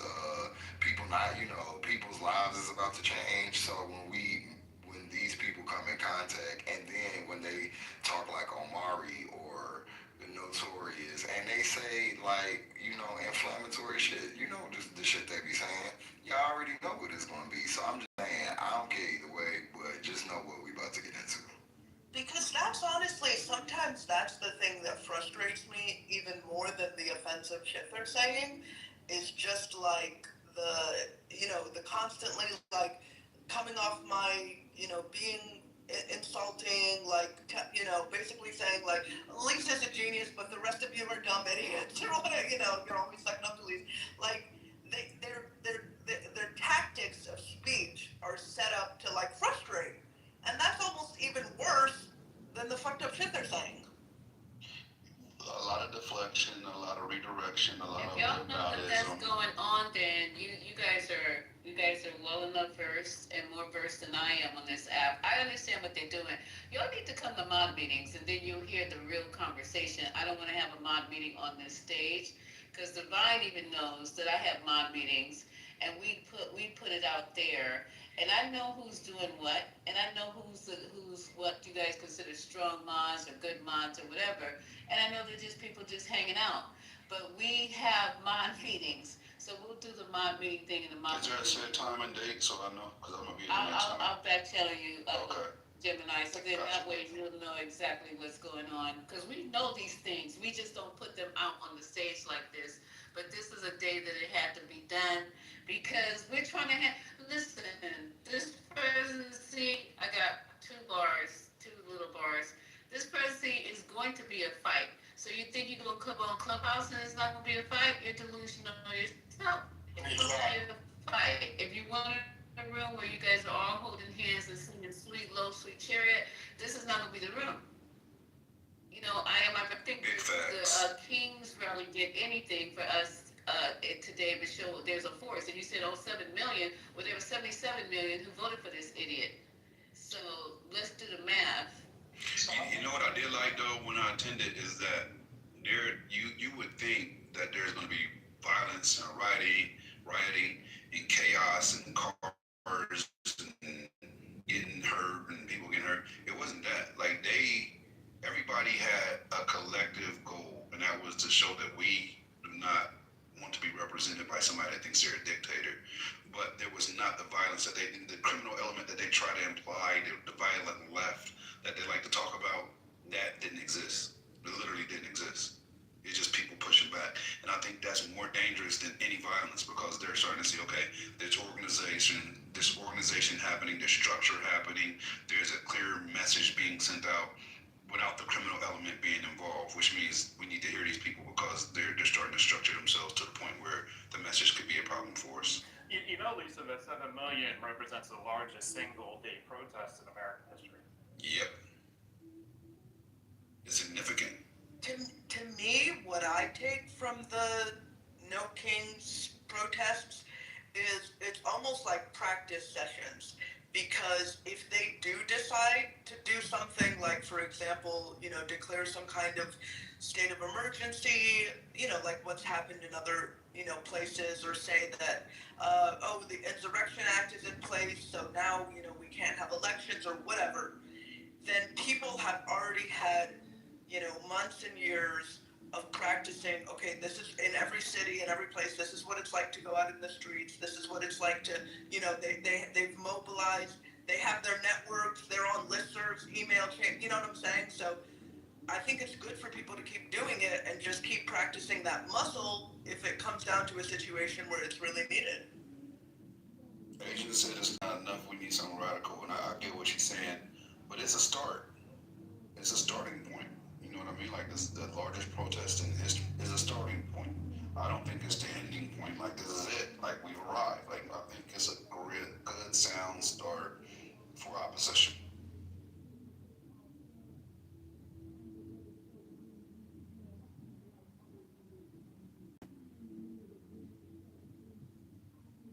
I don't know if you guys brought it up. I've been in and out all day, but there's an active shooting in Oklahoma. Did you guys talk about that? So back to that. I'm going to get more and come. Right now, there's an active shooter in Oklahoma. So earlier today. Has it concluded, or is it still an ongoing event? I think it's concluded. I don't think it's a shooter though. It was an incident where it was off campus and it brought on to campus, so we don't know. Where people found it. I'm just on YouTube. I don't pick up. I think it was Oklahoma State. Yeah. Oklahoma State University. Somebody's off mic. Who's that? That's me. Fox News. I was just going to read a quick article. Shooting at Oklahoma State University.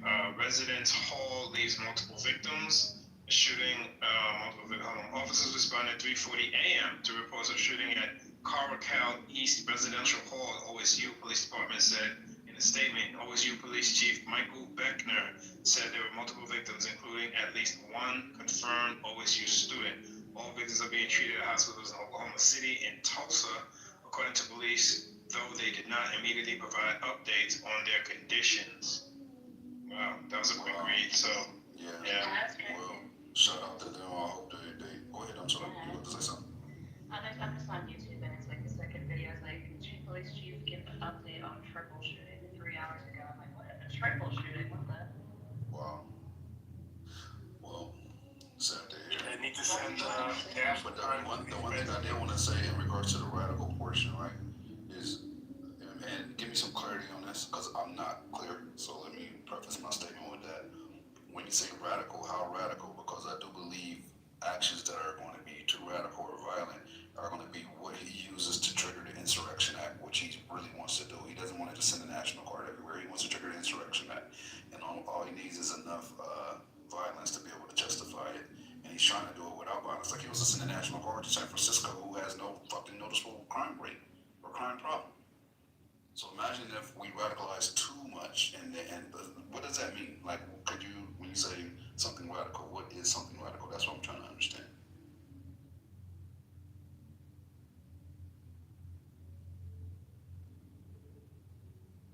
Like, on a scale of 1 to radical? No, on a scale of 1 to radical, where are we gonna where are we gonna land on the scale of 1 to radical? I don't know, man. It's kind of sick. But do you follow what I'm saying? Because he's looking for a reason to justify the Insurrection Act, 100%. Yeah, he's mentioned it. Like, this is not me just, I'm not freeballing it right now. He's literally mentioned this. He didn't say I'm looking for a reason. He kept saying, well, maybe I'm going to have to enact the Insurrection Act because somebody's got in his ear and said that'll be the best way. You want to deploy? There you go. Right? So what do we do that doesn't level up to him being able to do that, but still garners the attention that we need to promote a cause? I think Portland's funny. They just put on like a bunch of inflatable costumes and stuff, and like that way everyone's like, how are you gonna arrest like a big thing?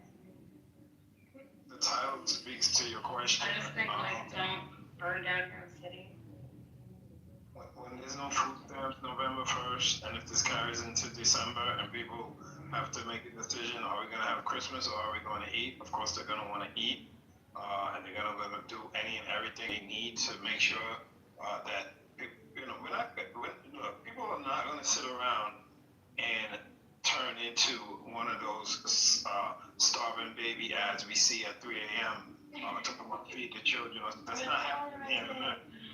And if it gets to that point, it's going to be mayhem, it's going to be chaos, and yeah, maybe he'll have to say we're in a state of emergency that was caused by this administration because they don't want to come to the table and do what's best for the American people on both sides. Regardless, look, there's just as many people that are praising the GOP on food stamps as there are people who are not.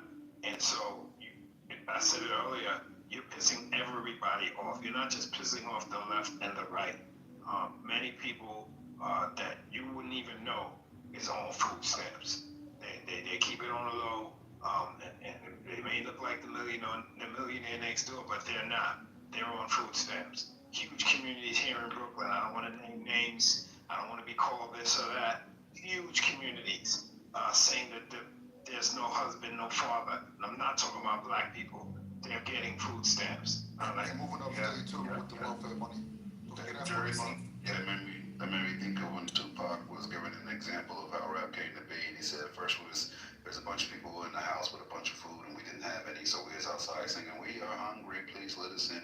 And day 2 was like, "Man, we real hungry, please let us in." And day 3 was like, "I'm picking the lock, kicking through the door, blasting," right? Like the escalation, right? So I think the more that they keep food away, the more that they start suppressing people being able to go seek medical aid, the more that we're going to see the crime rate reflect that, right? I think there's a lot of crime happens out of necessity. They don't just do crimes for fun. They do crimes because they need to eat. They need money for their drug habits. They need money for their food. They need money for necessities. So when you start taking that away, you're going to see crime rates spike, and we're going to see some real unrest. Are they just like canceling food stamps like completely? November 1st, if this continues, if the shutdown continues, no food stamp cards will be filled on November 1st. Yeah, so what's happening is they're running out of slush funds. Thanks for bringing that up. Thank you so much for bringing that up. They're not going to get food stamps. So they're running out of slush funds. Hold up, you hear Lisa talking, brother? Okay. Well, never mind, I guess she's done. Go ahead, bro. No, I'm just declaring that the agency is running out of slush funds, so the net benefits, the payments don't come out of the Department of Agriculture. So what's happening is there's nobody there to accept new payments, and the money that's running out, so there won't be any processing, right? So remember, those people are furloughed, so there's nobody to process tax payments to turn it into SNAP benefits, right? Same thing with Social Security. The economy, when people use their SNAP benefits, it's helping the economy because it's money being spent on merchandise. It's real money, right? So this is not a good move at all. Yeah, it's pretty scary. Grocery stores, oh, sorry, go ahead. No, go ahead. Grocery stores operate on a thin margin. They don't make buku money even with the prices that are up right now. So when people don't have the means to get food, either through money or EBT card or any other way, people will start stealing. They will. I would steal to feed my child if I had nothing. I'm going to say it right the fuck now. So it's going to go down like that. I've been researching that, April. It said, I'm going to read this right here. It says, as of mid-October 2025, people SNAP is saved for October benefits because they were obligated prior to the shutdown, but no benefits are at risk if the shutdown continues. So basically, this month is good, but next month is when the shit will hit the fan if the shutdown continues. The food banks are going to get hit hard. I don't know if they recovered from COVID. I know a lot of food banks are taking foods to TSA, the checkpoints, and putting them in their break room refrigerators and things to try to feed them. But it's going to be so tested. People are going to be going to these food banks. They're going to be stealing food. You know how much a piece of beef is, dear God? People can't eat like they used to. And when I think about our family and the way that we eat and the things that we do, I'm like, okay, it's starting to hit us now. We're starting to feel it, right? We can actually feel it. I thought, when the day comes that we feel it, we really in trouble. There's people who have been under us, okay, really poor people that have been hit hard by this. How is this going to affect them even worse? That's all I can think about. And winter's coming, no money to pay heating bills, no stipends to help with heating bills. There's heating programs for the elderly. They're not going to get fucking funded. And it's not just the elderly. Disabled, low-income people get help with their heating. And the heating bills are like almost doubling in some places. So I don't know what they think we're going to do. It's going to be a whole lot more than 7 million out in the street pissed off. They give it another month. 11 days, not another month. We have 11 days. The verse is in 11 days. The food banks are already being tested. This one governor says he has 235,000. It must be a small state. And he's already referencing them to food banks. Yeah, and a lot of food banks are funded through federal dollars. They help in So they could be shutting down too. they've been shutting down. Just as it slowed down, the rate is going to pick up. So hey, this is Black Warrior. I'm a black farmer in Alabama. So to you, Black Warrior. Thank you. So all the conversations you're having are real to my farm business and to the individuals in my community. In Alabama, in all the states, this administration basically cut off the funding for food banks. Whereas last year I was able to provide fresh produce and added value products to the food banks, and I was paid for those for providing that food. Today, they don't have the funds to pay me for that food.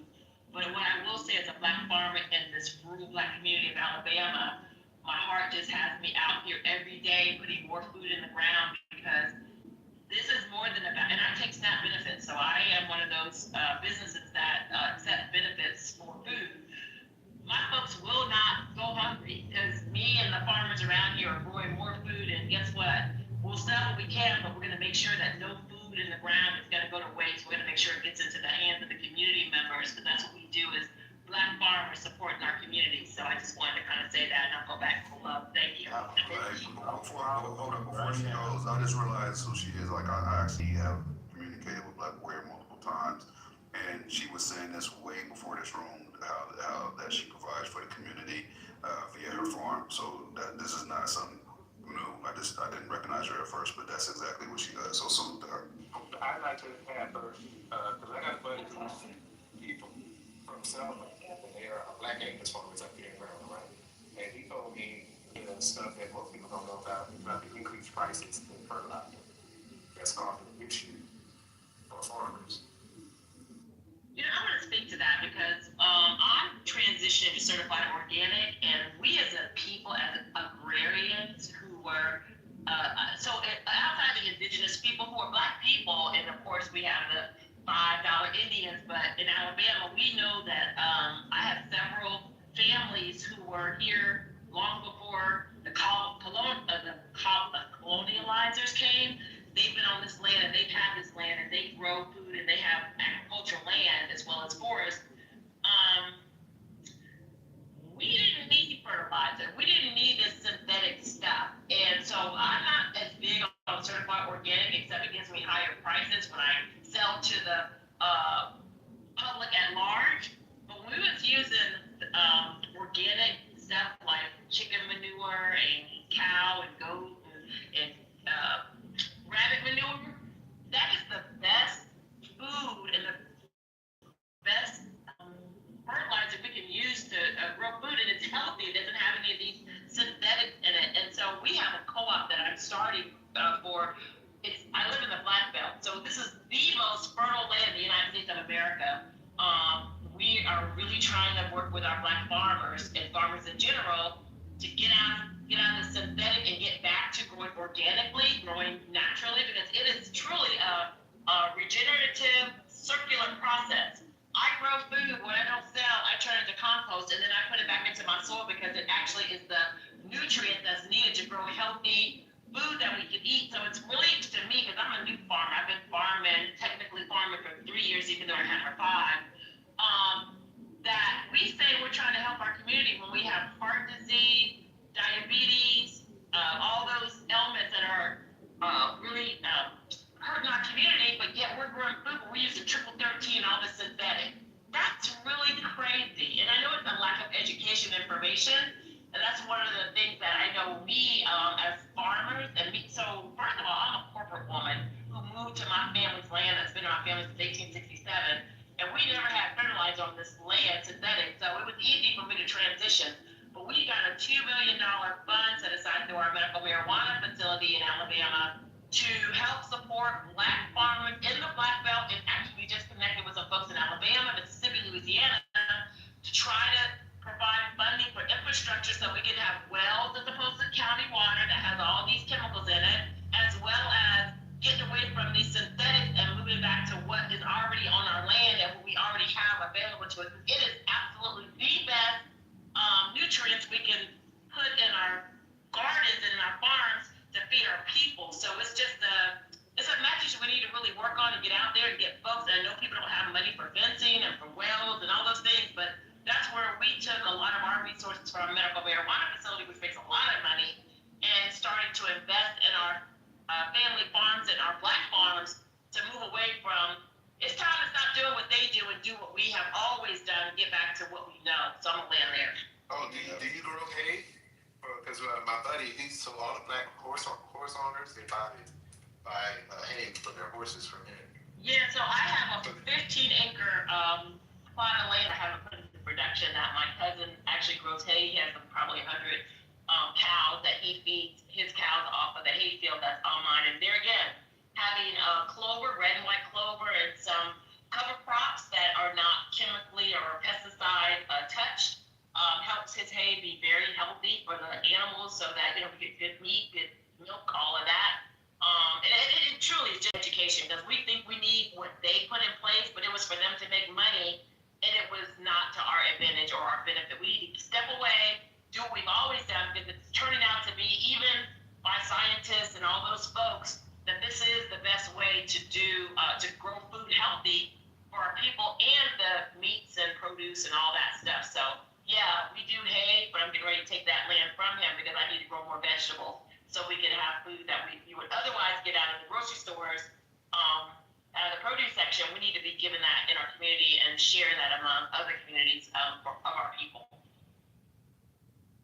That is very important what you're saying.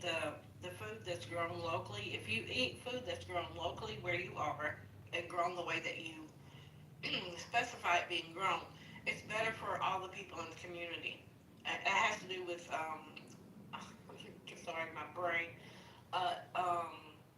allergies and stuff like that, to protect those things. So they're eating where they are. It's meant for us to eat food from where we are, not from all over the place. And I want to add to that. You're absolutely right. One of the things I do on my farm, I just started this year. I have over 120 indigenous. So these are the herbs of the indigenous people before my family actually purchased the land.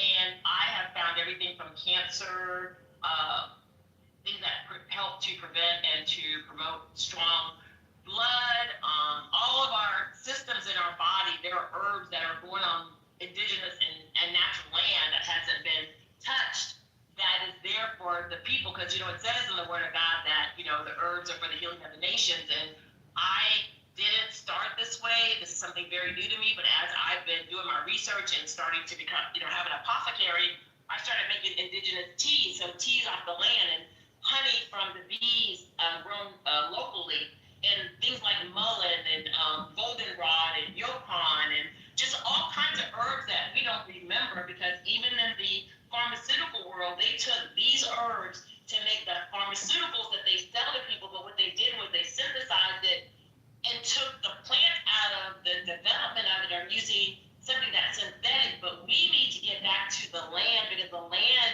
has all of the components and not stripped out, so that we can have full health. And a lot of things like, anti-inflammatory, people have arthritis and all those things. All these herbs on this land have all properties to help heal our people. And it saddens me to know that we say we're feeding the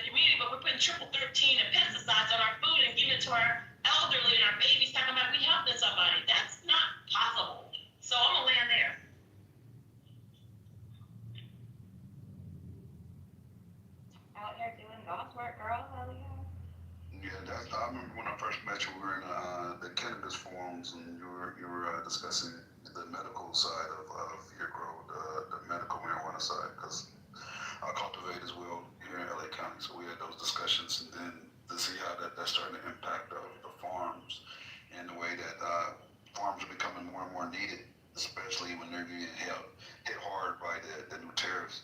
That makes me even more hyper-focused on that aspect. I want to ask you this, are you being impacted by the tariffs at all? Does that impact you? Yeah, in a positive way, because guess what? Those dollars that were used on tariffs, I now grow and I'm transitioning to certified organic, and our medical marijuana facility is organic. So we're actually benefiting, not just feeding our community, but being able to charge whatever price we really, that's fair, but competitive because of the tariffs. As a matter of fact, personally, I'm connected with some folks in Latin America who grow in greenhouses, and they're hit by the tariffs. Now they're wanting to partner with me to put greenhouses on my land, grow in the ground in the Black Belt, because of the advantage of growing locally and providing food from the Black Belt of Alabama. So, you know, one thing I pray to God for, and I speak, and everything I speak, God delivers, is I don't care if we're in an up economy or a down economy. We as people need to always be thriving and moving forward. We need to stop worrying about what's going on. We're going to be fine if we stick to the basics and stick to what we know and stop running after every shiny thing that happens. And Jim and I, absolutely, I respect you greatly. You fed into my life, and especially in the cannabis space. We're getting ready to open up in Alabama, doing the last round of investment because we're pretty much done, waiting on this state to open up. And so just the message is this: before we were growing medical marijuana, and all we do is grow and sell. So we do 15,000 pounds a quarter. The price is sweet, so our investors are doing well. We have 404 Black investors who made this happen for us to be able to do this without debt.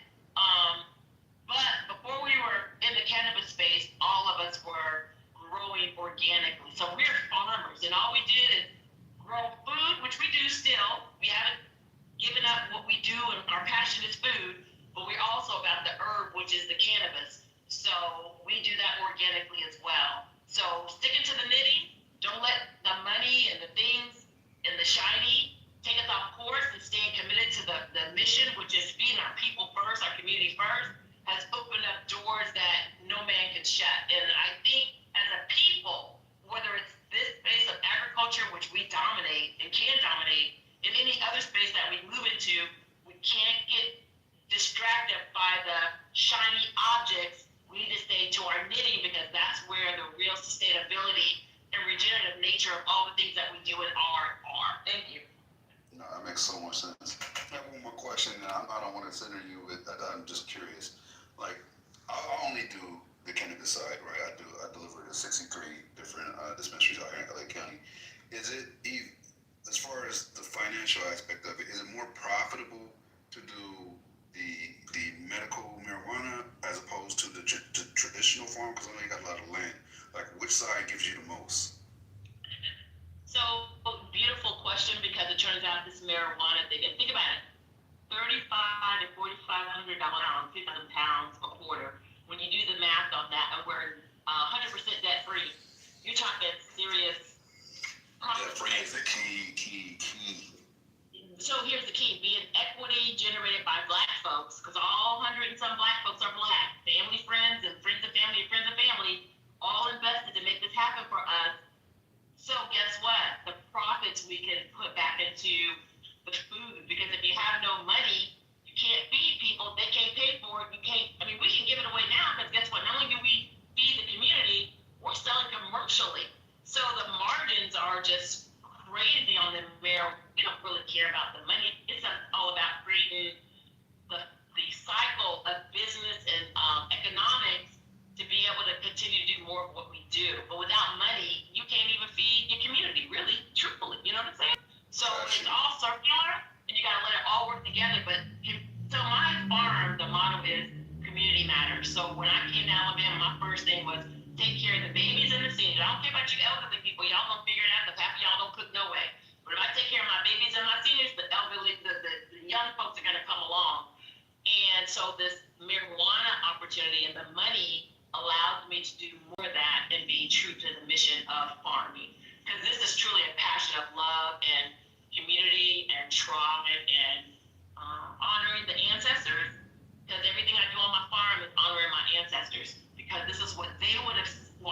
happened to this 160 acres that I sit on. And I put that first, and as a result of putting that, all these other opportunities have come. Because I wasn't running after the opportunities nor the money. I was just trying to figure out what the heck they wanted me to do when they said, you're going to be the next land steward. You know what I'm saying? That's so dope. Well, I can have this conversation for hours, and I don't want to take the room in that direction. But man, I appreciate what you're doing. Salute to you. Thank you, sir. I have a question, if it's okay. This looks like an incredible project, and I was looking at the website and seeing that the land has been in the family for almost 160 years, which is incredible. And I know one of the things I've heard a lot about is the difficulty actually of holding on to land, especially like, you know, in the South and Black people holding on to their land. So has that like ever been an issue, or how do you manage to do that? I mean, it's just incredible. Ignorance is bliss. I didn't know about that stuff. I came out of corporate America as a CFO, running Harley Davidson dealerships for white folks for the last 20 years, buying and selling and running them as CFO, general manager, helping those millions become multi-millions. I didn't understand or even know about my family's land until I got a little check in the mail in 2020 for $800. And I was like, I don't really care about the money. We don't have no land because my daddy and grandfather always talked about this land. And my family are 57 people who were in heirs property. And I offered to, because they were selling it, I offered to purchase, and I have bought all this land from my ancestors or from my heirs, because when you try to do business as a bunch of people, nothing gets done. So I basically acquired the whole estate of my great-grandfather from my family, paid them all out, so they got the money they wanted, I got the land, and I sat for 365 days on this land, just connecting with the land, connecting with my ancestors, talking to God, figuring out what am I supposed to be doing, because I'm a city girl who's been around the world, running multi-million-dollar corporations, and now I am a farmer, a lowly farmer in one of the most impoverished counties in the United States of America. What am I supposed to do? And out of that came all of this creativity, all of this innovation, all of these opportunities. And I personally, it's not me, I just want to challenge all of us. God will stop the universe for his children. God will shut a whole world down called COVID to take care of his people. And we just got to recognize that, walk in the positive, and figure out what we're supposed to do when things are shut down, going awry, going crazy, because you're absolutely right. People are losing land left and right. And right now, for all the land that's being lost in the Black Belt, I have a corporation that's in the process of buying it up through tax deed or whatever, and giving families the opportunity to buy it back. If they don't buy it back, we should have put it in production for food. So keep it out of the hands of those who are trying to monopolize. But you have to be curious, you have to ask questions, you have to find if you have folks from the South, who are your people? They're like, I don't know them people and I don't care. Well, that's why we don't have nothing, because the land is here and folks are waiting for folks like yourself who are youthful, have been out there, have a different way of doing things, kind of know how to run business and those kinds of things, come and help to stabilize this land and put it into production. I promise you, one of the things that will never, ever not be needed, and that is food and production. It doesn't mean you have to leave, come and do it. What it means is you got to be business minded, because my daughter has no desire to till a field.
ancestors and from God on how to move. And now I'm in spaces I had no idea that even existed. Gemini, you've been doing medical marijuana a hell of a lot longer than I have.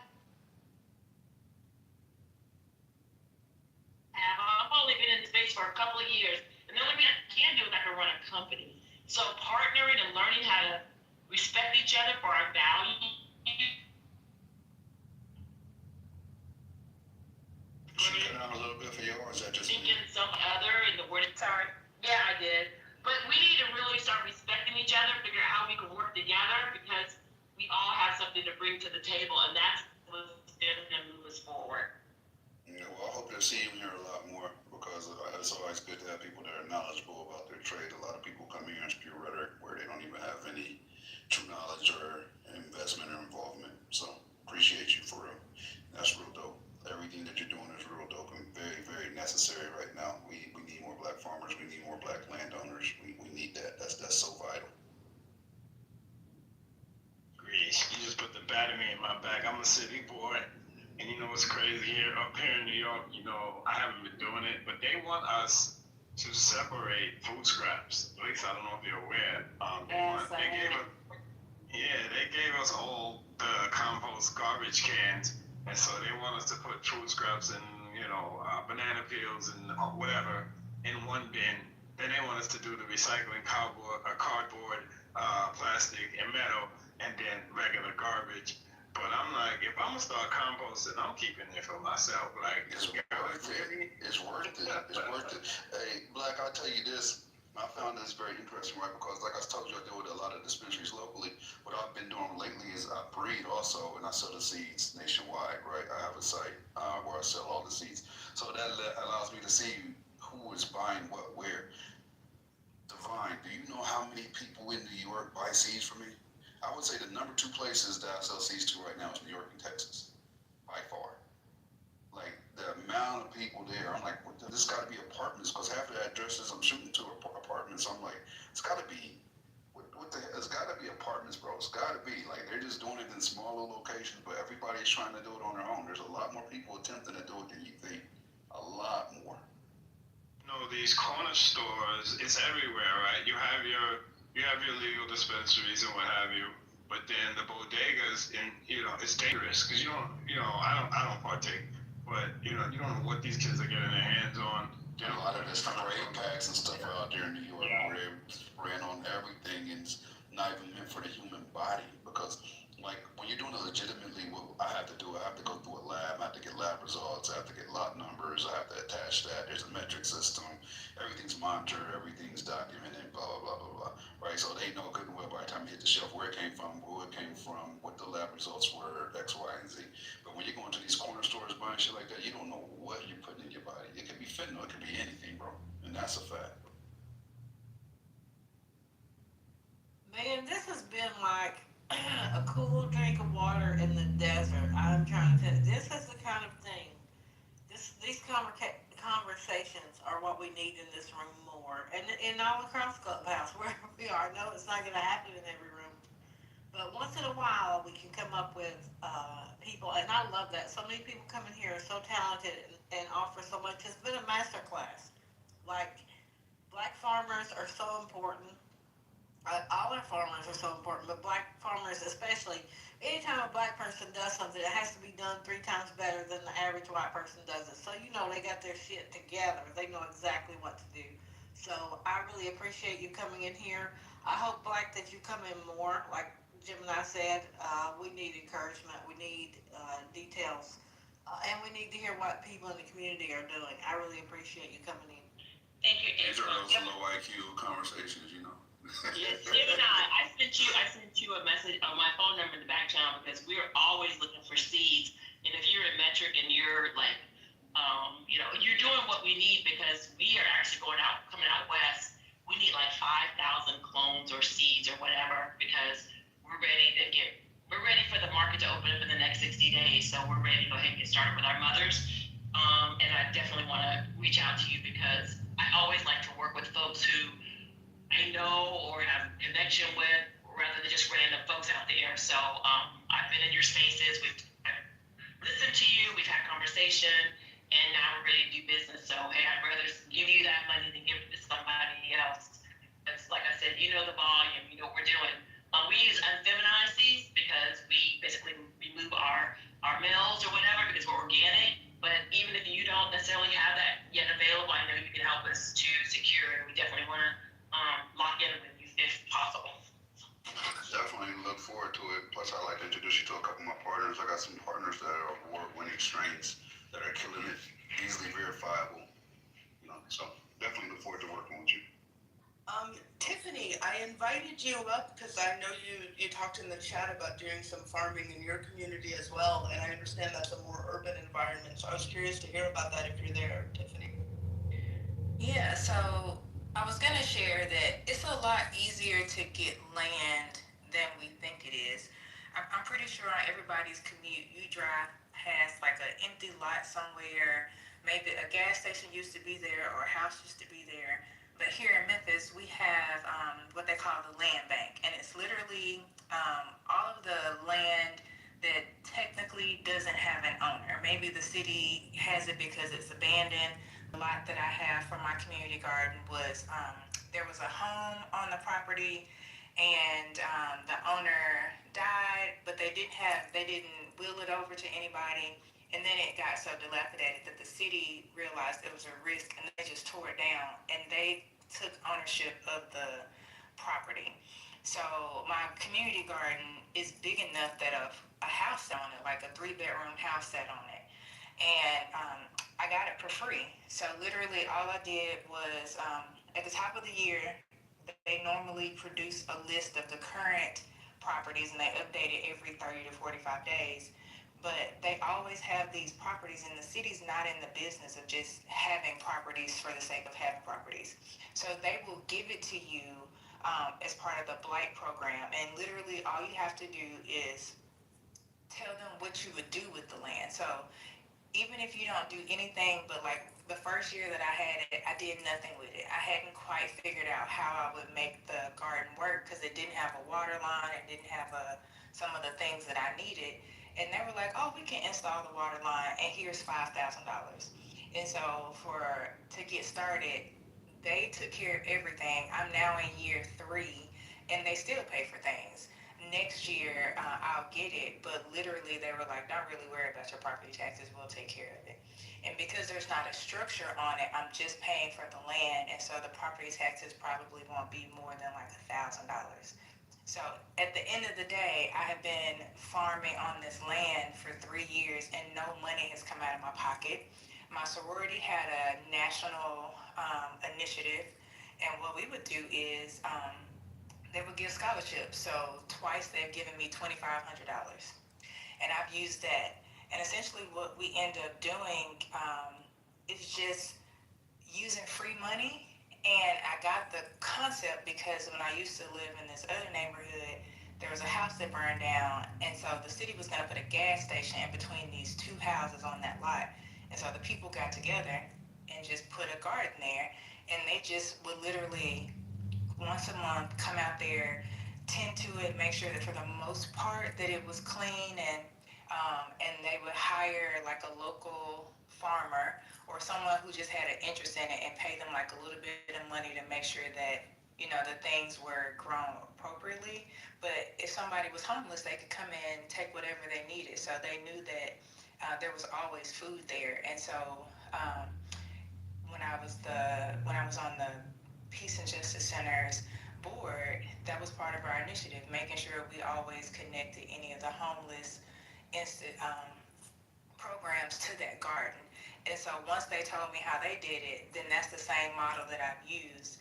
And literally now that I've been able to show what I've done on that property, the city has a list of other properties that they want to give me. And I could take them personally. I could put it on, this one is under my sorority because it's easier for them for tax purposes because they have a nonprofit. But they're like, whatever you want, you just tell us where you want it and we'll give it to you. I was just looking up this program for the city where I live, Tiffany, and wow, this is a real thing. Look up your city and the Black program. Every one of us should do that today or tomorrow. Some point you should look at And Tiffany, that's amazing. Thank you for bringing that up.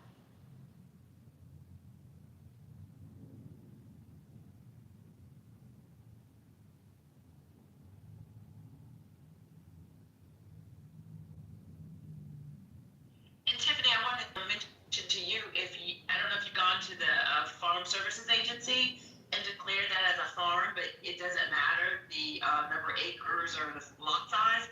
If you're using that for food, you can get a farm number and definitely then go down back to the county and see if you can get your taxes reduced. I pay less than $500 on 160 acres, but all my farm is declared as farmland.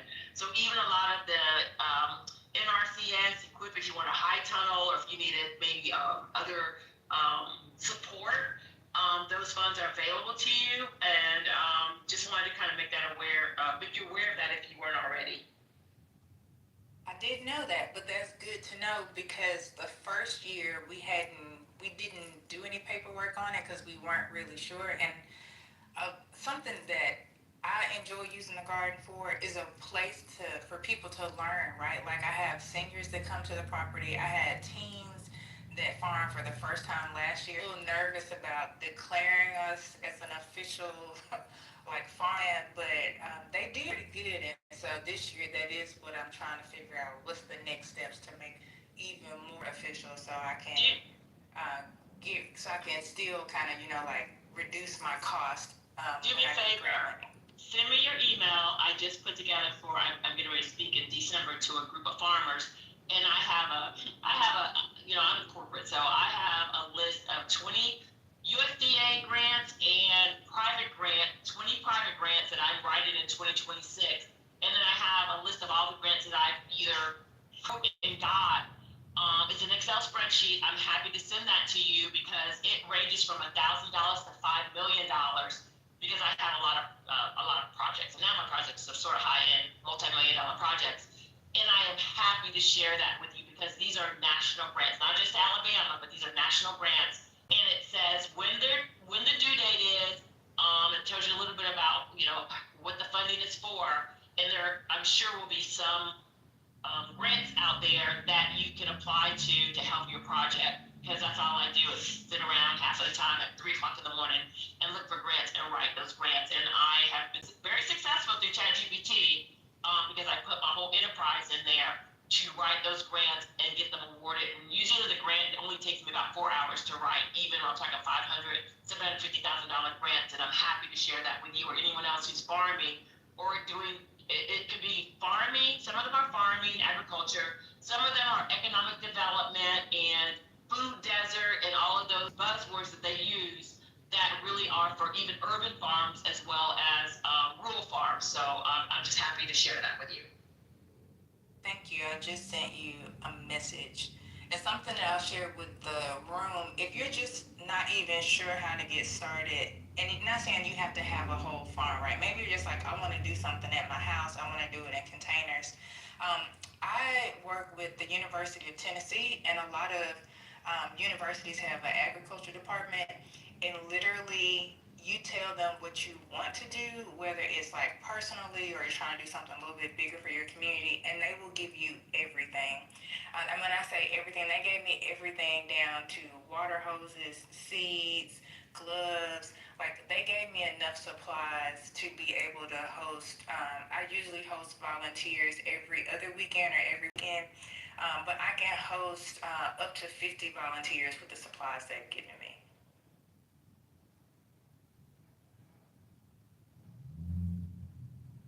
That's dope.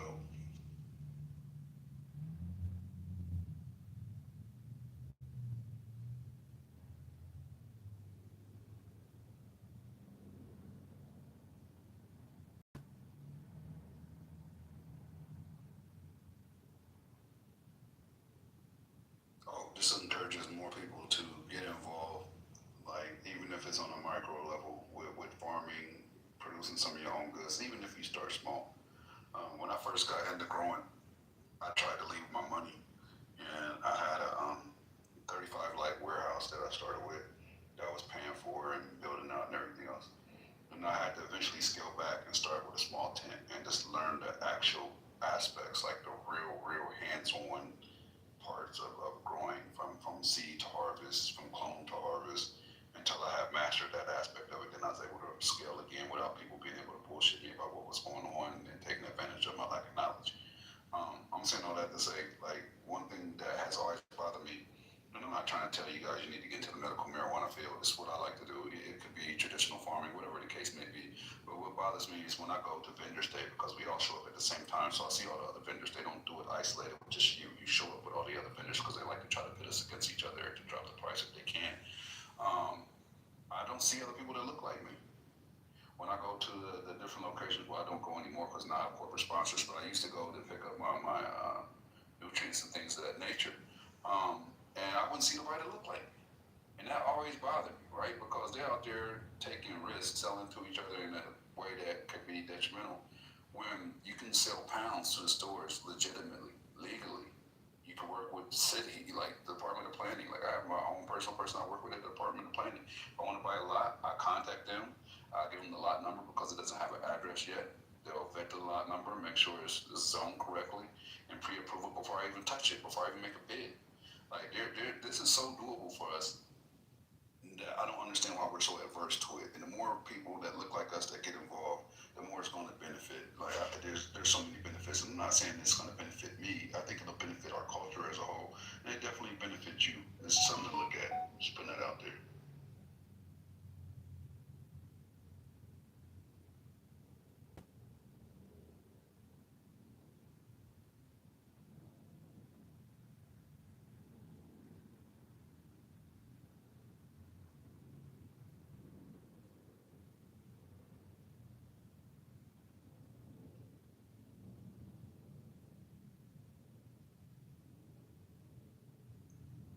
Well, I just wanted to say, I hope y'all can hear me. Black Warrior, I have not seen or okay. Black Warrior, since I haven't seen or heard from you in a while, it's good to hear how well you are doing. I'm so proud of you, girl. And please come back. Please come back. No, I will. Absolutely. This is truly that season, and it's now time out for a whole lot of what we could, should do. And then what's funny, because what I always hear is what somebody telling me what I should do with what I'm working with, and they haven't started doing what they have in their hand to work with. And like this young lady mentioned, Tiffany, you know what's funny? You could grow in containers, you can grow in your balcony, and it's funny because if you did even microgreens, the same money that's available to me in multi-millions is available to somebody who's growing in their basement or in their home microgreens or greens or whatever. Accordingly, there are resources available. And one of the things I will say, probably even more important than what the government could do is that money usually comes too late, too little, too late. If you connect with a co-op or other farmers and people who really, you would be surprised how we can support each other. I literally had people come on my farm today, and I gave away I gave them seeds for collards, anything they wanted. I have a whole seed bank, and they want to start growing. I gave them folks enough seed to last them the next 5 years. Because what do I care? Why would I not?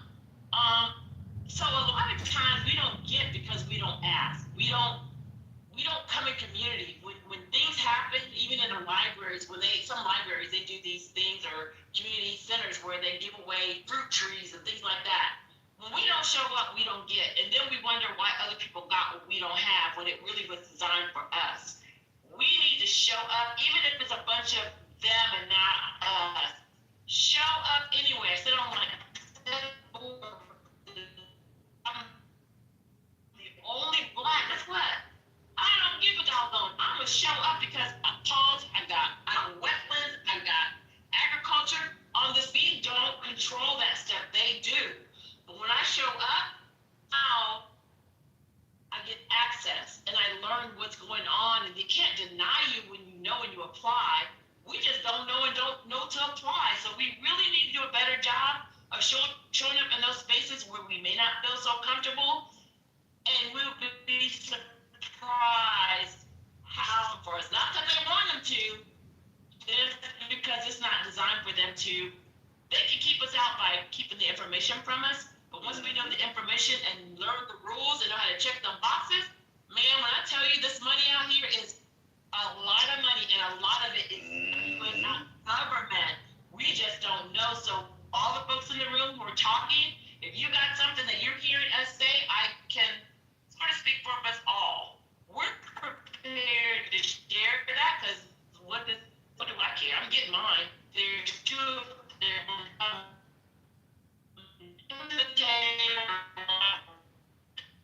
You cutting out. And give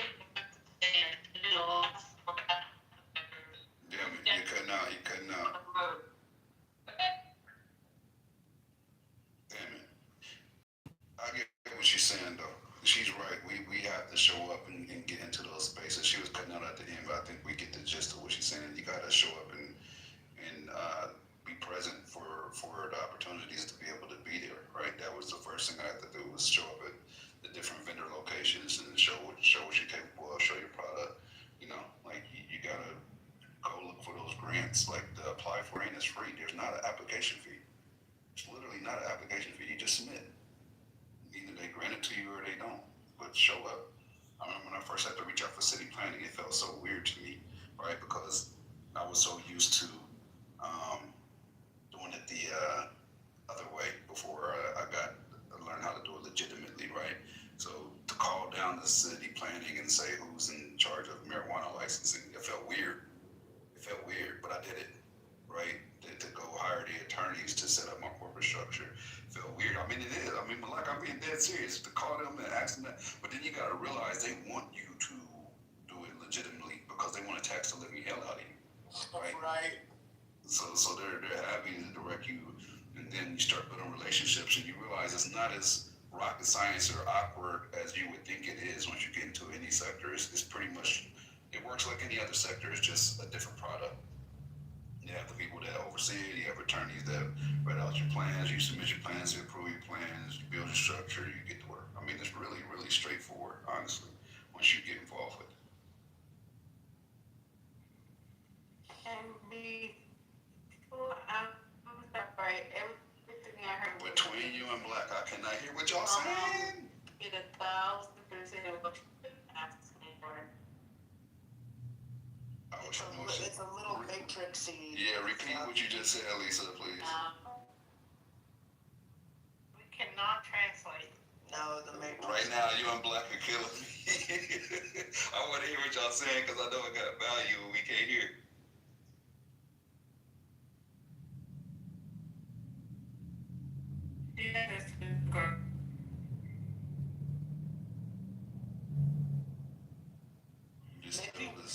Maybe while we're waiting for Lisa to get more bars, I really appreciated what Sister Told You was saying in the chat about, like, you know, how many people are like worrying about and spending money on like their perfect lawns, and if you would use like even half of that as a garden.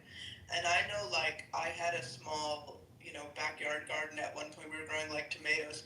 I was honestly shocked by how much produce you get from a few seeds. It was tomatoes on tomatoes and tomatoes, and I'm thinking, my God, how can we use all this? I'm like, we're eating bruschetta every day. Like, this is crazy. But yet, if you go to the grocery store and you want to buy like a zucchini or some cherry tomatoes, you get the smallest fucking amount, and you're spending like $12 for some tiny thing, when what comes out of the earth is like so abundant. So I really think that's such a good point, is like, if you have, you know, access to any kind of land at all, even for personal farming, you know, even if there's just some plot of grass somewhere, like, it's really shocking how much food you get from not that much plants. So true. There's go ahead. No, you go ahead.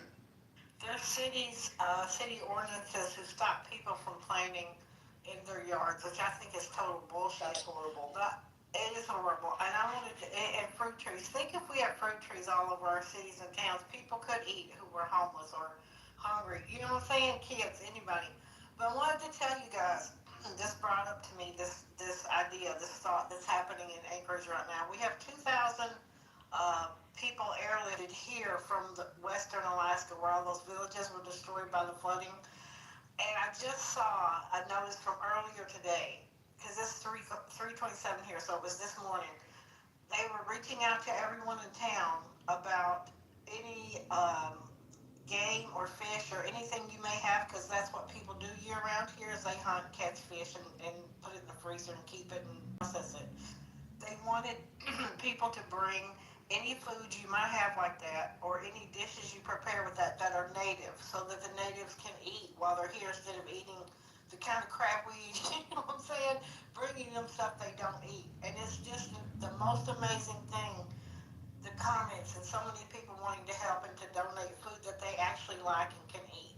So and we're able to do that because a lot of people get their food from the land here, from berries to fish to moose to all those type of dandelions, the greens. People collect those greens, right, and cook them and eat them. Not necessarily native people, but other people here. So there's a lot you can do to help, and that just warmed my heart. Oh, Lisa, go ahead. Speak fast while you got it. Go. We heard you you might want to try it now. Yeah, we heard you. I don't know if she hears us now. April, Can you hear me now? Yeah, go ahead. Okay, there's an article in the Guardian that's crazy. It's Florida politician faces backlash over calls for mass deportation of Indians. Indians? Can you go read that? It was published today. In Florida, mass deportation. Where's the article? You put the link, you said? I was going to, but I think Malak has it. Okay, I'm looking it up now. It's crazy. That was John driving? I didn't read that one. Okay, here it is. Oh, no, Can you all hear me? Yeah, we hear you. Okay. Florida politician faces backlash over calls for mass deportation of Indians. A city council member in Florida is facing backlash from national Indian American organizations, members of Congress, and local residents after posting a series of social media messages that insulted Indian people living in the U.S. and called for them to be deported en masse. Chandler Langvin, a Palm Bay council member elected last year, made derogatory comments about Indian people across several posts on the social media platform X over roughly 3 weeks this fall. He claimed Indians come to America to, quote, drankets before returning to India or quote, to stay. His remarks have sparked widespread anger. Since September 29, residents along with the regional and national Indian American groups have crowded Palm Bay City Council meetings and demanded that he step down. On Thursday night, the council voted 3-2 to formally censure Langvin. During the meeting, Rob Medina, the mayor, who also serves on the council, said, "We're all overwhelmed by everything. This nation was founded on immigrants. We're all part of the very fabric of the flag, our banner of the United States of America." Hindus for Human Rights, a national advocacy organization, released a letter calling the remarks, quote, overly bigoted, dehumanizing, and dangerous, and urged Republican Governor Ron DeSantis to suspend Langvin for his role. Quote from the letter, "If your office fails to act decisively, it sets a dangerous precedent, legitimizing hate speech by elected officials and normalizing hostility to minority communities." Yeah, well, that's what we got right now. The Asian American Hotel Owners Association also strongly condemned the remarks, saying during a council meeting earlier this month that they echo some of history's darkest rhetoric, drawing disturbing parallels to the language of hate that has led to violence and persecution around America. Florida Republicans like Representative Mike Herodopoulos and Senator Rick Scott, as well as several Democratic politicians, have also spoken out against Langvin's comments. Quote from the Republican Party chair, "The Brevard Republican Party does not condone or share Mr. Chandler Langvin's position with regard to the Indian community and culture here in our county. Even though Mr. Langvin is a registered Republican, his views are his and his alone." Florida's Democratic Party chair, Nikki Fried, also released a statement saying, "Chandler Langvin's comments toward the Indian American community are vile and reprehensible. The people of Palm Bay deserve better leadership than someone who so proudly displays his hateful ignorance divisive and racist rhetoric. According to the Washington Post earlier this week, Langman said his intention was to spark discourse on immigration. I'm not the first Republican to make a mean tweet, he said. Anyone could do that.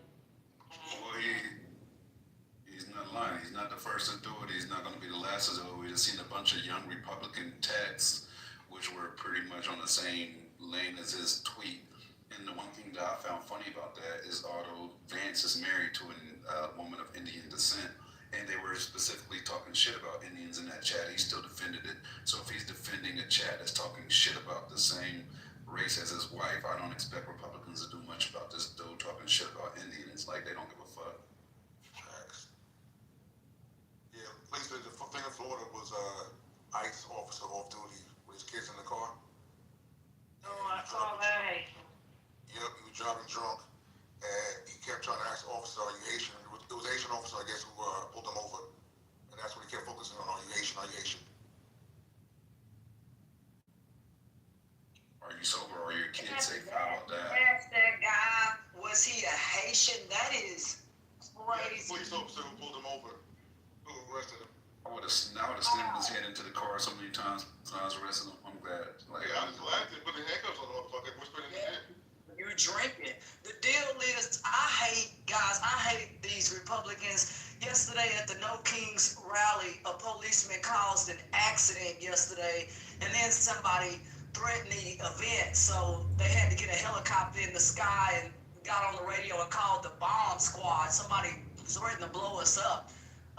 But this is another reason that we pay for permanent events so that we can have the bomb squad and dogs and all that on hand to try to deter or whatever we need to do. We had over 10,000 people or more out there and set up massive concrete barriers and dump trucks so people don't, try to drive through the crowd and kill somebody. So it's a lot of work that we make sure people are safe during these protests and events. There's a lot of work that goes into this, and we're glad that no one got in trouble. No one got arrested or nothing like that, and that lady was not seriously hurt. So I am grateful that she was not seriously injured in that car wreck. So I keep those folks in your prayers, man, because it was a lot yesterday. A lot of security on hand. Thank you. Rally yesterday is what I was talking about.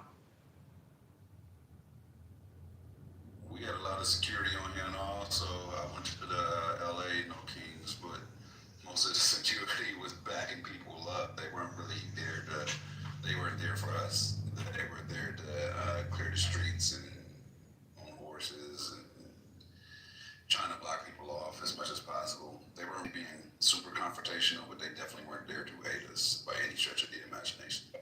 No, there was no violence in LA. There was no violence. To aid y'all, whatever. For us, we meet with these folks several days in advance and stuff like that. So those folks that know that they were paid for by that permit, a lot of them were actually helping us set up, concrete barriers and other things. So I'm grateful for that because we need not all police, but the one at our event and the Fort Worth PD and those in the helicopter, shout out to them because they really kept us safe and was on rooftop and other things to make sure we had a couple of Donald Trump, protesters, and they rounded a corner and realized that they were woefully outnumbered. A dude in the back said, "Hey, you're going to get beat up out here at messing with some people," and some of the people out there is armed. They're not playing that kind of stuff. So we make sure things are permanent so people don't get in trouble and things like that. We try to do our best, y'all. Seriously, we put a lot of work into putting this stuff together.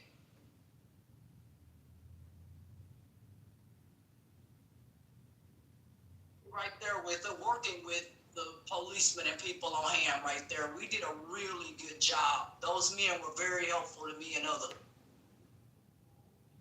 Can you guys, whoever was talking about Chicago, can you guys update? I still only have one bar. Can you update on what's going on in Chicago? Okay, let me just reset the room. I have one bar. Trump is canceling, well, he's not canceling food stamps, but they have till November to open up the government, or you might not get your food stamp money. And then this Gaza situation, I was the one who said it. It unraveled quicker than a bounty paper towels. It was gone. And I don't know what the hell's going on. So can you guys find clips, Haitian, on those two subjects for me? Oh, he's on the phone. No, I'm here. The ceasefire is gone. It didn't hold up. Are you serious? Yeah, Netanyahu was out there action in Gaza. He's shooting motherfucker. Yeah, it's just too bad that all those MAGA people claimed that there was going to be peace in the Middle East now all of a sudden. I guess they don't look